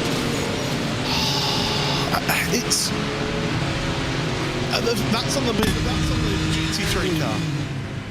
I mean, where do you expect that M2 to go? You can't try and half-hearted make that attempt to make that move past the M2. Yeah, no, that's not on at all in my opinion. I wonder if, I'm not defending, I'm just trying to explain, maybe go through what was going through the driver's mind. Wonder if he thought the M2 was going to be tighter to the inside, but that's where having experience of driving all the different cars comes in handy. And often, Paul, we're talking in the VCO Grand Slams, for example, right? The 4 IMSA sort of special events that mirror Daytona, Sebring, Watkins Glen, and Petit Le Mans. GTP, LMP2, and GTD, most of the drivers in Top Split have raced a prototype and a sports car before, so they kind of understand what they need to do. Here in this race, where GT3 is the fastest, I think it's fair to say most of them probably have never driven a TCR, never driven the M2, and don't understand how those cars make their speed. And here's the thing as well. One thing that gets brought up time and again from experienced multi-class racers is slower teams, slower cars, just race your normal line. We will go around you. I wouldn't, as a faster class car, expect another car to move out of my way in this race, because we all know blue flags are advisory in this race. They're just purely there to say, watch out, there's a faster car coming up. That just wakes up that driver to let them know, right, just race your line, the other car will go past. You can't expect another car to take a tighter line just for you, in my opinion. pit stop is busy, and traffic management, something that you don't really learn in a classroom. You learn through experience, and that's why the Nordschleife has a very strict permitting process to get drivers up to the fastest class. You're not just allowed to jump into a GT3. Off and away. That is Mitchell de Jong in the second place Coanda Esports 08. Oscar Pies in the Coanda Seybold entry. And so rejoining or directly alongside the grid and go 001.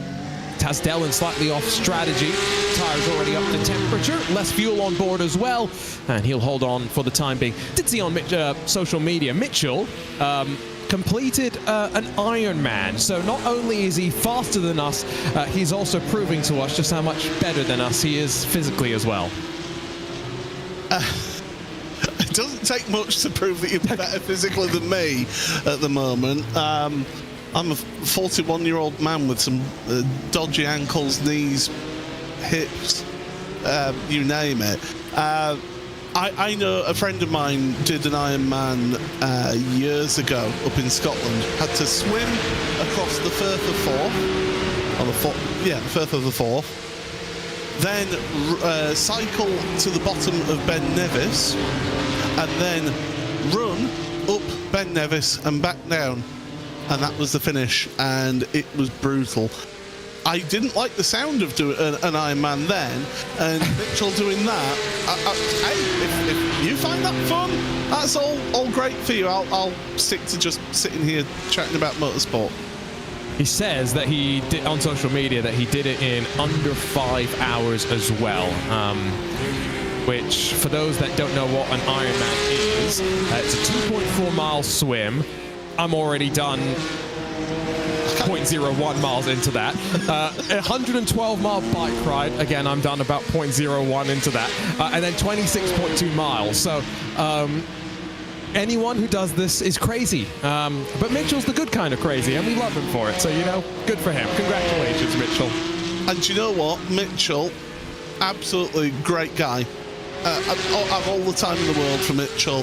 I've met his dad. In fact, I think I've met both of his parents. Lovely family. Great. It's just, he's a really humble guy. And you can see it from his parents, where he gets that from. And yeah, I've all the time in the world. In fact, I'll tell you what happened. In 2019, we were broadcasting an event from the BMW Welt in Munich. And I was helping setting up the event, and Mitchell messages on Messenger and goes, "Oh, we're in the museum having a look at some of the old cars. If you want to come and say hello." And I was like, "Yeah, I'm helping set up. I've been here since 7 a.m." And he's like, "Oh shoot, sorry, my bad."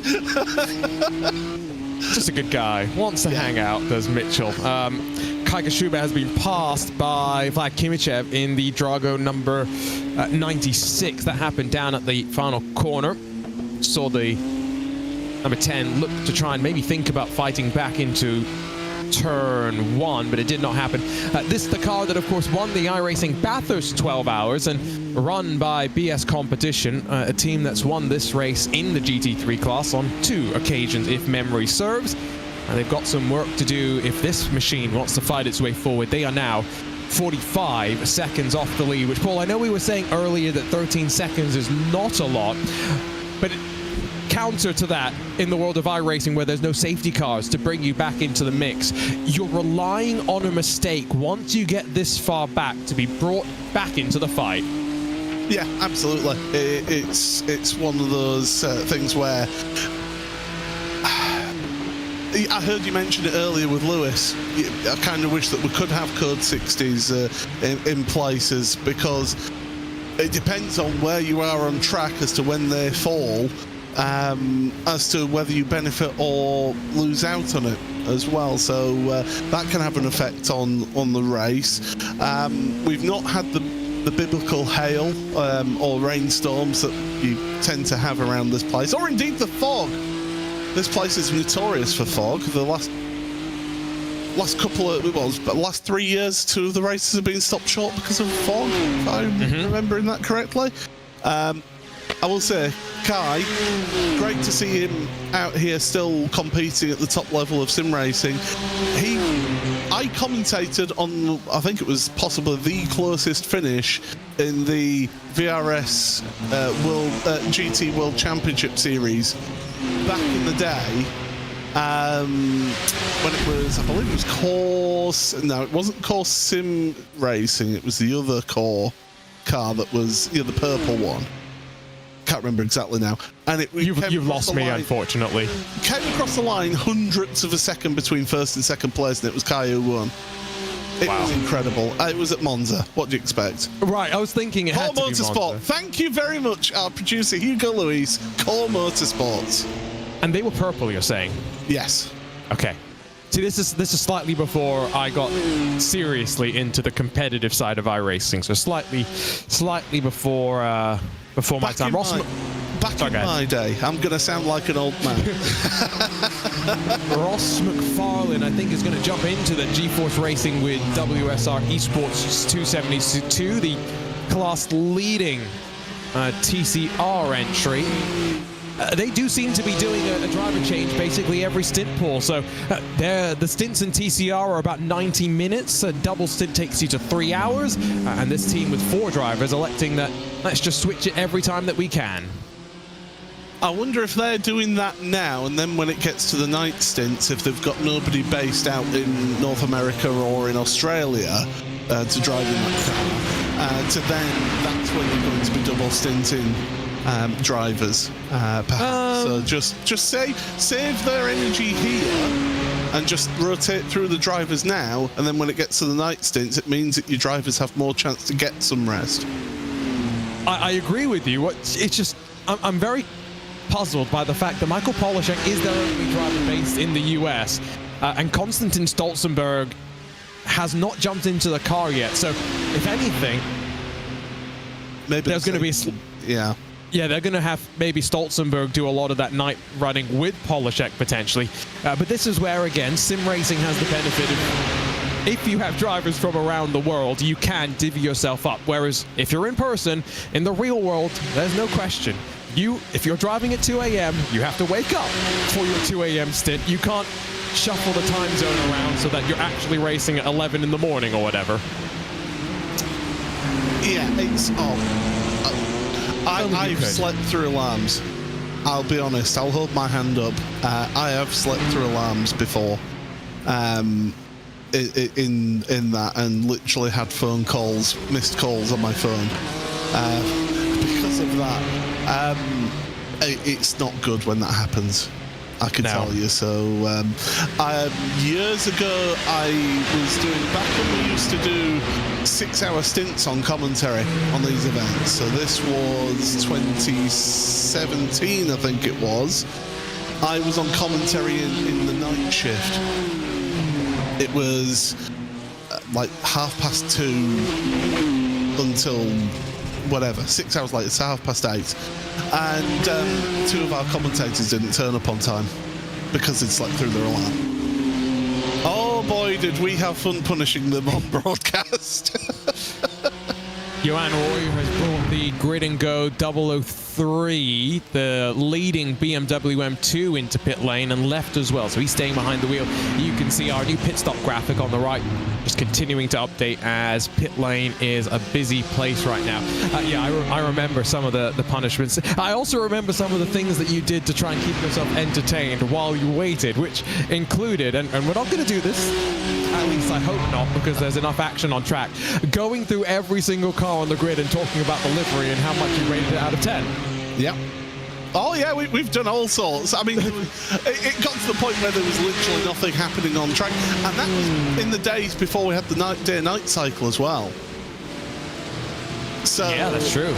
Yeah, we were. Oh, now there's I've had a notification of a slow-moving car out on track. I'll see if I can find out some details. But yeah, it was in the days of before the day-night cycle. in iRacing, so it was 24 hours of daylight, and that messed with you after a while. Yeah. Here we go. I think our producers found it. Yeah, it was a BMW, I was just going to say, and that's the third time it's been in the wall and lost the front clip, I do believe. This time it's Tano Orumets behind the wheel of the GDC Racing number 93, but they're going to show the endurance racing spirit. I can almost guarantee you that. They've got the meatball, they'll bring it down to pit lane, get it fixed up, and head back out onto track. I do believe they've got a bit of assistance in that as well from our fifth-place driver, the Williams Gaming Club car, and yeah, that again, it's. I go back to the, and this is part of the reason why they have the rule in the full metal racing at the Nürburgring. You can't compete in GT3 in your first year, can you? Yeah, and 24 hours. Well, I'm trying to figure out if there would be a timeline by which you could. So technically, I guess you could get your Nordschleife permit, which would allow you to run GT4, and you could do the first round of the NLS season. You'd have to do every single lap of the race and finish on the lead lap, I think, to get your permit to then run the next round of the NLS in a GT3 car, at which point I think you would then meet the requirements, but don't quote me on this one. Anyway, that's why Max Verstappen's it's extremely difficult to do. Yeah, Max Verstappen's not just jumping straight into a GT3 car. There's no way. No, absolutely not. And that's where I feel that when it comes to an event like this, even if teams and drivers only spend an hour in each of the other cars just to see what they're like and where they are going. Like the TCR, I can tell you every corner, every tight corner, the car is going to understeer on power onto corner exit. So you know, if you're in a GT3 car on corner exit, don't try and go around the outside. You cut back on the inside and get on the throttle that way. You learn how these other cars work so that then you can deal with that traffic in a better, cleaner manner. This is the fight for second in TCR, by the way. Pedro Martins in the Delta Sport Sim Shop number 11 in front of the Luke Mansky Racing number 68 with Ballas Erdele behind the wheel. Cambered in left-hander. Don't want to use as much curve as I think the 68 did there, but it works all right. A blinding sun as you head down through Callanhard and then into the chicane that carries you towards miss hit miss, which tells you, as the name suggests, how to approach the corner, which apexes to hit, and to the slowest point on the track to Wursiphon, where some cars you will go all the way down through the gears into first. Is it first in the TCR's pool or is it second? Not in the Audi. You're going to be third. Third? Yes, it's a DSG box. Oh, that's right. It's not the better gearbox. Yeah. So you only really use 3 gears in this Audi. It's great to see the Audi, by the way, up there competing in the podium spots of TCR. But yeah, the Hyundai and the Honda, I think it'll be driver and team preference whether they use first or second place. So yeah. Gotcha. Yeah, it is good to see that the venerable old Audi, right, which was the very first TCR to debut and for so long was left by itself without any brothers or sisters to go and play with. But now we've got not 1 but 2 Hyundais, although I think just the Elantra for this particular event in our top split, and of course the Honda Civic Type R, which is what our current class leaders are running. The BMWs and TCRs, they are somewhat mixed up in terms of their speed. This is the look to the outside from early in the 68. We the run to the inside through the Mutt curve and chopping back underneath comes Pedro Martins. It's a great run out of the Mutt curve, but it doesn't really give him a chance to fight back up towards the next right-hand hairpin. I said the other day for the Thruxton 4 hours, I would love to see the more up-to-date Audi come into iRacing. Please. I mean, it's still a really good car as this one, but I would love to see the more up-to-date Audi. I think it's got a more mean front, you know, it's a bit more aggressive looking front end to it. than this one, but still, I would love to see the up-to-date version than what we've got right now. I would love to see some other manufacturers as well. I would have loved to have seen the Alfa Romeo that we used to see in the IMSA Pilot Challenge out in America. I would have loved to have seen that. I'd have to go and get my booklet out from Laguna, but the Cupra, I forget some of the stats around it. I thought that sounded really good as well. Like, it was a really... There's only one team that's running it right now in the Pilot Challenge series, but that was a pretty cool car. I did think the RS3, the new one, definitely does look more aggressive, but of course there's just less support from Audi nowadays in the world of sports car racing, which is definitely a bit of an issue. Back to the Cup cars for the first time in a while. Mitchell de Jong's got the tyres up to temperature now and expecting Taz Dillon into pit lane in the next lap or two, but he's got a light car as a result of that, so he's going to be a rocket ship in certain points on the track. And so de Jong's got a task at hand. Does he want to try and make the move? Does he sit behind and save his fuel? And if somebody's got experience in one of these Porsche Cup cars, it's Mitchell de Jong. In fact, it's pretty much the entirety of the Commander Esports team, isn't it? From their exploits in the Porsche Tagore Esports Super Cup.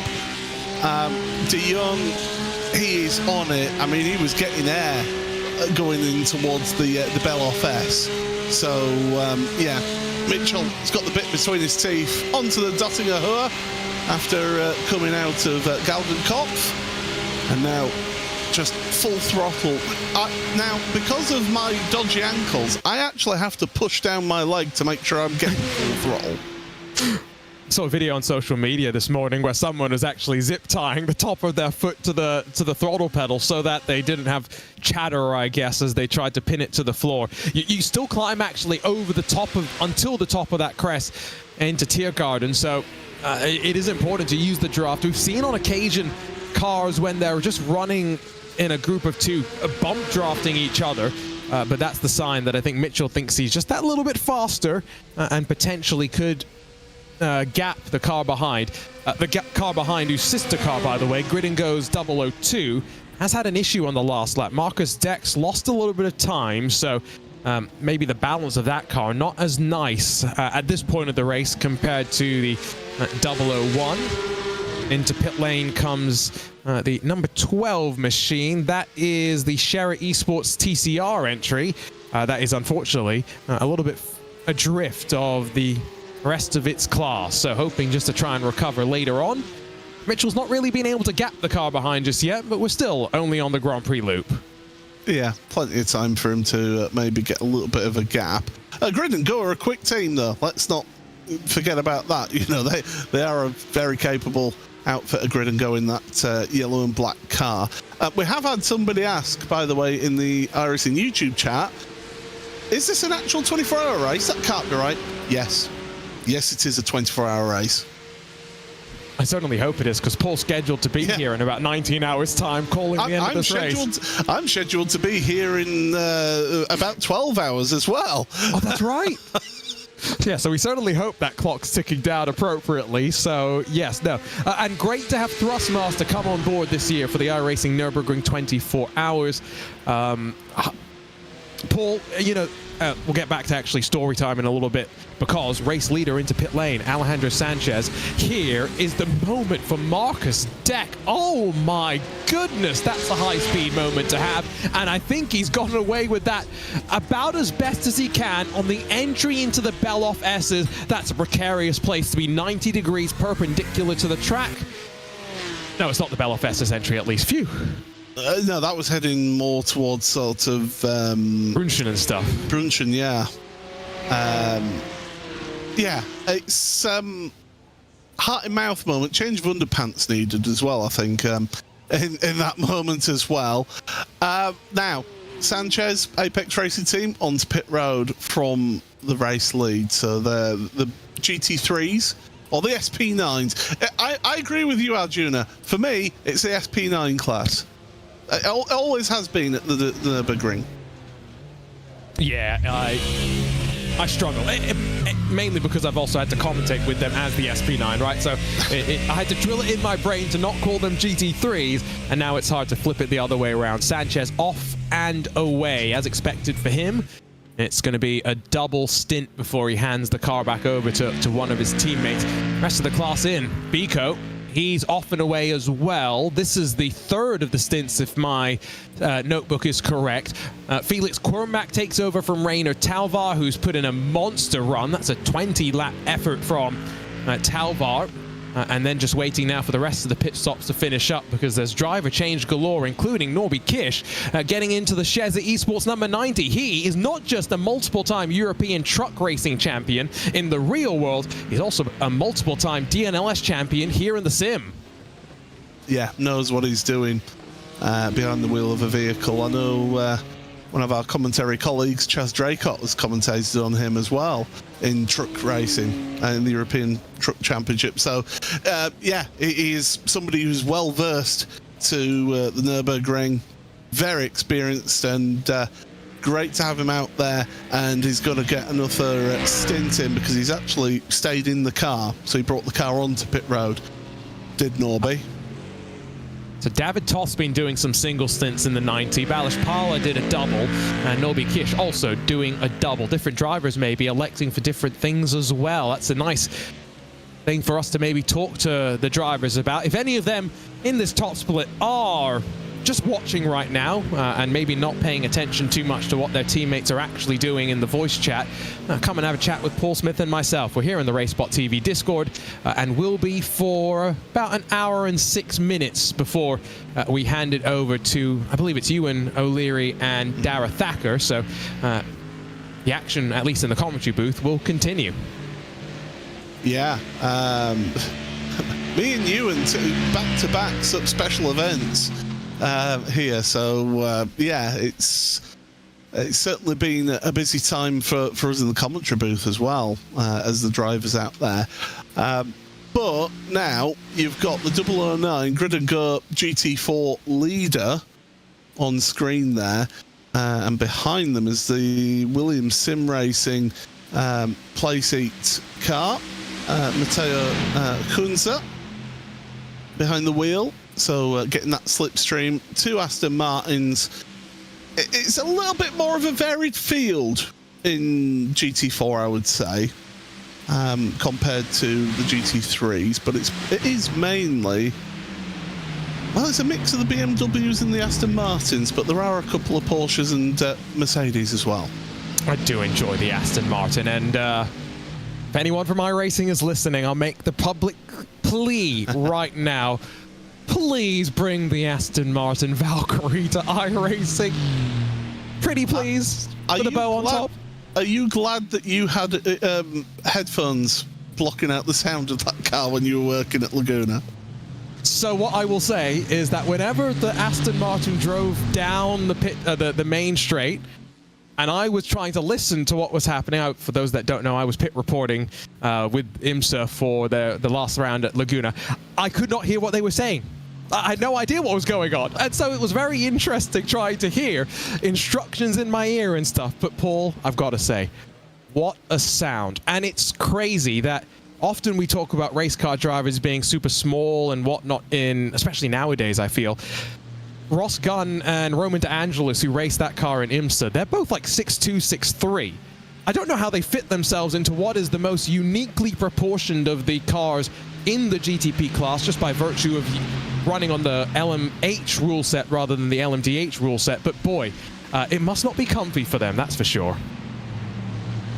It almost reminds me a little bit of going back to my rallying days of seeing in historic rallying the Lancia Stratos. Steve Perez would rally the Lancia Stratos, and his co-driver literally would have his head up against the roll cage with his head to about 45 degrees reading the pace notes, because it was a tight fit in that car. It kind of reminds me of that to a degree.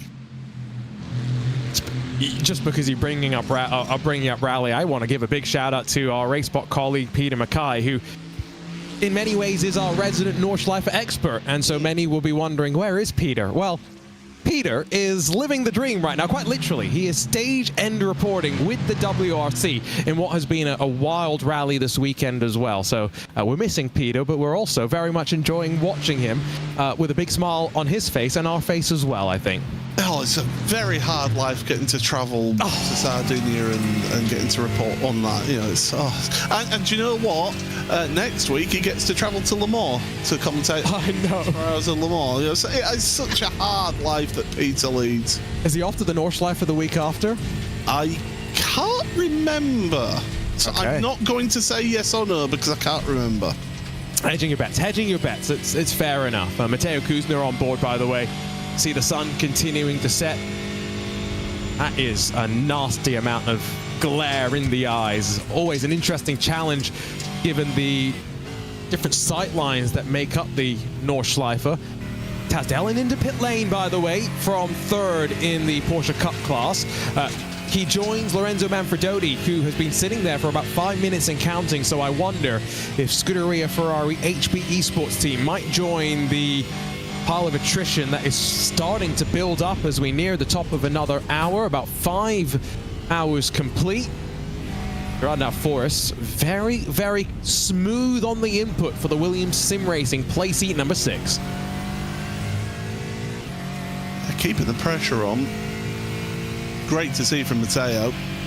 And it's great to see so close racing all the way through the field, not just focusing purely on the GT3 class, keeping an eye on what's happening throughout the field. And I know that sometimes us commentators can get fixated with what's happening in the overall race lead, but there's races aplenty all the way through. And yeah, looking at the lap times, I mean, they're a tenth of a second between the two of them right now at the lead of GT4. That's impressive what they're doing, those two. And GT4, as I mentioned earlier, in a month's time, first weekend of July, will be taking center stage for NLS Light. No GT3s, no GT3 Cup cars taking part in a 4-hour race. It's all focused on the lower powered classes, which often have the best racing, often have the most numbers in terms of entries as well. So still expecting a bumper entry list. That's going to be a lot of fun, that is for sure. Kuzner lost out slightly there on the run up towards the Lauda links, but that's the nature of traffic. You'll lose, you'll gain on occasion. Still in the draft, that is the most important thing. As onto the power, out of Bergwerk, the climb up the hill begins. Not expecting this car to get into 6th gear either. I would suspect ping it off the limiter in 5th, although that's working its way through the gearbox relatively quickly. Oh, there we go. Finally chooses 6th gear. Yeah, but you hear it really struggle though. I wouldn't be surprised if he changed down. Definitely changed down for the next corner. There you go, yeah. There you go. It's just a brutal, relentless hill. Anybody watching Jimmy Breeze or Super GTs or Misha's videos of their exploits around the Green Hell will certainly know from the onboards that the GT4 BMW, they just hold it in that 5th gear. They don't bother trying to change gear. So even in full metal racing, that hill is steep, and it can tell, that car can tell that it's struggling. I think the BMW GT4 car is not dissimilar to the Audi when you talked about it not needing it, only using 3 gears. I think the BMW, based on I think Misha's last video, is a similar sort of thing. So it's got plenty of torque in 3rd gear, I guess. You don't need to go much lower than that. 5 hours officially complete, by the way. Arjuna Kankipati alongside of Paul Smith in the booth, Ewan O'Leary and Dara Thacker to take over from us in 59 minutes time, when I suspect we will be that much closer to the full darkness that will envelop the track for a little bit as we work our way through the 9th portion. Patience for Kuzner as he sits behind the Cheza M2. Does open up the door and lets Kuzner through, albeit he after having already lost that little bit of time. And the draft has almost been broken here. It's hovering at 1.7 seconds as they descend down towards Pflanzgarten. Usually, it would be a break right around here. I thought Kuzner might be a bit more aggressive, trying to close the delta before they get onto the back straightaway on the run to the final corner, but no, into the Beloff S's. It's now grown even larger, almost 2 seconds between the top two. Now, Williams do have a lap extra, a lap better stint length.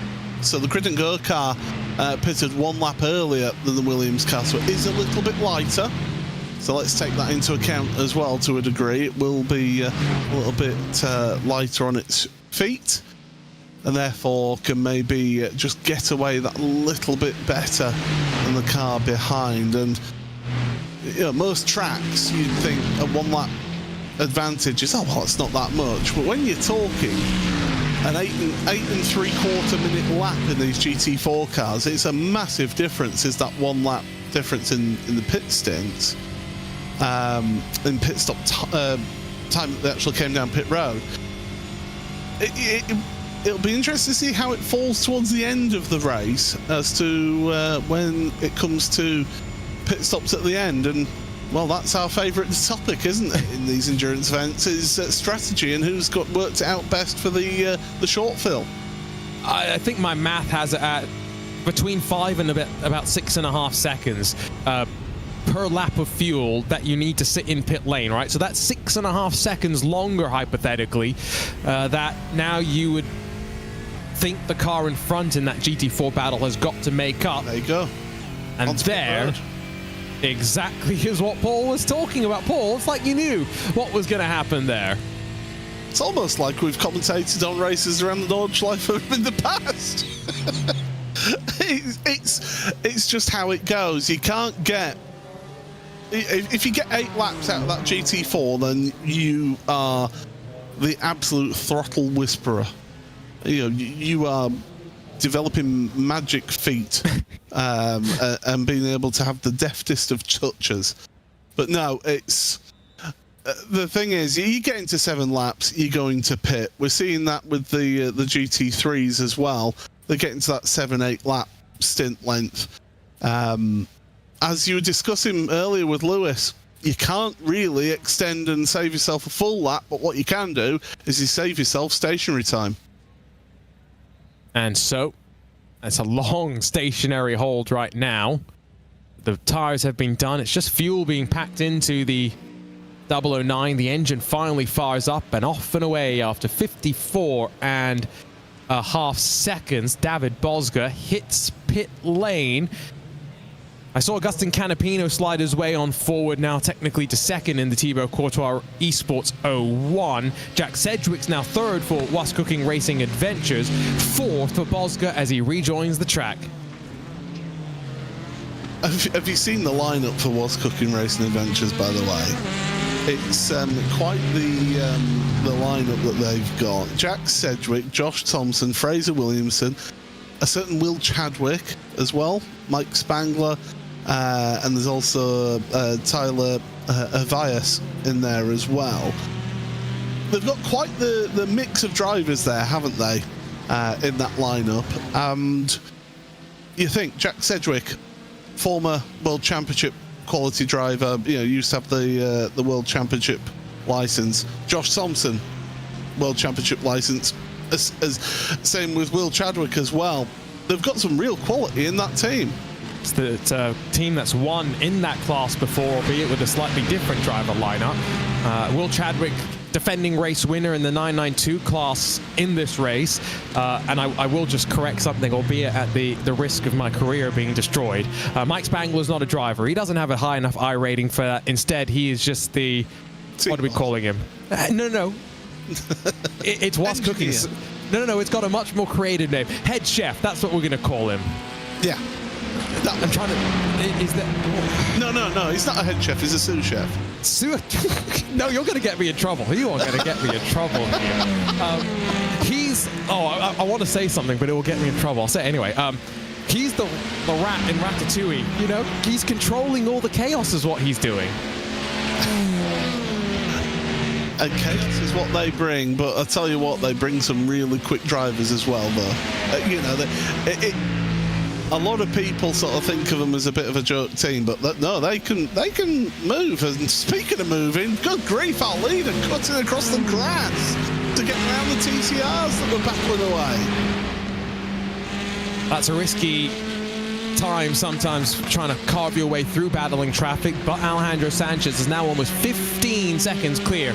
Pedro Martin still behind the number 68 with Ballas Erdolai behind the wheel. Oh, that Cup car cut it close.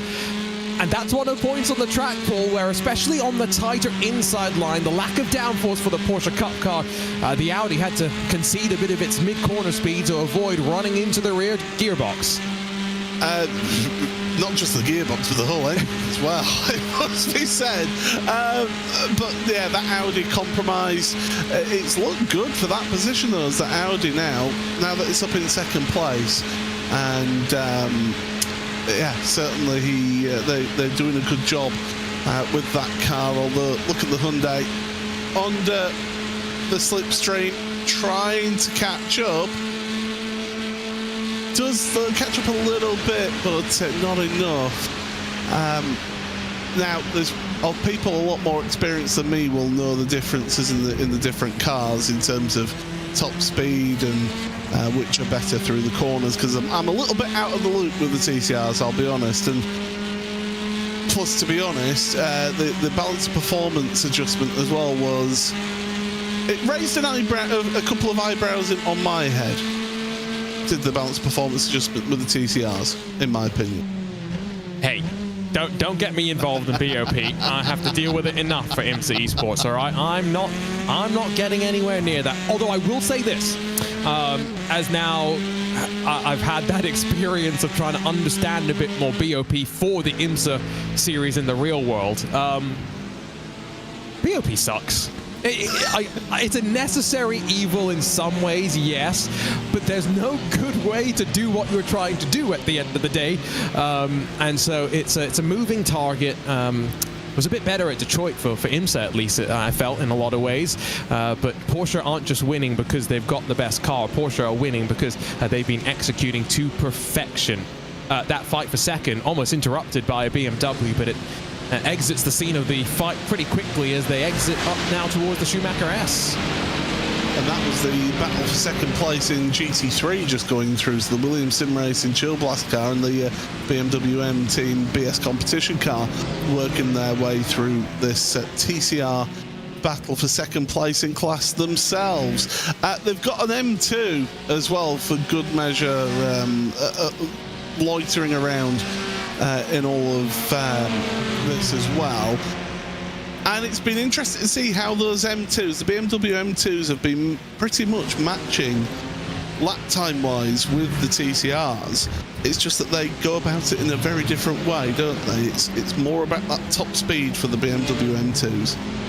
And that's what makes the racing at the Nordschleife so great in my mind, because in the real world, they'd be actually starting in the same starting group. So often, you know, actually gridded up in terms of qualifying times rather than by class as they did at the start of this race. And so the run down to turn one is always so interesting at the beginning of an NLS race. Starting groups, a very unique thing as well, because it adds a couple more minutes between each of the drivers and teams that start the race. Traffic is a factor effectively at the end of lap one, whereas for us it took almost the entirety of the first hour before the GT3s caught up to the tail end of the slower machinery. So just one of those nuances to the real world and the racing here. One of the nuances that the drivers probably are glad, Paul, that they don't have to deal with is the full formation lap, which I bring it up because you commentated on a series that I used to run where we did have a full formation lap here at the Green Hell. Yeah, and we thanked you for that. Hey, the drivers wanted to do it, not me, just for the record. No, to be fair, it gives you time to be able to go through the grid. It gives you time to give to sort of set the table for the stories that you're going to be telling in that sporting event. And yeah, I think the drivers are glad. But I would love to see, and I'm saying this officially on broadcast, Paul Smith's opinion, the flat cap truth is that we need individual class starts in iRacing. Ooh. Yes, no, I agree with that one. Too many times have I been racing in say a GT4 class and or GT3 class, it's an IMSA series, for example, and we are starting halfway through the last corner.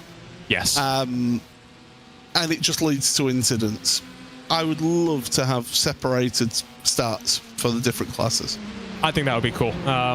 Hopefully something that maybe down the line iRacing could add, and maybe that would also lead to the starting groups here at the Nürburgring Landstracken series, right? Just add a little bit more of a beat between them. If you're watching on YouTube, by the way, we're switching over to part 2 on the iRacing YouTube channel, on the RaceSpot YouTube channel. You shouldn't have to do anything. Hopefully it will automatically switch you over, but if you do get disconnected for a second, don't fear. Part 2 is where you will catch the next handful of hours, 6 hours or so, before we continue to just rotate through these YouTube links. If you're on Twitch, Facebook, don't do anything. Paul and I will be still here, fortunately or unfortunately, uninterrupted for you for the next 47 minutes. Matteo Kuzner in the GT4 class back into pit lane, and he's brought Canapino in the TC Esports machine with him. Was Cooking Racing Adventure as well. It's the edge of the fuel window for the GT4s. Yeah, we're at that point then. So we said 7 laps. Now, Grid and Go Esports, the 009, that's just coming through Tiergarten right now. There is the Williams Sim Racing Play Seat car coming down pit road. And you can just see on the right-hand side of your screen, the Grid and Go car heading down the pit straight. I would imagine that the Grid and Go car will come ahead because that Williams car has got to accelerate. And yes, it does go back into the lead of GT4, but of course they've been out there for 1 lap. They've got that offset happening right now, and as well they are now back in the draft. So from being out of draft range when the 009 came into pit lane to now being back in the tow, it's still Aston Martin from Aston Martin, then the first of the BMWs, then the first of the Porsches. So, you know, as much as I'm going to malign the conversation that is BOP, not because the BOP itself is bad, just because, again, BOP is a complex construct to kind of wrap your head around. Nice to see 3 different manufacturers up inside the front 4 of the GT4. You know what was nice, Paul? And I saw a post, I think it was on Reddit, about this in the last handful of weeks. BOP isn't so great. EOT, the equivalization of technologies that we used to have back in the old LMP1 days, that was pretty great. I mean, I remember those Porsches running with a flywheel in the cabin.